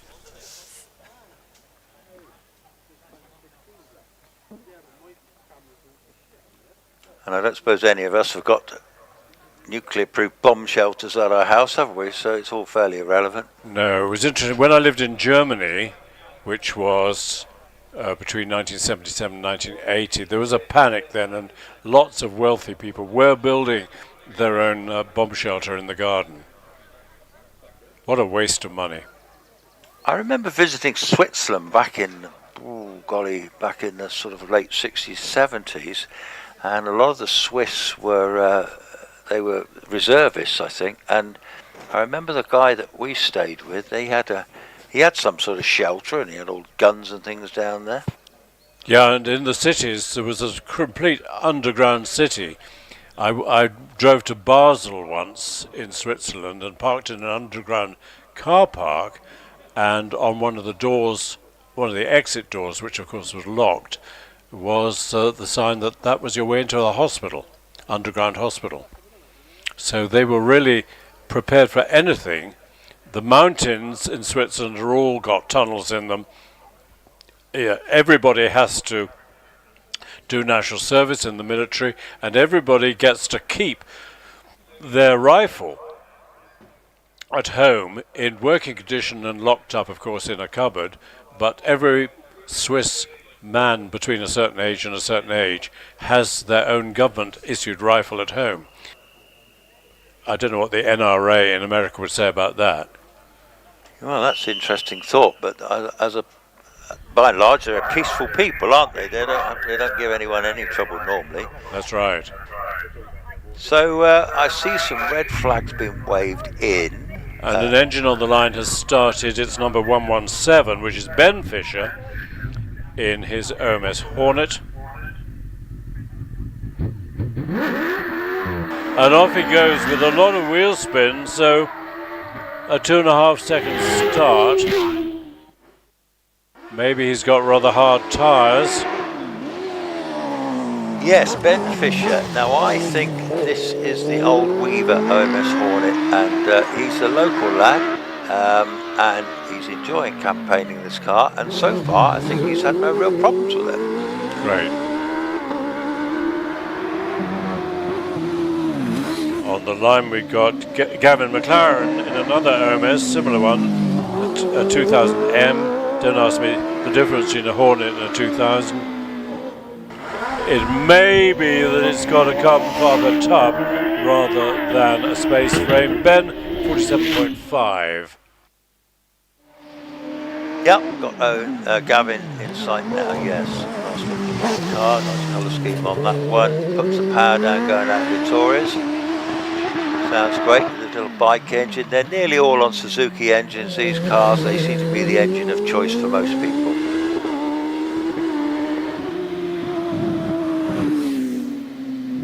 On the line we go back a class. And Robert Penrose, Bob's son, gets to have a go in the Pilbeam MP92. Yeah, beast of a car, that one, isn't it? Yes, it really is. Seems to be better suited to power hills like Shelsley, where there's a bit more time for it to get that power down and get up the hill.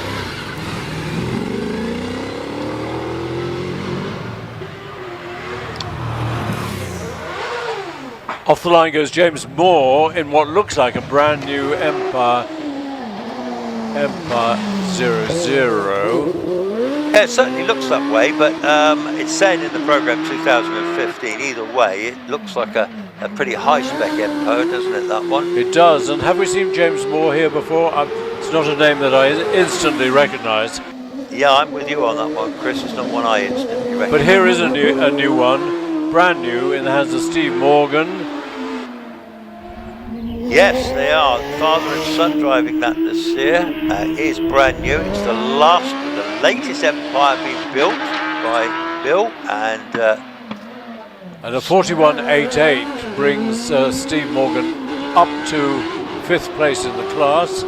So he'll earn class points in the Midlands Championship, which runs concurrently today, and it's the classes you score points in your class and tot them up at the end of the year.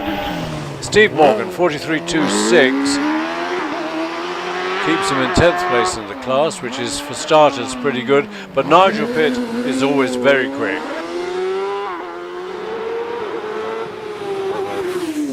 Yes, he certainly is. Extremely rapid. He's a local man, isn't he, Nigel? He had that car for sale recently, and in fact I've got Emma Racing on the line. She's the other half of the Channel Islands Sand Racing couple, and she's got a beautiful looking Evo too.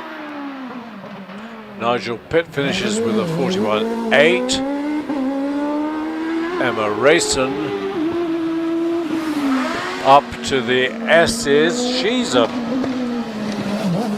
a class driver, isn't she? The perfect line through the S's. She's done this before, I can tell. Yep, Mark Sanker running right out of Vittoria's, just gets away with that one there. Mark, a regular competitor from Stourbridge. This is a rapid car. He's a very tall gentleman, but he manages to fit into that car. He's very slim, by the way. Anyway, super looking little car. Saw him at Lowton the other day. What did Emma do? She did a 44.87. So middle of the field. Mark 43.93. Daddy, Richard Summers, Marta Familias. Yes, very, very competitive driver is Richard. This little Force, this is a super little car, to be fair. It's not particularly late model, but it hasn't got carbon monocoque, but it gets driven extremely well, and Debbie and Lindsay drive this one too. Off the line goes David Tatham. Rapid start, 2.24, 93 miles an hour under the bridge. Yeah, watch out David Tatham, very late spec car this one, absolutely drives it like the wind. He came second, I think, to Tom Weaver this morning, and I thought he would win this class, but anyway, he's well on his way. What do you think, Chris? Well, he took the perfect line through Ed Torres, leading the class. The moment is it Steve Bickley with a 40.52. What can Dave do? I think he might well beat that.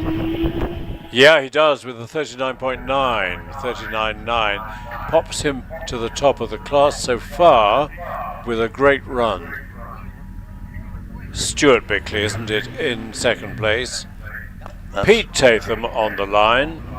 Brothers, of course. They travelled down, I think, from maybe Yorkshire way. But anyway, Pete is a much older car. And this was the car that had an incident here last year when it had a fire. But anyway, it's all rebuilt now, going very well. Already ran the Taurus. Yeah, the programme has got the age of the two Tatham cars modelled up, because Dave's Firehawk is certainly not from 2009. It's brand new, I think. Yep, you're spot on, and I think Pete's brand new.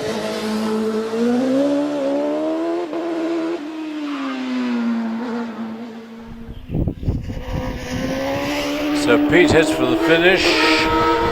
Martin Turner takes off very quickly. Yep. Scurries round Orchard. Yep, got him round Victoria's already. I kind of thinking, I can't confirm it with the Greeners, that this might be their old car, if I've got that wrong, but it certainly looks very, very similar, doesn't it? It does. They had an unfortunate time yesterday. Andrew, I think, got into a spin at Orchard and clogged the Armco, deranging the front suspension. They'll be back pretty soon, no doubt.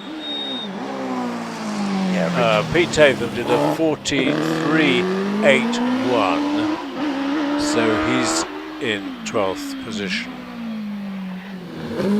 Yeah, Richard Walker in the little OMS, that's an immaculate looking car, that one. Nice colour scheme on that one. Very rapid. This is such a closely contested class. They've nearly all got similar engines, nearly all Suzuki engines, and currently out similar brake horsepower.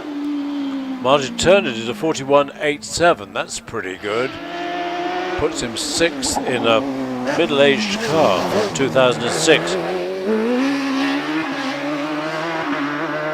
Young Ben Bonfield in the Jedi. Richard Walker, 45.48. Yeah, Ben won't win this class, I don't think, but he'll certainly, in a very elderly car, put up a jolly good time. Yeah, Jedi made a lot of cars for the 600cc class on the circuits. Ben's time 42.77 now. Tom Weaver on his way very quickly, 88 under the bridge. Yes, Tom Weaver already with me, so this is a toss-up probably between Tom Weaver and Dave Tatham to win this class again. So how's he looking so far? Okay, neat and tidy, did a 40.89 run 1 this morning in the S's, using every inch available to him just about, and into semicircle 34 seconds. So this will be quick, it's a 40.08. So he stays in second place. Good Robin Wood did a 44.64. So it's looking like Dave Tatham's going to take that class, with Tom Weaver second. So again, Tom Weaver showing his pace now. It's going to be all through the season, those two, aren't they? On the line, Tom Morgan, son of Steve we saw earlier before in their brand new car. Empire Evo 3. Tom very gently off the line. Cost him a bit of time, half a second or so. Yeah, brand new car. He was competing in the Formula Ford class last year, I think sharing with Alex Coles. Anyway, they've both gone up classes this year, and Tom, be interesting to see what he does. Very middle of the road approach to Pardon, which makes sense. You're never sure with a new car whether it'll suddenly dive into the Armco on the left, so take it easy. Nice and smooth, not dramatically quick. Getting used to the car. It'll be in the mid-40s. It is indeed 44.95. That's okay. We move on to class J1 for Formula Ford cars, of which we've got 1, 2, 3, 4, 5, 6, I think. 3 of them double driven. Sarah Bosworth leading the way at the moment with a 50.13. Here she is on the hill again. Yep, going into Pardon now. Sarah, a fiercely competitive driver, very good driver too, very smooth, very accurate with her lines, and I will be surprised if she doesn't win this class. Well, 1985, 15 plus 23 is a lot.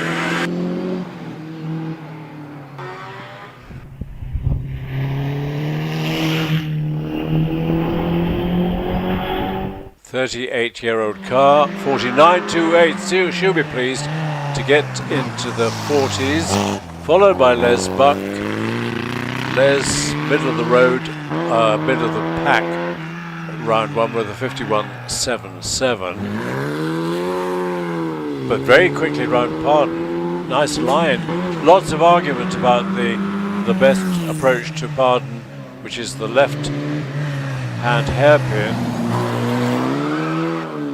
What is the view on that one then, Chris?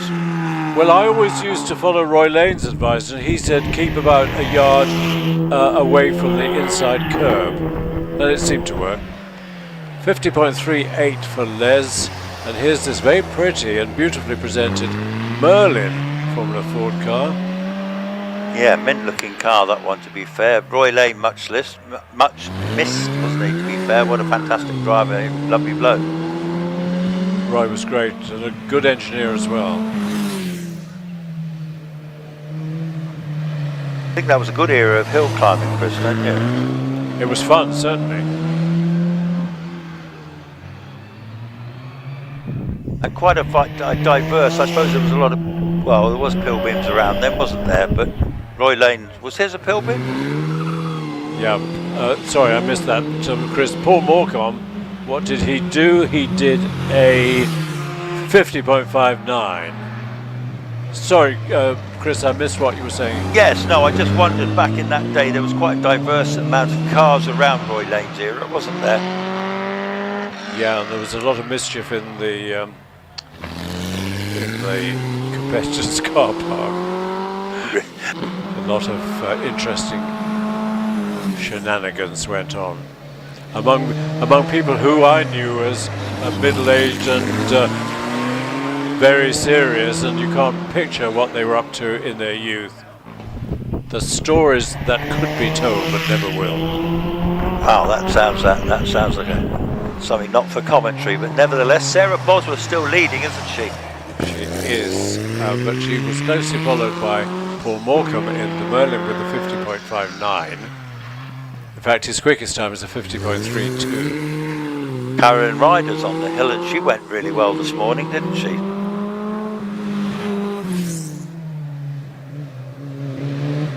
She's really close, actually. Caroline heads towards a semicircle.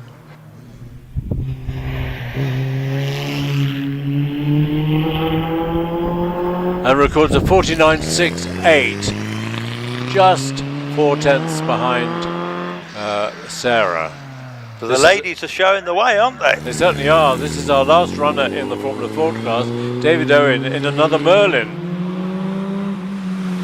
Don't see Merlin for months, and then two come along at once, like London buses. Oh, the lady's got the bragging rights at the moment, unless David Owen does something a bit spectacular. And Leon Cooper kicks us off in Class J2. Yep, first one out for the Coopers this year. They share this car with his wife Olivia. They travel up from West Country way. And this car is immaculately turned out, and Olivia has held ladies' hill records before now.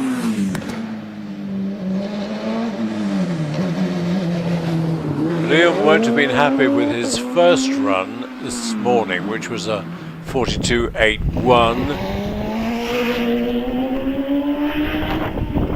Now a 42.85.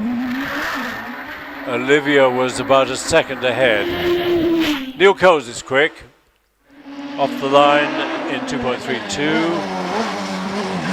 Yeah, immaculate OMS this one, which he's sharing with his son now, Alex, who's driving this car. He's another one of our young guns, Alex. Very, very good driver. Neil's very good too. And the car's beautiful, already heading up towards the S's.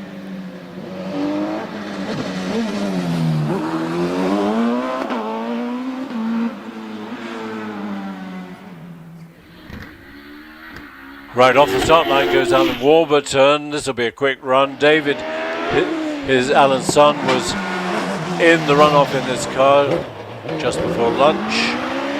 We've got a time for Neil Coles, a 41.88. Yes, Alan ran very well this morning, to be fair. I know he got beaten by David, but fair dues, he's still an excellent driver. He's a big man, is Alan Warburton, and I'm surprised he can squeeze into this thing. He's tall and slim, but he's very tall. Alan, 39.97. Class J2, Alan's morning run 40.7, so good improvement from him. Now Steve Marr, GWR Raptor. Is it a new Raptor, this one? Not entirely certain. It says 2018, but it certainly looks fairly new, doesn't it? It does. Can't believe that Alan Warburton's GR59 is from 2015. Can't be 8 years old already. Wow. Now Steve Marr is actually quick, 34.58 into semicircle, but it finishes with a 40.91.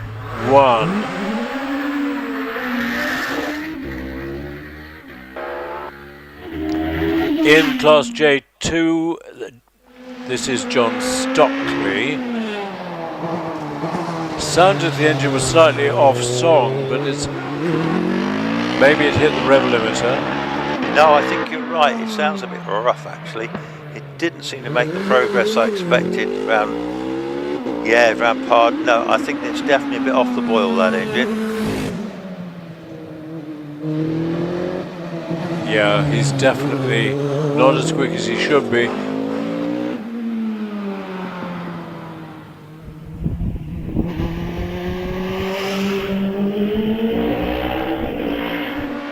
No, definitely not right. 47.24 for John. And short in the MSC carbon fibre 07. I'm thinking that might be a brand new car. It says 2022. It certainly looks like a new car. Lovely colour scheme on it. Making good progress already. Yeah, it looks immaculate. I think you're right. I haven't seen this car before. But Andy, 30 seconds at S's, 35 into semicircle. Might just squeeze into the 40s. He does, 41.75. Gary Hill, very successful circuit racer. Yeah, lovely looking car, to be fair. You mentioned about his qualifications earlier, and he seems to be getting the hang of this car. Perhaps his confidence is growing. Again, the McLaren orange, isn't it? It is. I think the first car he hill climbed was the Works Empire Wraith, which is quite a baptism of fire, isn't it? Absolutely right. Yeah, that is a serious bit of kit, isn't it? This looks to me like Darren Gumbley. Darren did extremely well this morning, didn't he, in this class? Yeah, he led the way for a long time, and then Warburton and Spedding overtook him. Ever the trier, Darren, so he's making great progress. Go for it, Darren. Gary Hill's time, 42.07. Wow!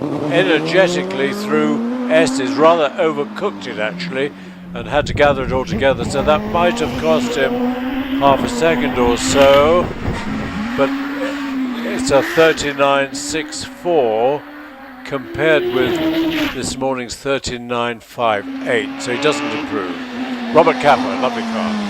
But he did actually beat Alan Warburton, so he's still leading the class at the moment. Robert Capper will have something to say about that one. This is like the Works one because it's the same era. Got all the beautiful bodywork on this car. Robert, good driver, rarely makes a mistake. So we'll see what he does. Well, Robert Capper ended up the first runs in 6th place with a 40.75. Richard Spedding still leads the class on the strength of his first run. Robert, 40.33, doesn't really promote him up the order, but it's quicker than his first run. Yeah, he looks about third in the class so far though, isn't he? Now, for some reason, we have got a bit of a pause.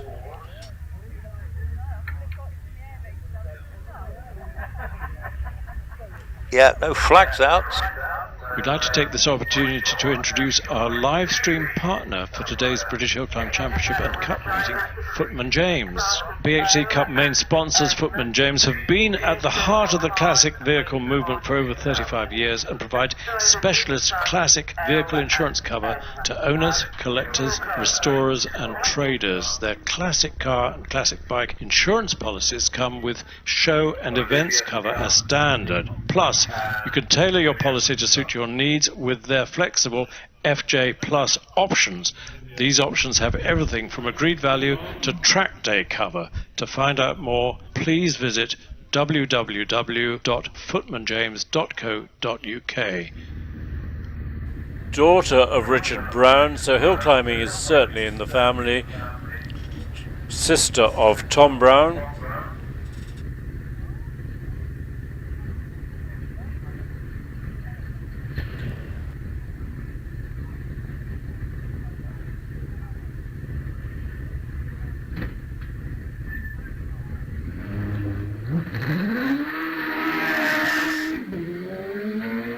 Olivia off the line in 2.38. I've lost my class box, but it'll come back. Here we are, Olivia. She was 10th after the first run with a 41.84. Yep, making good progress. She's a fierce driver, Olivia, actually. She's very competitive. I've seen her when she broke the hill record at Logan Park. She's very determined. It reminds me of Sue Young in the day when she was breaking hill records. Well, she records a 40.54. Which is quicker than Liam, isn't it? And that promotes her to 7th place. Alex scores. OMS 28. Yeah, Alex, very one of our young guns. Brilliant last year in Formula 4. Yeah, Alex and Darren Gumley produced exactly the same time first run, 39.58. Darren a bit slower this second run. Can Alex climb up? Alex is looking good at the moment. Yeah, he's up against David Warburton and Richard Sperding. But at the moment he's on the bottom step of the podium. 39.43, which is a little bit quicker than this morning, but still third in the class. Now, David Warburton, can he get quicker than Richard Spedding? Well, that's nearly a second that he'd have to go quicker. Certainly looking good. He's absolutely flying at the moment. He was 101 mile an hour. He got the bridge speed trap back. In fact, looking at the splits, he's pretty handy. He's pretty handy. I'd say he was up at the moment. Let's see. Rushes out of S's. Yeah, could well be. 38 exactly. So good improvement from David, but 300ths behind Richard Spedding. Now we've jumped. Andrew Colborne in his Van Diemen. He's on the hill, and pretty looking car this one. Got a 2-litre Duratec in this one, so I don't think he'll be threatening the leaders. We're into class K1.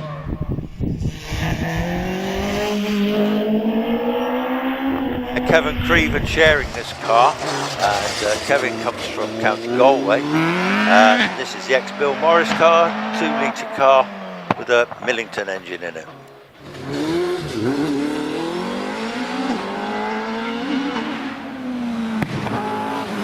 Jonathan Evans will be having a go in this one presently.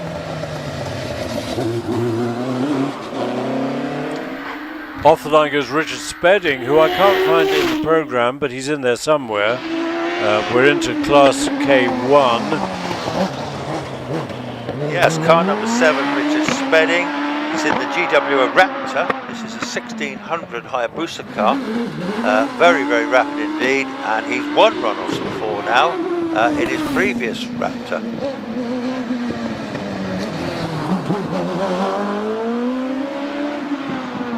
So let's keep an eye on Richard. I think he's won the class already.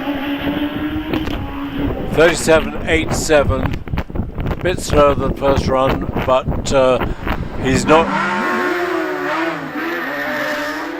So I think Richard will make the runoff. If this morning's anything to go by on the hill. Einan Price was in the runoff, and I think he finished about 10th this morning in the runoff. Einan Price first run 39.18, just behind Jonathan Varley.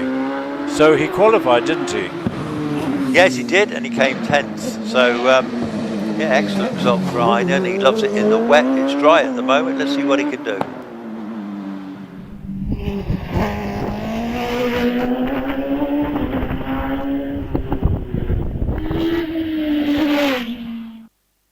.38.89 for Einan. And Michael Tregonning from Padstow in Cornwall. He's on the hill already. This is his first competitive weekend this season.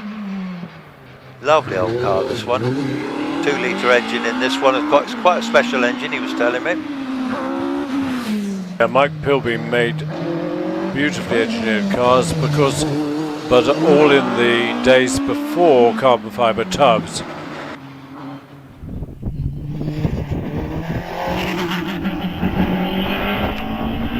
Mike Tregonning, 44.3. Ian Tucker, a neighbour, or a Cornish neighbour of Mike. Anyway, Ian's in the little OMS. Lovely little car, Hayabusa engine car. On the line, Jonathan Varley. It's worth watching if you're here. Meanwhile, Ian Tucker into and out of the S's. Jonathan takes off with a 2.25. Yep, our friend Jonathan Varley in the Predator looks to be absolutely on a mission. He's certainly got this car sorted, he can certainly drive it. Anyway, let's see what he can do. He was in this morning's runoff.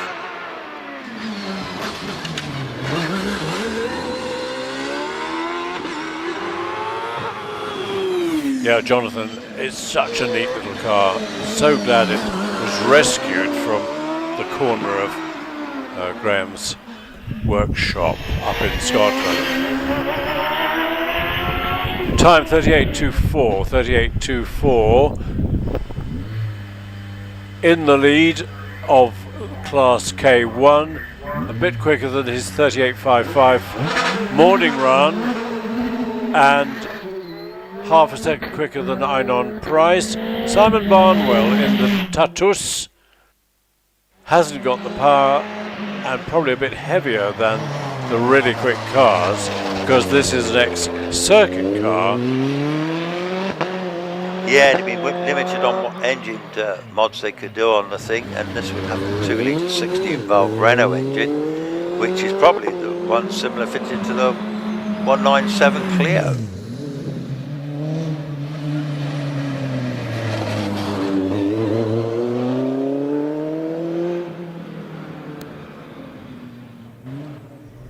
Now, Paul Hames had a problem yesterday. I don't know what happened, but it came back on a crane to the paddock. But a brilliant start for Paul, 2.21. This is an extremely powerful, supercharged Gould GR59. Actually, it's a 1300 turbocharged. Beg your pardon. Yeah, you're right, it's turbocharged. It's a Hayabusa engine in this one, and Paul drives this one very well, and it's been a very quick car, got into runoffs in the past. Well, that engine, it's only 1300, it's producing what, 350 horsepower?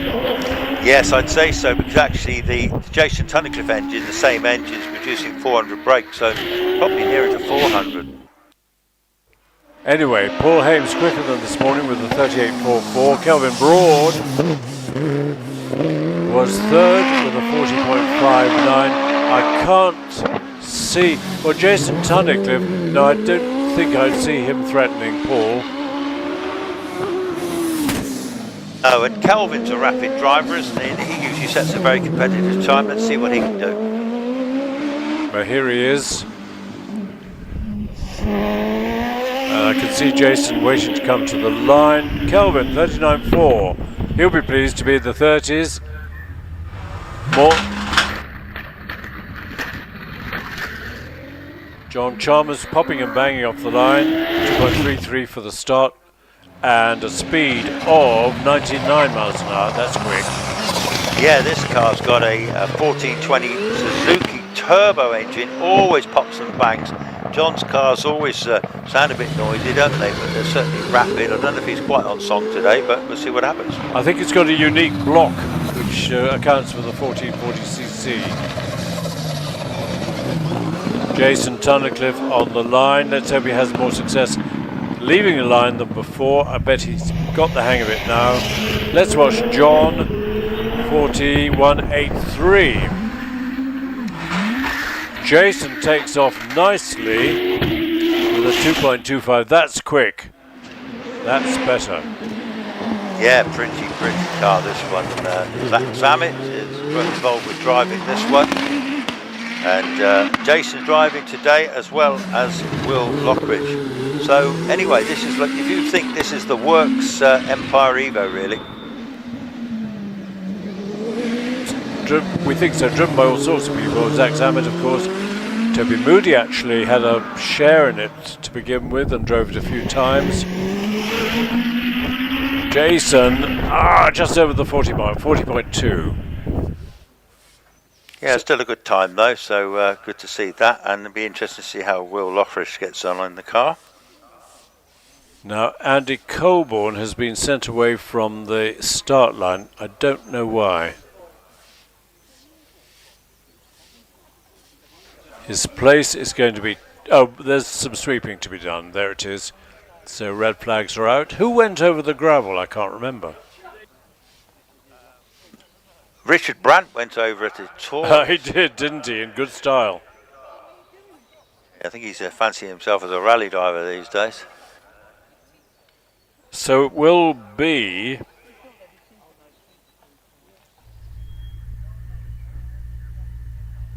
It'll be one of the Colborns coming back. Car back to the pre-start line. Battery plugged in. And as soon as the sweeping is done, he'll come up to the start line.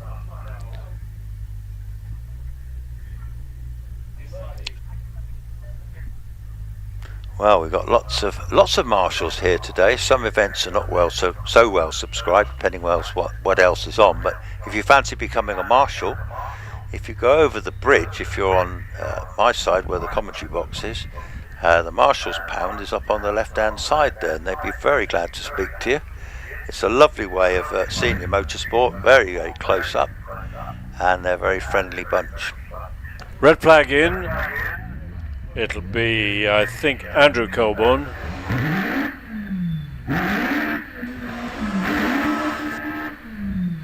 No, it's not. It's Aaron. It's 156. It's a very neat-looking car. Van Diemen, of course, made so many Formula Fords, but all sorts of other cars for other classes.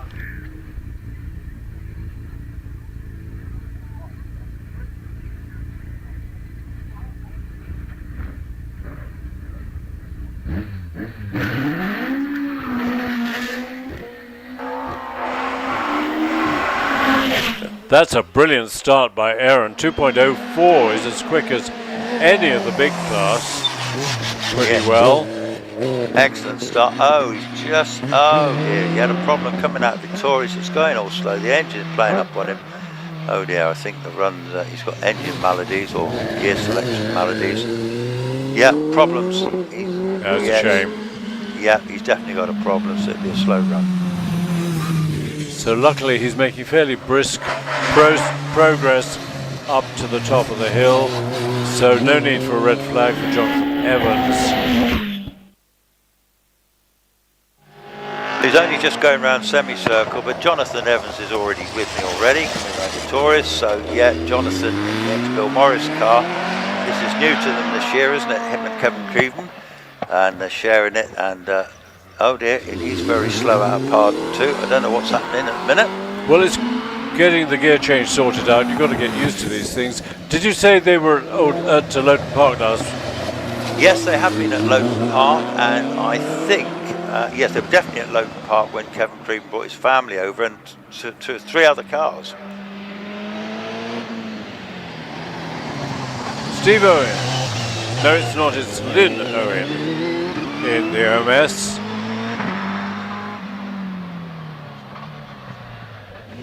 Yeah, latest spec OMS actually, built up in Yorkshire way. Anyway, very clever builders of cars, and husband will be up later on. They're coming up to building their 200th racing car. Meanwhile, we've got Bernard Cavill, double-driven car, of course, in the big class. Linda's a 45.83.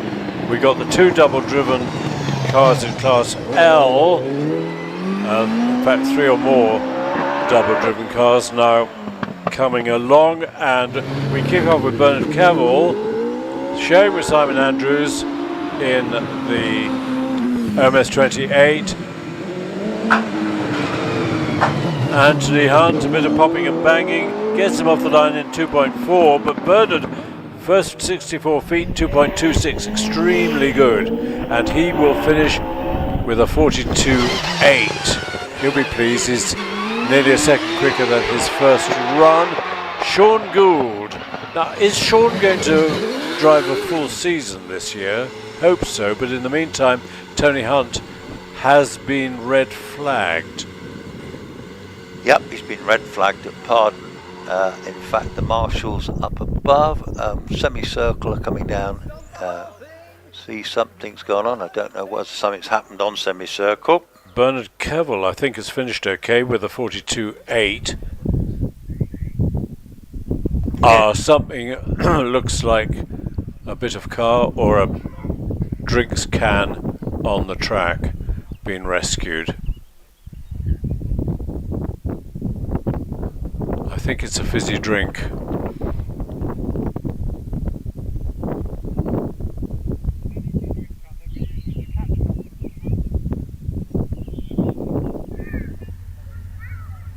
Yeah, I don't think we'll have a long delay, to be fair, but we're getting down amongst the fields, so we're not going to be far away now before we'll know what the second runoff's going to be.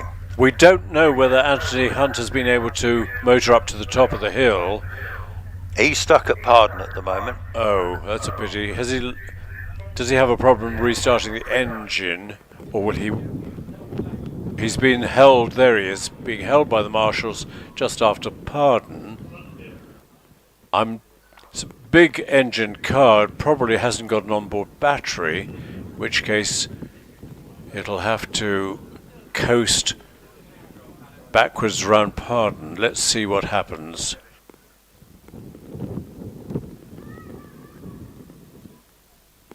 Yeah, and I don't know how easy it is to get them out of gear when the engine's switched off, because it's all paddle fly-by-night gears, isn't it?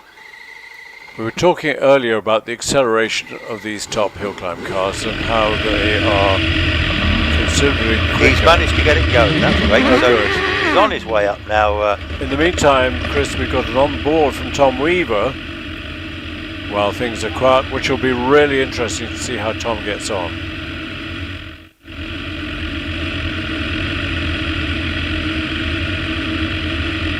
We need a big screen here, don't we? So that people here can see these.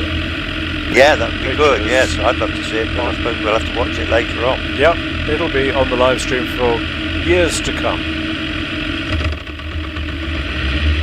Yep.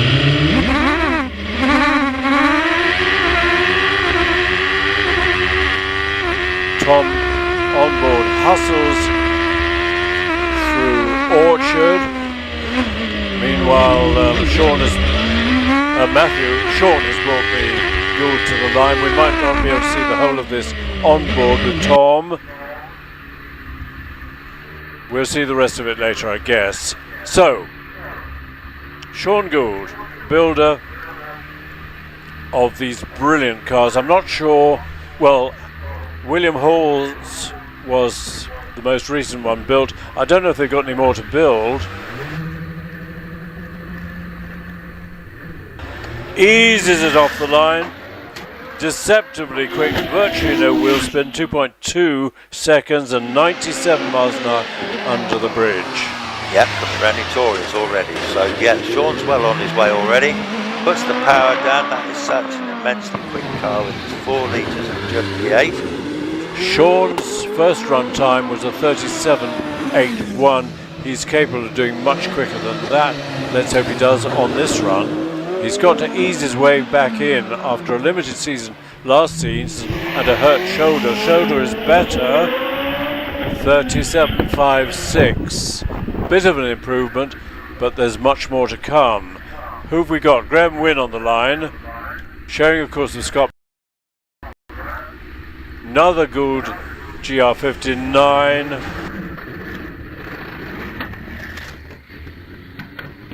And something I think is going to miss with the ignition of the GR59. It's popping and banging. Yes, he's sounding very He's poorly. not happy at all. Well, let's hope it's fixable before Scott Moran has his qualifying run for round 2 of the championship.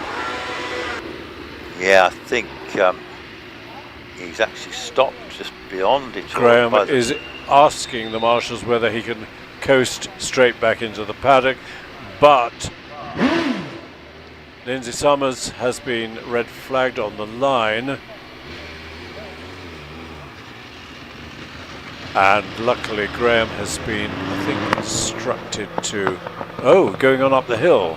He's going on up the hill. He hasn't had a chance to open it up. Let's see if he opens it up when he comes out of Pardon and see if it's clearing itself.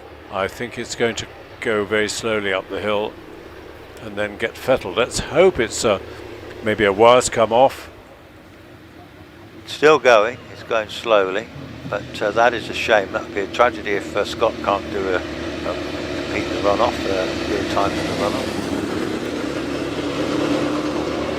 Well, how much time have we got? We've got a bit of time because we've got the rest of the big class, then we've got the classics, we've got all the Fassi cars, so there's plenty of time. Will they let him go later, you know, even if the other cars have all gone? No, they won't, because I'm afraid he crossed the start line, so that was a failed run. No, I meant with Scott, if he gets it back to the paddock. And oh yeah, I'm sure they'll let him get a class run in. I think I'm right.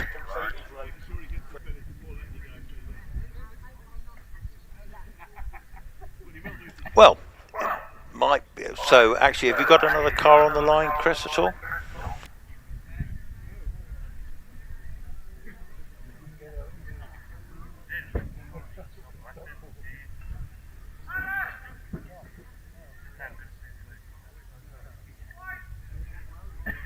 So Graham Wynn has completed his run. He won't want to know the time. Let's hope they get it back and can fix it for Scott. Because of course if Scott doesn't get a qualifying run in, he won't be able to take part in round 2 of the championship runs of the top 12 runoff. Which would be a shame, wouldn't it? So let's hope that they manage to fix it relatively easily.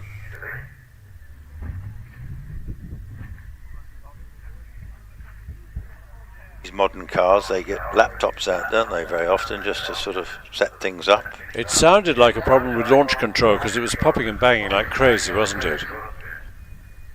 Yes, it was. So now Lindsay starts the Cosworth XD in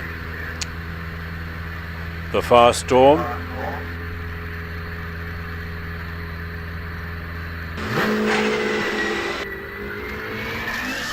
No dramas off the line in 2.41, and a speed through the trap 76 by Lindsay Summers, owner of this wonderful car. We'll see Alex in it later on, assuming that he qualifies. Well, he'll get a run anyway, but assuming that he qualifies for the runoff. For some reason, Alex was uncharacteristically down in 5th place in the first runoff.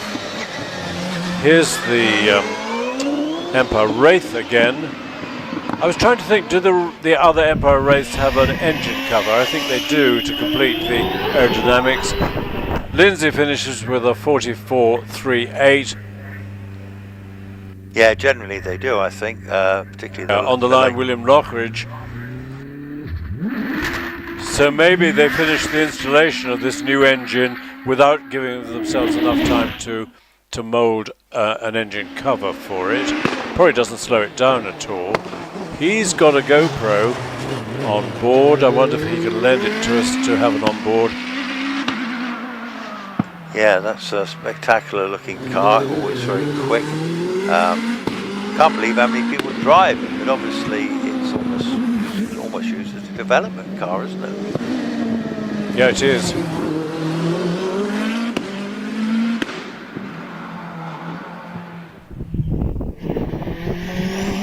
William round the final corner and records a 43.6.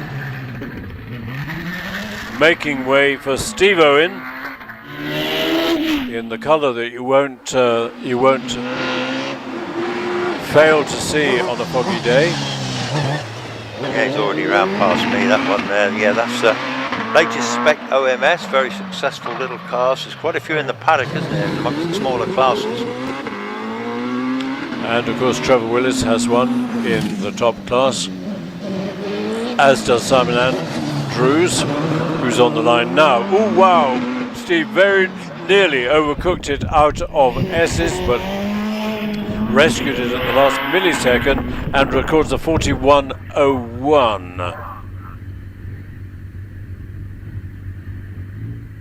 I wonder what sort of time they're going to need to qualify for the runoff.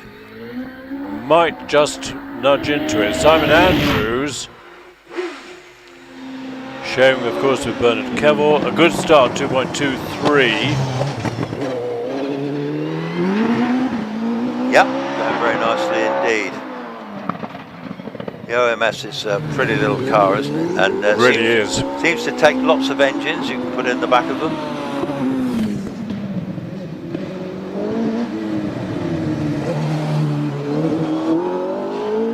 So Simon into semicircle at 36 seconds, so I don't think it'll be in the 30s. It's a 42.61.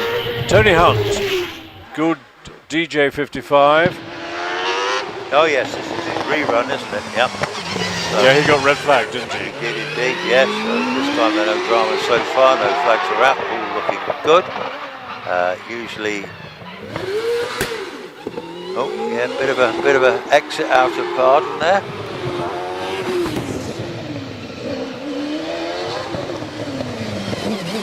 Not all that quick through the S's to threading a big car. Ed Burgess on the line in the GR55 has had to switch the engine off, don't know why. 42.41 for Tony Hunt, slightly slower than this morning's run. So it was interesting that Anthony Hunt was able to fire that car up when he was stopped at Pardon there, so maybe the earlier Goulds didn't have batteries, but I don't know about the later ones. Here comes Ed Burgess, hasn't done many serious hill climbs in this GR55, but he knows how to pedal a car quickly enough, as we've seen with his Bugatti over many years. 90 miles an hour under bridge. Do you know the history of this car at all? Is it where it came from? Yeah, it was built for Tony Marsh, 5 times champion, with an Opel V6 in the back, which I think it's still got. Then somebody else bought it. Then James Baxter, who we had a message from yesterday, he painted it brown and had fun with it for a year or two. Then Ed got the word that James wanted to sell it, so he snapped it up and has done a good time. 40.78 for Ed. Half a second quicker than first run. Now Sue, what did she do? She got red flagged on her first run, but that was okay because it was a problem up the top of the hill. Good GR51. Is it a 51? This one here, yeah, it's quite an early one, isn't it? This one, to be fair. But yeah, she looks to be going quicker than earlier. Probably the confidence is growing. Let's hope. I don't know if she's getting the runoff, but it might be interesting to see if Ed Burgess does. On his way, Jack Cottrell. He'll be quick. The screen rather unfairly calls it a Delara Cosworth, where actually most of the car is DJ. Everything other than the front tub. Very interesting then, a sort of half and half thing, and obviously got IndyCar engine, so it's got plenty of power. Yeah. Looks the part, and he can certainly drive. First time they had this, they shared John and Jack. Jack's dad, John, had a go, but very quickly decided it wasn't for him. 39.99 for Jack. That's got a good chance of getting in the runoff, I should think. Who's coming to the line? It's Will Hall in the brand new GR59. Will had such a struggle with his own car, eventually gave up, had a massive accident at Gersted Down, shared the Works GR59 for a few runs last year, and I think probably convinced himself that that's why he should acquire his own GR59. Wonder whatever became of the old Force, whether or not it was sort of scrapped. I think probably reduced to bits that sold. I'm not sure. Now let's hope Will has a really successful run. He's had an eventual day, brand new car, first two runs yesterday afternoon.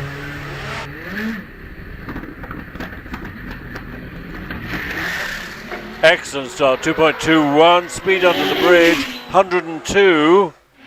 Yeah, that's competitive. As I say, he's a very experienced driver. He deserves a bit of luck as well. Hadn't had the best of luck in the past, but anyway, this car certainly looks the part. He knows that this is going to be ultra competitive. He's got the talent to go with it. He really Why not? has.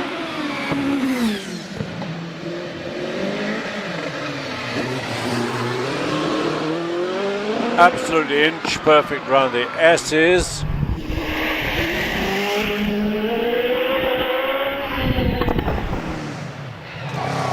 .38.22 for Will Hall. We've got Scott racing in the big sand racer, the 6.5 litre. Highly entertaining car. Sparks going underneath as he's heading up towards Pardon.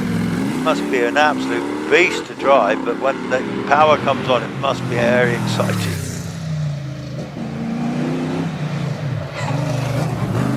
Yeah, understeers into the corner, boot it round, which he's just done at Tom Rolt, boots it round, semicircle, and it's a good time, 42.42. Excellent. On the line, David Wren. He's had an eventful day.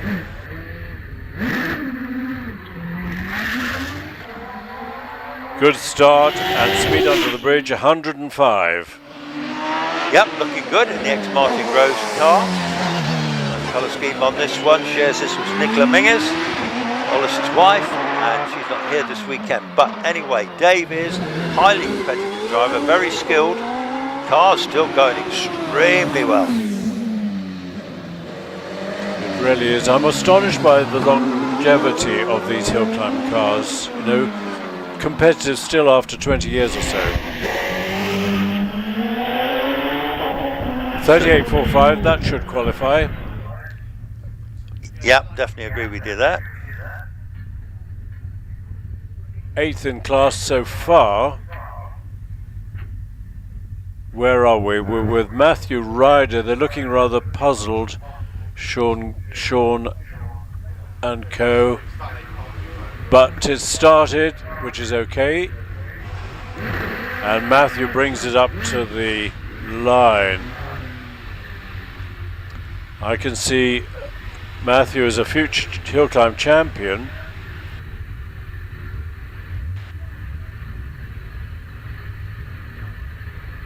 I would say watch his driving, it's so neat and tidy. That's probably put the commentator's curse on him. But he really was astonishingly quickly how he got the hang of this big and very rapid car. 4 litres of Judd engine gives you lots of grunt. Speed 97. Yep, can remind me already. Yeah, well, he did really well this morning. Was second in the runoff this morning. Who's to say he can't win it? Well, we know there's a Scotsman that says he can't win it, but we'll see. Time will tell. Hurtling up the back straight. Wow. Hurls it through the S's as quick as anybody. Brave and skillful. And 31 out of the 37.09. Exactly the same as his morning time. Trevor Willis. Yeah, Trevor. Scary Trevor. Yeah, I think they do enough to get into that runoff, and then that's when it all counts. And Trevor's did fantastically well this morning in his OMS. Trevor looked as if he went into it Tories on pretty severe understeer, but very quickly whipped it round.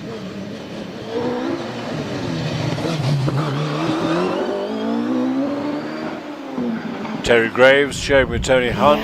Trevor heads for the finish and records a 38.07, which is actually a little bit slower than his first run this morning. Terry off the line, 2.39, speed 91. Yeah, Terry going very well indeed. Lovely looking car, this one. It's quite an elderly car, but it's certainly got a powerful engine in it, and it's certainly capable of doing great times. Oh, hang on, little problem coming around Pardon, but he's away now. Good news, Scott Moran has come to the line in the spluttering car that Graham struggled to get up the hill. So obviously a simple repair. Terry, 40.55. Fantastic news, Scott's on the line, brilliant. Now Scott Moran's first morning run was in 4th place with a 37.16.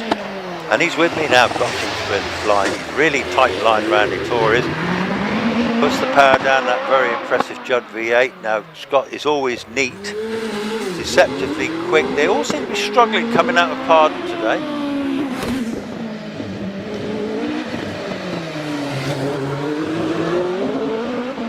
Scott into semicircle, 31.5. It's not going to be in the 36s, it's the 37.07. Same time as Trevor Willis. Alex on his way. Yep, here's that engine absolutely screaming. Alex has got a mission this afternoon. Obviously things didn't go quite as planned this morning, so is he going to prove us that he's the man to beat? It could be a tyre question because as most people know, Avon have stopped making HillClimb tyres, so there's going to be a limited supply this year, and it may be that people are preserving their tyres to a certain extent. Alex, 37.22 is actually slower than this morning's run, but he'll qualify without any problem, and maybe he's got a nice set of tyres back at the truck. Wallace, again, I would imagine on fairly well used Avons, but a brilliant start, 1.95, as quick as anybody today. In the last 3 years, fantastic looking car, and he's already well on his way. How's it looking? It's looking good so far. Yeah, he heads for the S's at midway, 23.36. If he's around 30 seconds, 33. Let's take it easy, I think, at 37.06 for Wallace. Well, that's all the runners and riders for the runoff. We don't know who that's going to be. No doubt you'll know in a bit. Meanwhile, we've got Amanda George in the Chevron on the hill in the ex-Joe Siffert car. Beautiful looking car, one of the favourites, 2-litre engine in that one.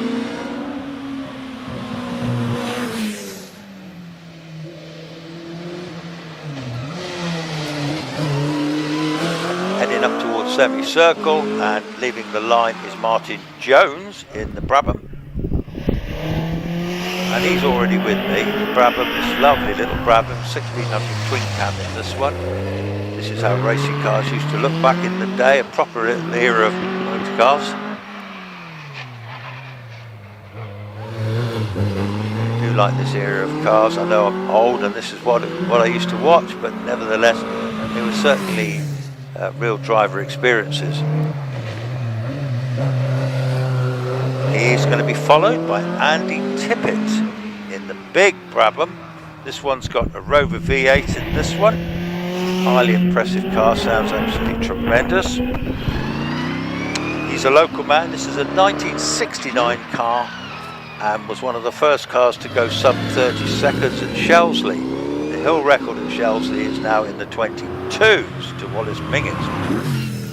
We've got a time for Martin Jones in the little Brabham, 48.47. Andy Tippett is heading for semicircle.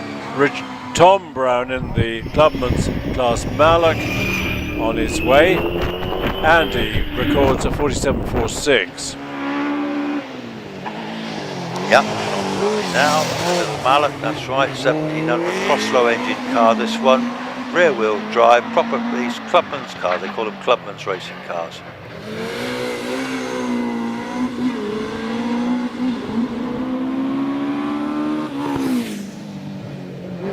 So these are the last of the class runs, and then we go on to the Fassi Challenge competitors.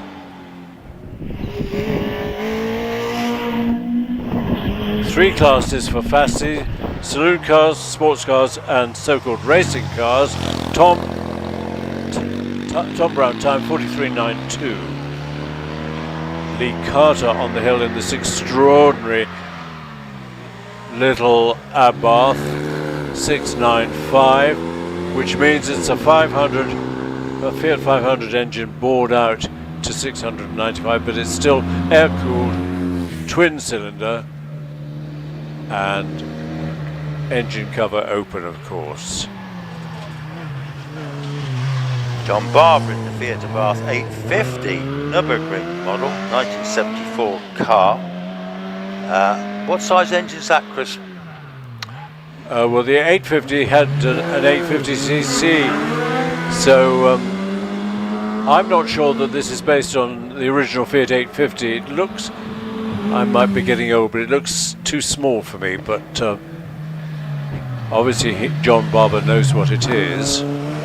Well, on the hill in front of me, Simon Braithwaite. We've got the clutch of Mark 1 and Mark 2 escorts to come. Simon's leading the pack today. This is a handicap class, so he's racing against his mates, but they race against their personal best. And Simon's a very fierce competitor. He also works for Aston Martin.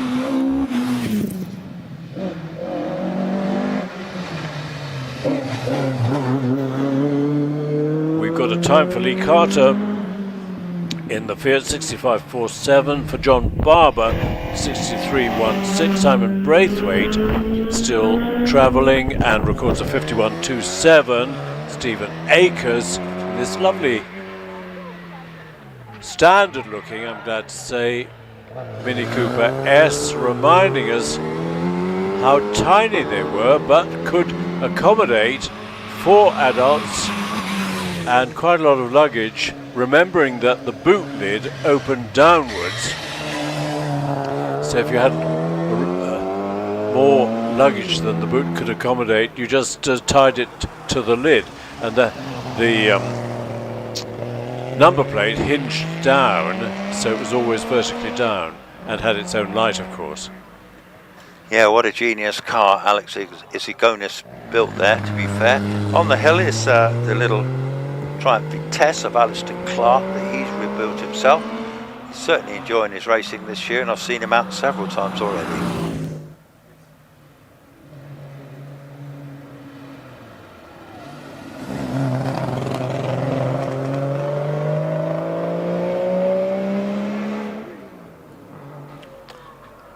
If you're watching online, we would love to have comments. They can be complimentary or critical, that doesn't matter. We can cope with criticism. But it's lovely to have people's views on what they're watching, whether they're in the UK or overseas. We've had messages from Indonesia, from Australia, from New Zealand, all over the world, and it's a great thrill, and it's a marvel of modern technology that all around the world people are listening to our words of unwisdom, you and me, Chris. Well, you're the man with the wisdom, Chris. Anyway, your favourite car, the Allegro, has just nearly finished its run, and Mark Hobbs in the Mark II Escort is making very good progress up the hill already.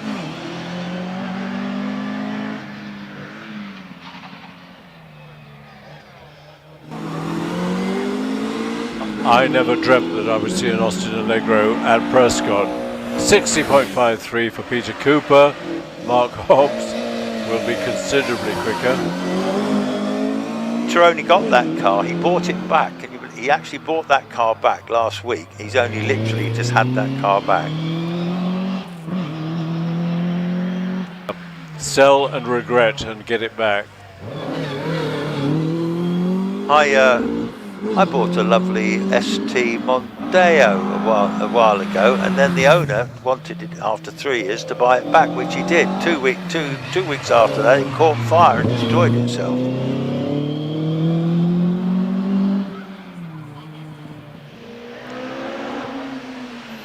So Richard George, where is Richard? Richard's in front of me right now. Yeah, he's right there. And if there's one car I wanted to take home with me today, I think this one would be very high on my list.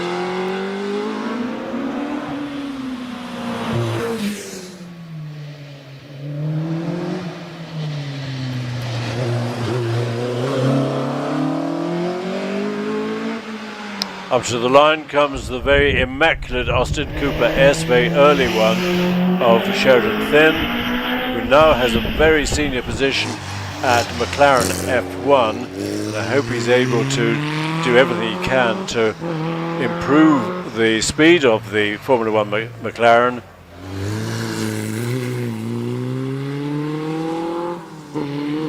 Because they're not having a good season at the moment.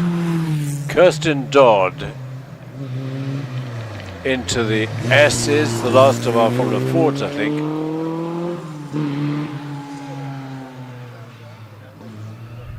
Yeah, Pierstone in the little Mini. Yeah, that's a nicely sorted little car, to be fair. I think he's here with his family today, and I think his son was doing martial arts moves in the top paddock when I went by and had a chat with him. Yeah.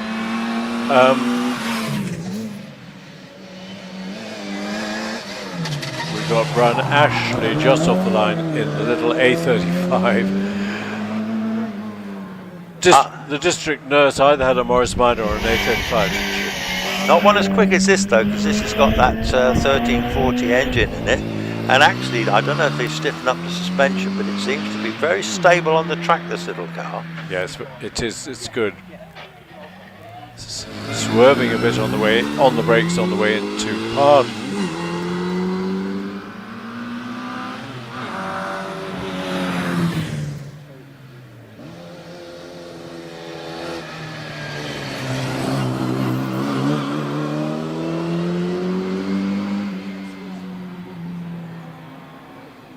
Richard Brown driving the Mallet now. Pointed out earlier, very successful hill climber in his day, and this little car is very successful. Is this one of his early original cars, or is this one he's bought back or he's bought? I think he's had this for a number of years, but I don't think he had it new.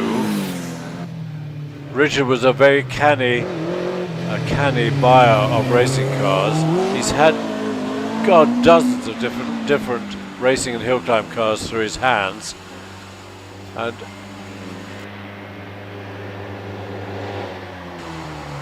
David Fripp in the little Abarth, and on the line Jeremy Rivers Fletcher we'll see pretty soon in this extraordinary Buckler Ballamy special. Ballamy was a great expert in setting up and designing front suspension, wasn't he? I don't know, I'm not familiar with it, but either way, he's in front of us now, this tiny little car. I the scariest car on the hill to drive, I should think. Well, if you had a Ford Pop or a Ford Anglia, it had a fixed front axle. And one thing Bellamy did was offer a modification which split the axle so that it became a swing axle, and you got a little bit more road holding out of your Ford Pop. Oh, I see. Okay, well, that's very interesting to know. Not many people know that because they got more sense. You sound like Michael Caine. Not many people know that. Ah, you did tell me the XK1 went on the hill. Wow, what a lovely sight that is in British Racing Green. Classic British Jaguar. I think you told me this one, they had the 3.4 engine in this one. That would be the 6-cylinder twin overhead cam, wouldn't it? Yeah, it was 3.4 litre. And the very early ones had an aluminium body, and then Jaguar saw the interest in the car at the Oscorp Motor Show 1949 and realized they'd have to put it into series production, and they ended up making thousands of them, a lot of which of course went to the States. 50.74 for the 120. Oh, hang on, I beg your pardon, 59.28. On the line is Gary the Gary Cox Reliance Scimitar Coupe. Nice car. They didn't make very many of them before they came along with the hatchback GTE. Sounds as if it's got a supercharger. No, it hasn't. It's got a well-tuned Essex V6 3-litre engine in that one. It's called Lemon Slice. I called it the banana yesterday, but it is actually Lemon Slice. Anyway, this car goes extremely well, and in fact did extremely well at Loughton Park recently in the class, and drives it very well, and it's a real goer of a car.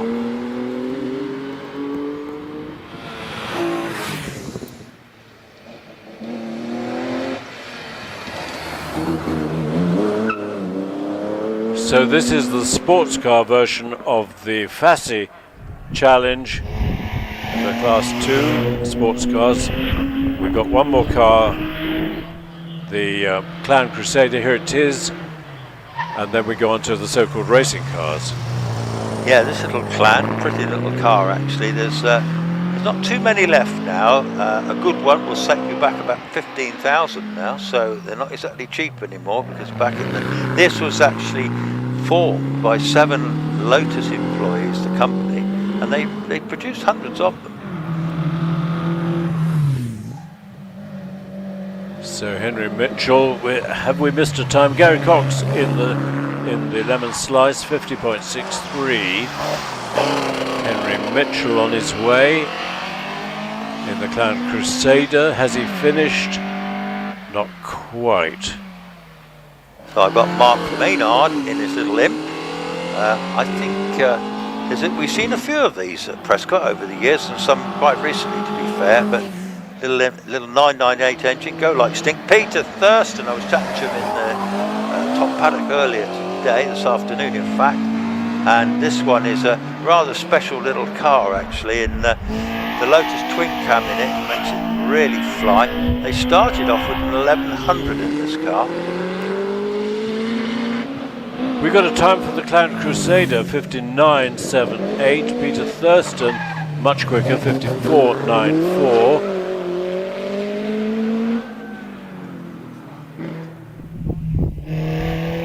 And Peter Thurston heads for the finish to record a good time of 46.39. Off the line comes, well, rounding past comes Mike White in the MG Special. Then we got Chris Tabor in the lovely little Riley Special. Let's hope he's back here for the Vintage Sports Car Club meeting on August the 2nd and 3rd. It's an event not to be missed, actually, if you've got any interest in vintage and classic cars. What was the date of that one again, Chris? 2nd of August. There you are, folks, that's not to be missed. The little Riley Special, the paddock will be flooded with lots of lovely stuff. And I think that's a real sight of the car. Oh yes, so we're now back to a bit more modern stuff now. Edward Cotton, and Edward is in a little Mazda. The class is called the British Bugatti Owners Club Challenge. It runs throughout the year. It's handicap based, and you score points throughout the season.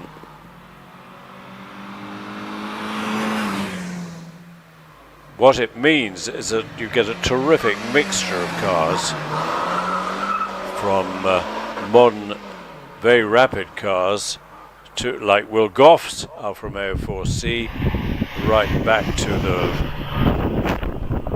well, we got the Buckler Bellamy here this weekend.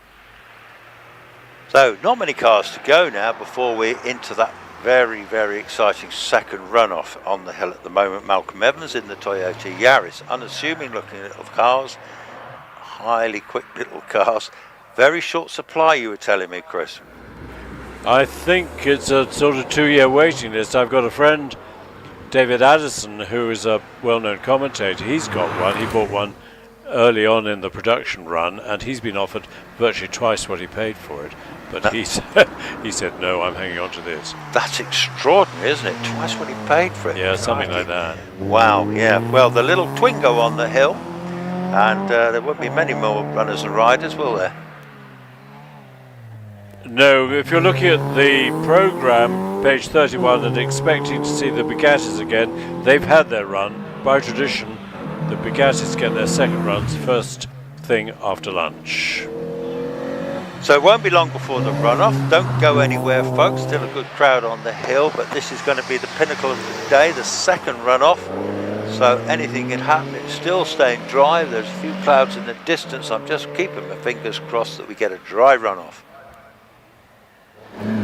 Car not in the programme, car number 57, Austin Weltman, or was he in the programme earlier on? I didn't see it, to be fair.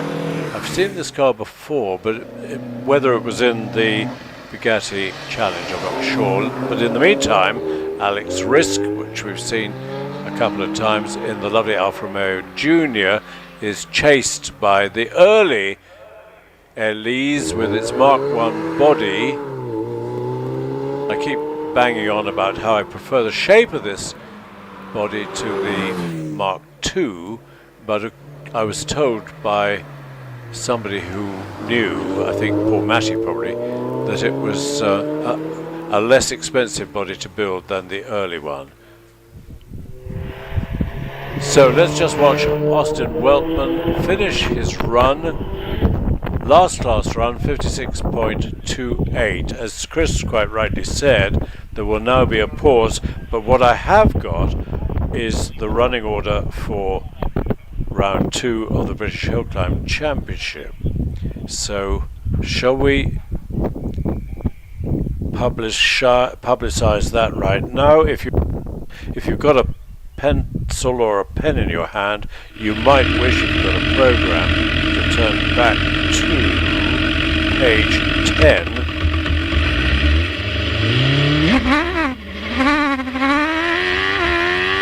Mind you, yes, you've got room there for both runoffs, haven't you?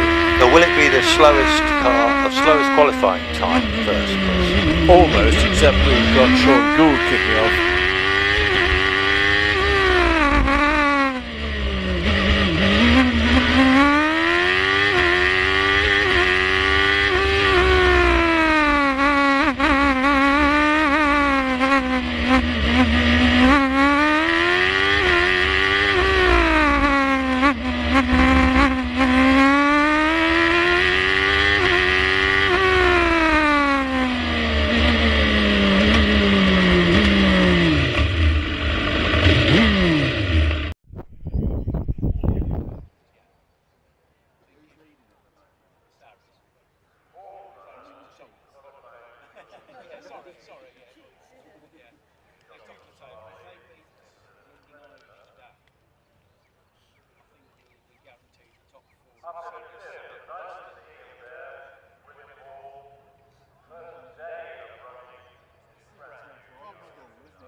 Slightly quicker, therefore running in 6th place, number 4, Trevor Willis, and he qualified with a 38.07.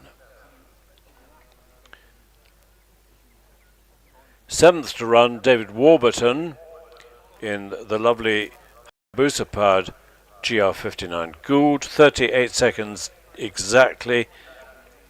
He's 7th up. 8th, and very quick qualifying, was Richard Spedding with only 1600 cc, qualified with the 37.87. He runs 8th. Following him in 9th place will be Alex Summers, 37.22. And our top 3 runners are these. In 10th to run, Matthew Ryder. He'll hop into the nicely warmed up Gould that Sean has just vacated. 11th to go, Scott. Very good to see Scott, that the problems that Graham Wynne had were not terminal. Quickly fixed, qualified with 37.07, and only 100th behind, ahead of him was Wallace Minges with a 37.06. So those are our runners. We'd like to take this opportunity to introduce our live stream partner for today's British Hillclimb Championship and Cup meeting, Footman James. BHC Cup main sponsors, Footman James, have been at the heart of the classic vehicle movement for over 35 years and provide specialist classic vehicle insurance cover to owners, collectors, restorers and traders. Their classic car and classic bike insurance policies come with show and events cover as standard. Plus, you can tailor your policy to suit your needs with their flexible FJ Plus options. These options have everything from agreed value to track day cover. To find out more, please visit www.footmanjames.co.uk. With the reusable front wheel covers, because the plastic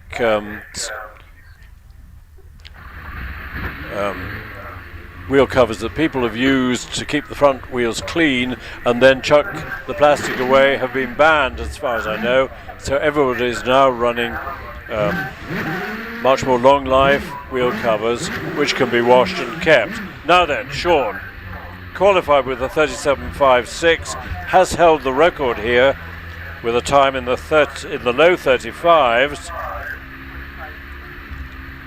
Really back on the scene after an uncomfortable couple of years following an injury out in Portugal.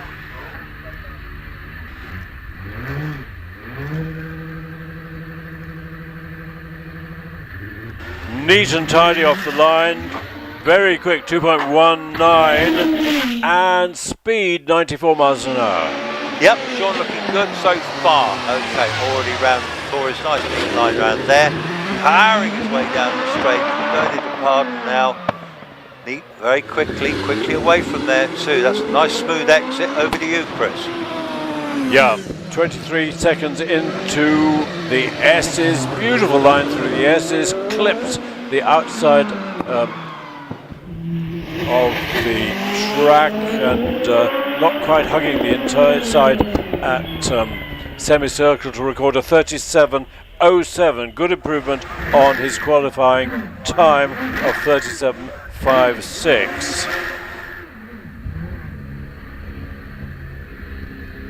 Here comes David Uren in a famous car, getting to be a famous driver, and qualified with a 38.45. And the engines decided to stop.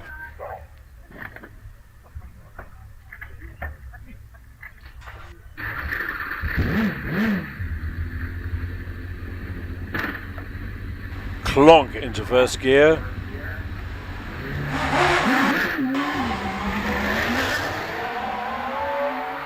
Nicely away with a 2.21, but 102.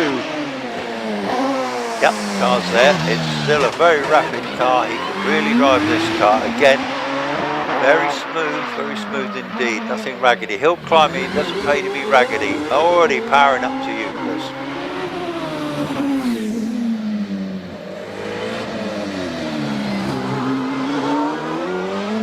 Right, into semicircle. The clock has disappeared, so I'm afraid I can give you time. 37.47. 37.47 for David Uren in second place so far. Next to run is Paul Hames. Great to see the car's been fixed after its problems yesterday. Qualified with a 38.44. Very controlled, launch controlled start. 105 miles an hour. That is quick for a little engine car. Turbocharged 1300cc. Yep, looking very good indeed. No popping and banging. So this is looking good. Very smoothly on the power coming out, yeah, nicely away. Already powering up the back straight there towards the S's. Yep, slight twitch out of pardon, but that's okay. Didn't cost him anything at all, I don't think. He's a little bit behind. He's 1.4 seconds down on Sean Gould at the moment. Well, you'd expect that, and qualifies and finishes with a 39.17 for Paul. Up to the line comes Jonathan Varley. I have such admiration for this car. Beautifully engineered, beautifully designed by Graham White Jr. right up in the north of Scotland. And Jonathan is really getting to grips with it to the extent of a start 2.38, but the same speed, 105 under the bridge. Yeah, very rapid, yeah. So this is a stunning looking little car. He's got it working so well indeed, actually, to be fair. Already well on his way round pardon, nice smooth exit, yeah, putting the power down, really rocketing away. Over to you. Half a second down at the moment, nearly a second down, but what can you expect? Tiny car, only 2 litres, and Sean Gould put up a 37.07. Jonathan qualified with a 38.24, this time a 38.49. So he's slightly quicker than Paul Hames, who did a 39.17. Up to the line comes Will Hall. Now Will qualified with a 38.22. He would love to be able to get his time into the 37s, but give the guy a chance. This is his first outing in the car. Launch control, pops and bangs. 2.04, quickest start we've had so far, 100 miles an hour. He's looking good, actually. He's obviously, he's got the ability to do it, he's got the car to do it, he's going to grow in confidence. Yeah, he's absolutely flying. And just looking at the splits, he's going pretty well at the moment. He's 200ths quicker at the moment than Sean. Now it's 100th. Now he's slipped behind by 1.5, but can he drag it back again? Not quite. 37.51. Will Hall, third place. That's not bad. First outing, third place is brilliant. Trevor Willis, OMS 28, three times British Hillclimb champion. Excellent driver. Developed this car over about 13 years. To really perfect the handling. Engine not producing as much power as some of the cars. What can he do off the line? Well, he can do a 2.09, which is brilliant. Yeah, Trevor's already with me, making great progress. I see he was 98 past the speed trap. Already looking good, always smooth. Well, not always smooth, sometimes it can be raggy when he's really trying, but he's in a good run here. I don't know if he's slightly, he's round about on the pace at the moment. He's 400ths away at the moment. Now he's in the lead he's ahead by 700ths. Can he maintain it? He's increased it. And it's a 36.87 top spot. Well done, Trevor. That's brilliant. When you consider the age of the car and the power that he's giving away, that's a tribute to Trevor's great skill. Now then, can David Warburton in the little car, when I say 1600 car, can he put the little car among the big boys? Well, he'll do his best, undoubtedly. He qualified with 38 seconds exactly.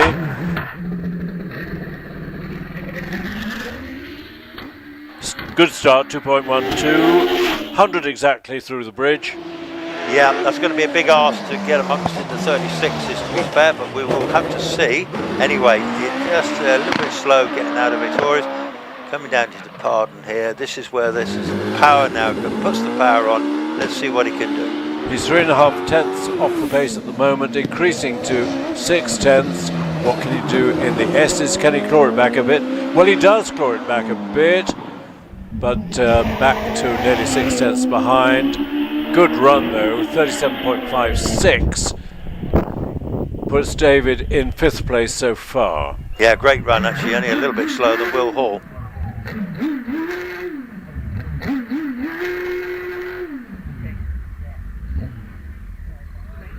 Now then, can Richard Spedding put the cat among the pigeons?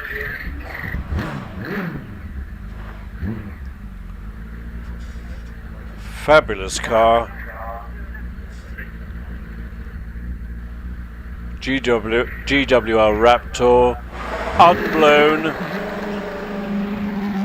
2.22 and around 100 miles an hour, maybe 103. Great. Yeah, Richard Everett Trier, very skillful driver, small, lightweight cars, bike engine car, and yeah, they're just so ridiculously quick for what they are, and he's already coming round Pardon now, puts the power down, on he goes his way up to you. He's only 13 hundredths behind at the moment, out a little bit more, 0.4-ish, 0.39 into and out of semicircle. It's a 37.48, which is in 4th place. Now that's not half bad at all, that's very good by Richard Spedding. Up to the line, Alex. Qualified with the 37.22, which is pretty good, but he'll be determined to get nearer the top of the tree. His start is immaculate, 2.14, only 102 under the bridge. Well, I say only. Yep, he's already with me, yes, so I don't know, he's not quite on the pace. Maybe I'm wrong, maybe I'm right. Just look at the splits. 11.42 there. Oh, yeah, he's just up, I think. He's up by 0.2. Does he consolidate it along the top? Yes, he does. 0.32 into the S's. 0.30. What can he do at semicircle? 0.32 again. Might keep it, maintain it. Yes, he does by 200ths. Wow. 36.85 versus 36.87. Now, can Matthew Ryder do anything to dislodge Alex and Trevor? What did Matthew qualify with? The 37.09, so he's not far off. Maybe a newer set of tyres. Stalled, but no problem.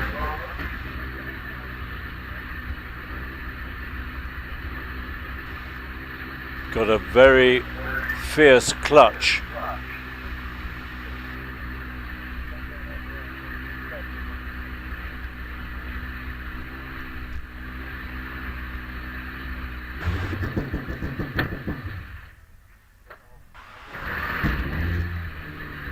It's not happy.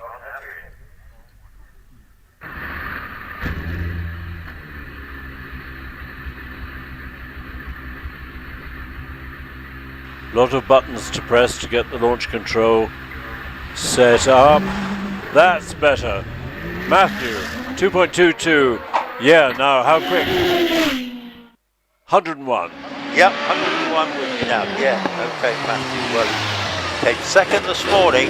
Has he got him first in it today? Who knows? Anyway, he's looking smooth. I'm just looking at the times. He's just about up. He's up by 14. 1.4 tenths, consolidates in 0.23, consolidates in the S's 0.4, he's up 0.5 round semi, he's half a second up. Can he keep it? Yeah, 35.99, how about that? Brilliant to have a run in the 35s. Fabulous, well done. So he's going to be third if at worst. That's known as throwing down the gauntlet, isn't it? 2 runners to go. Scott Moran, 6 times champion, and of course Wallace Mingies. Brilliant runoff so far. Let's see what they got. I wonder if they know what time Matthew said. Scott, 111. Oh, he's Wow. really flying. He's really flying. Oh, he had to lock up a bit going into it. Tories. He was so quick round Orchard, but he's hurtling down towards Pardon as we speak. Round there nice and smooth. He puts the power down. He's on his way up to you now. He's up by a quarter of a second. Ooh, by 900ths. 1100ths. Coming back slowly, so he's ahead by 1500ths. And in the 35.78. Wow. Oh, brilliant. Just ahead by 0.21 seconds.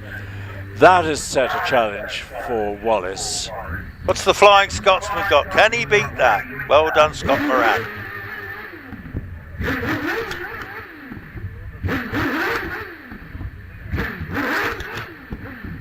Well, to have a couple of runs in the 35s on a day like this, and probably a third one coming up, but it has really set a challenge to Wallace Mingies. Pity Nicola isn't here to watch. Watch the control start. It is quite astonishing. Look at that, no drama. 2 seconds exactly, quickest start in this runoff, already 400ths ahead. 110 through the speed trap. Nice smooth entry into it, Tories. Now he puts the power down. He's trying hard, he almost locked a wheel into it, Tories, but perfectly round Pardon, but he's dropped 700ths behind. 200ths. My word, out of S's with a touch of oversteer.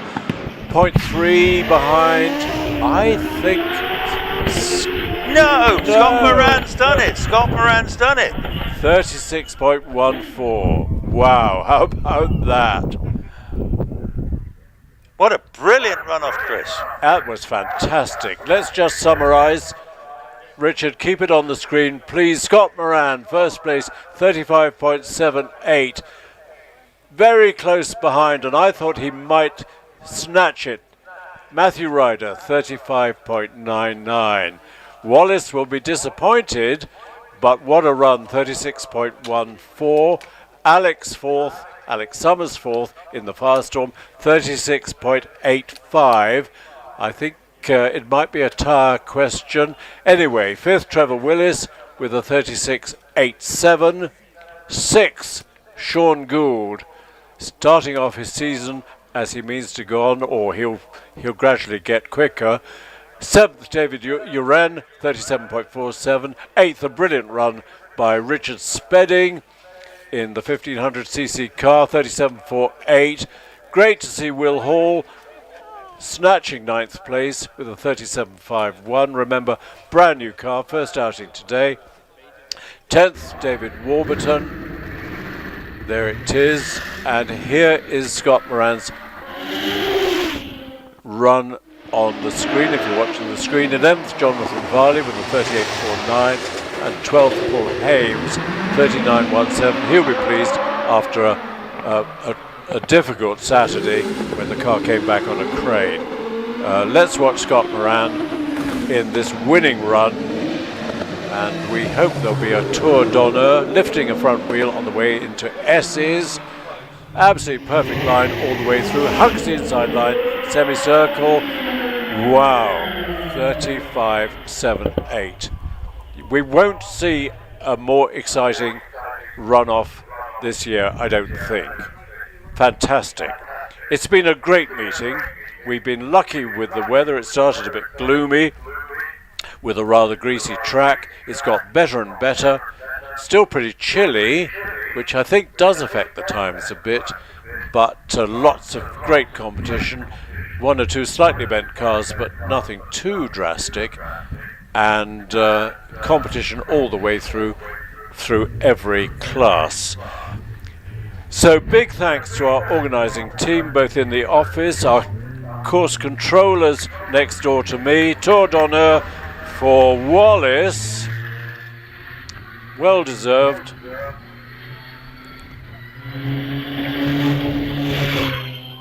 Give Wallace a clap, give him a wave, give him a wave. Well done, everyone. Fantastic. We're a bit short of spectators, aren't we? But will Scott get a Tour d'Honneur? Hope so. It may be that he decided not to, so Wallace came ahead instead. End of the meeting. Thank you, anybody who came. I hope you've enjoyed your day. If you've watched on the screen, it'll be online for many months to come. And please keep watching live streams from all the hill climbs in this country, particularly Prescott. All our championship runs will be live streamed. Chelsea Walsh, 2 championship runs are going to be live streamed this year, thank goodness, and Lowton Park, of course. So all over the country, you will keep up with British Hillclimb Championship running. Thanks for watching. Do send as many messages as you like, and we'll see you next time. And good night, everybody. Thank you, Chris. Thank you, Chris. I was just going to say, your hard work as a co-commentator, because you know so much, it's not fair. Listen, thank you all the marshals walking back down the hill as well. You've done a fantastic job. Thank you, everyone. Thank you for the live stream, Richard. And what a wonderful day. And I'm signing off, and good night all. We'd like to take this opportunity to introduce our live stream partner for today's British Hillclimb Championship and Cup meeting, Footman James. BHC Cup main sponsors, Footman James, have been at the heart of the classic vehicle movement for over 35 years and provide specialist classic vehicle insurance cover to owners, collectors, restorers and traders. Their classic car and classic bike insurance policies come with show and events cover as standard. Plus, you can tailor your policy to suit your needs with their flexible FJ Plus options. These options have everything from agreed value to track day cover. To find out more, please visit www.footmanjames.co.uk.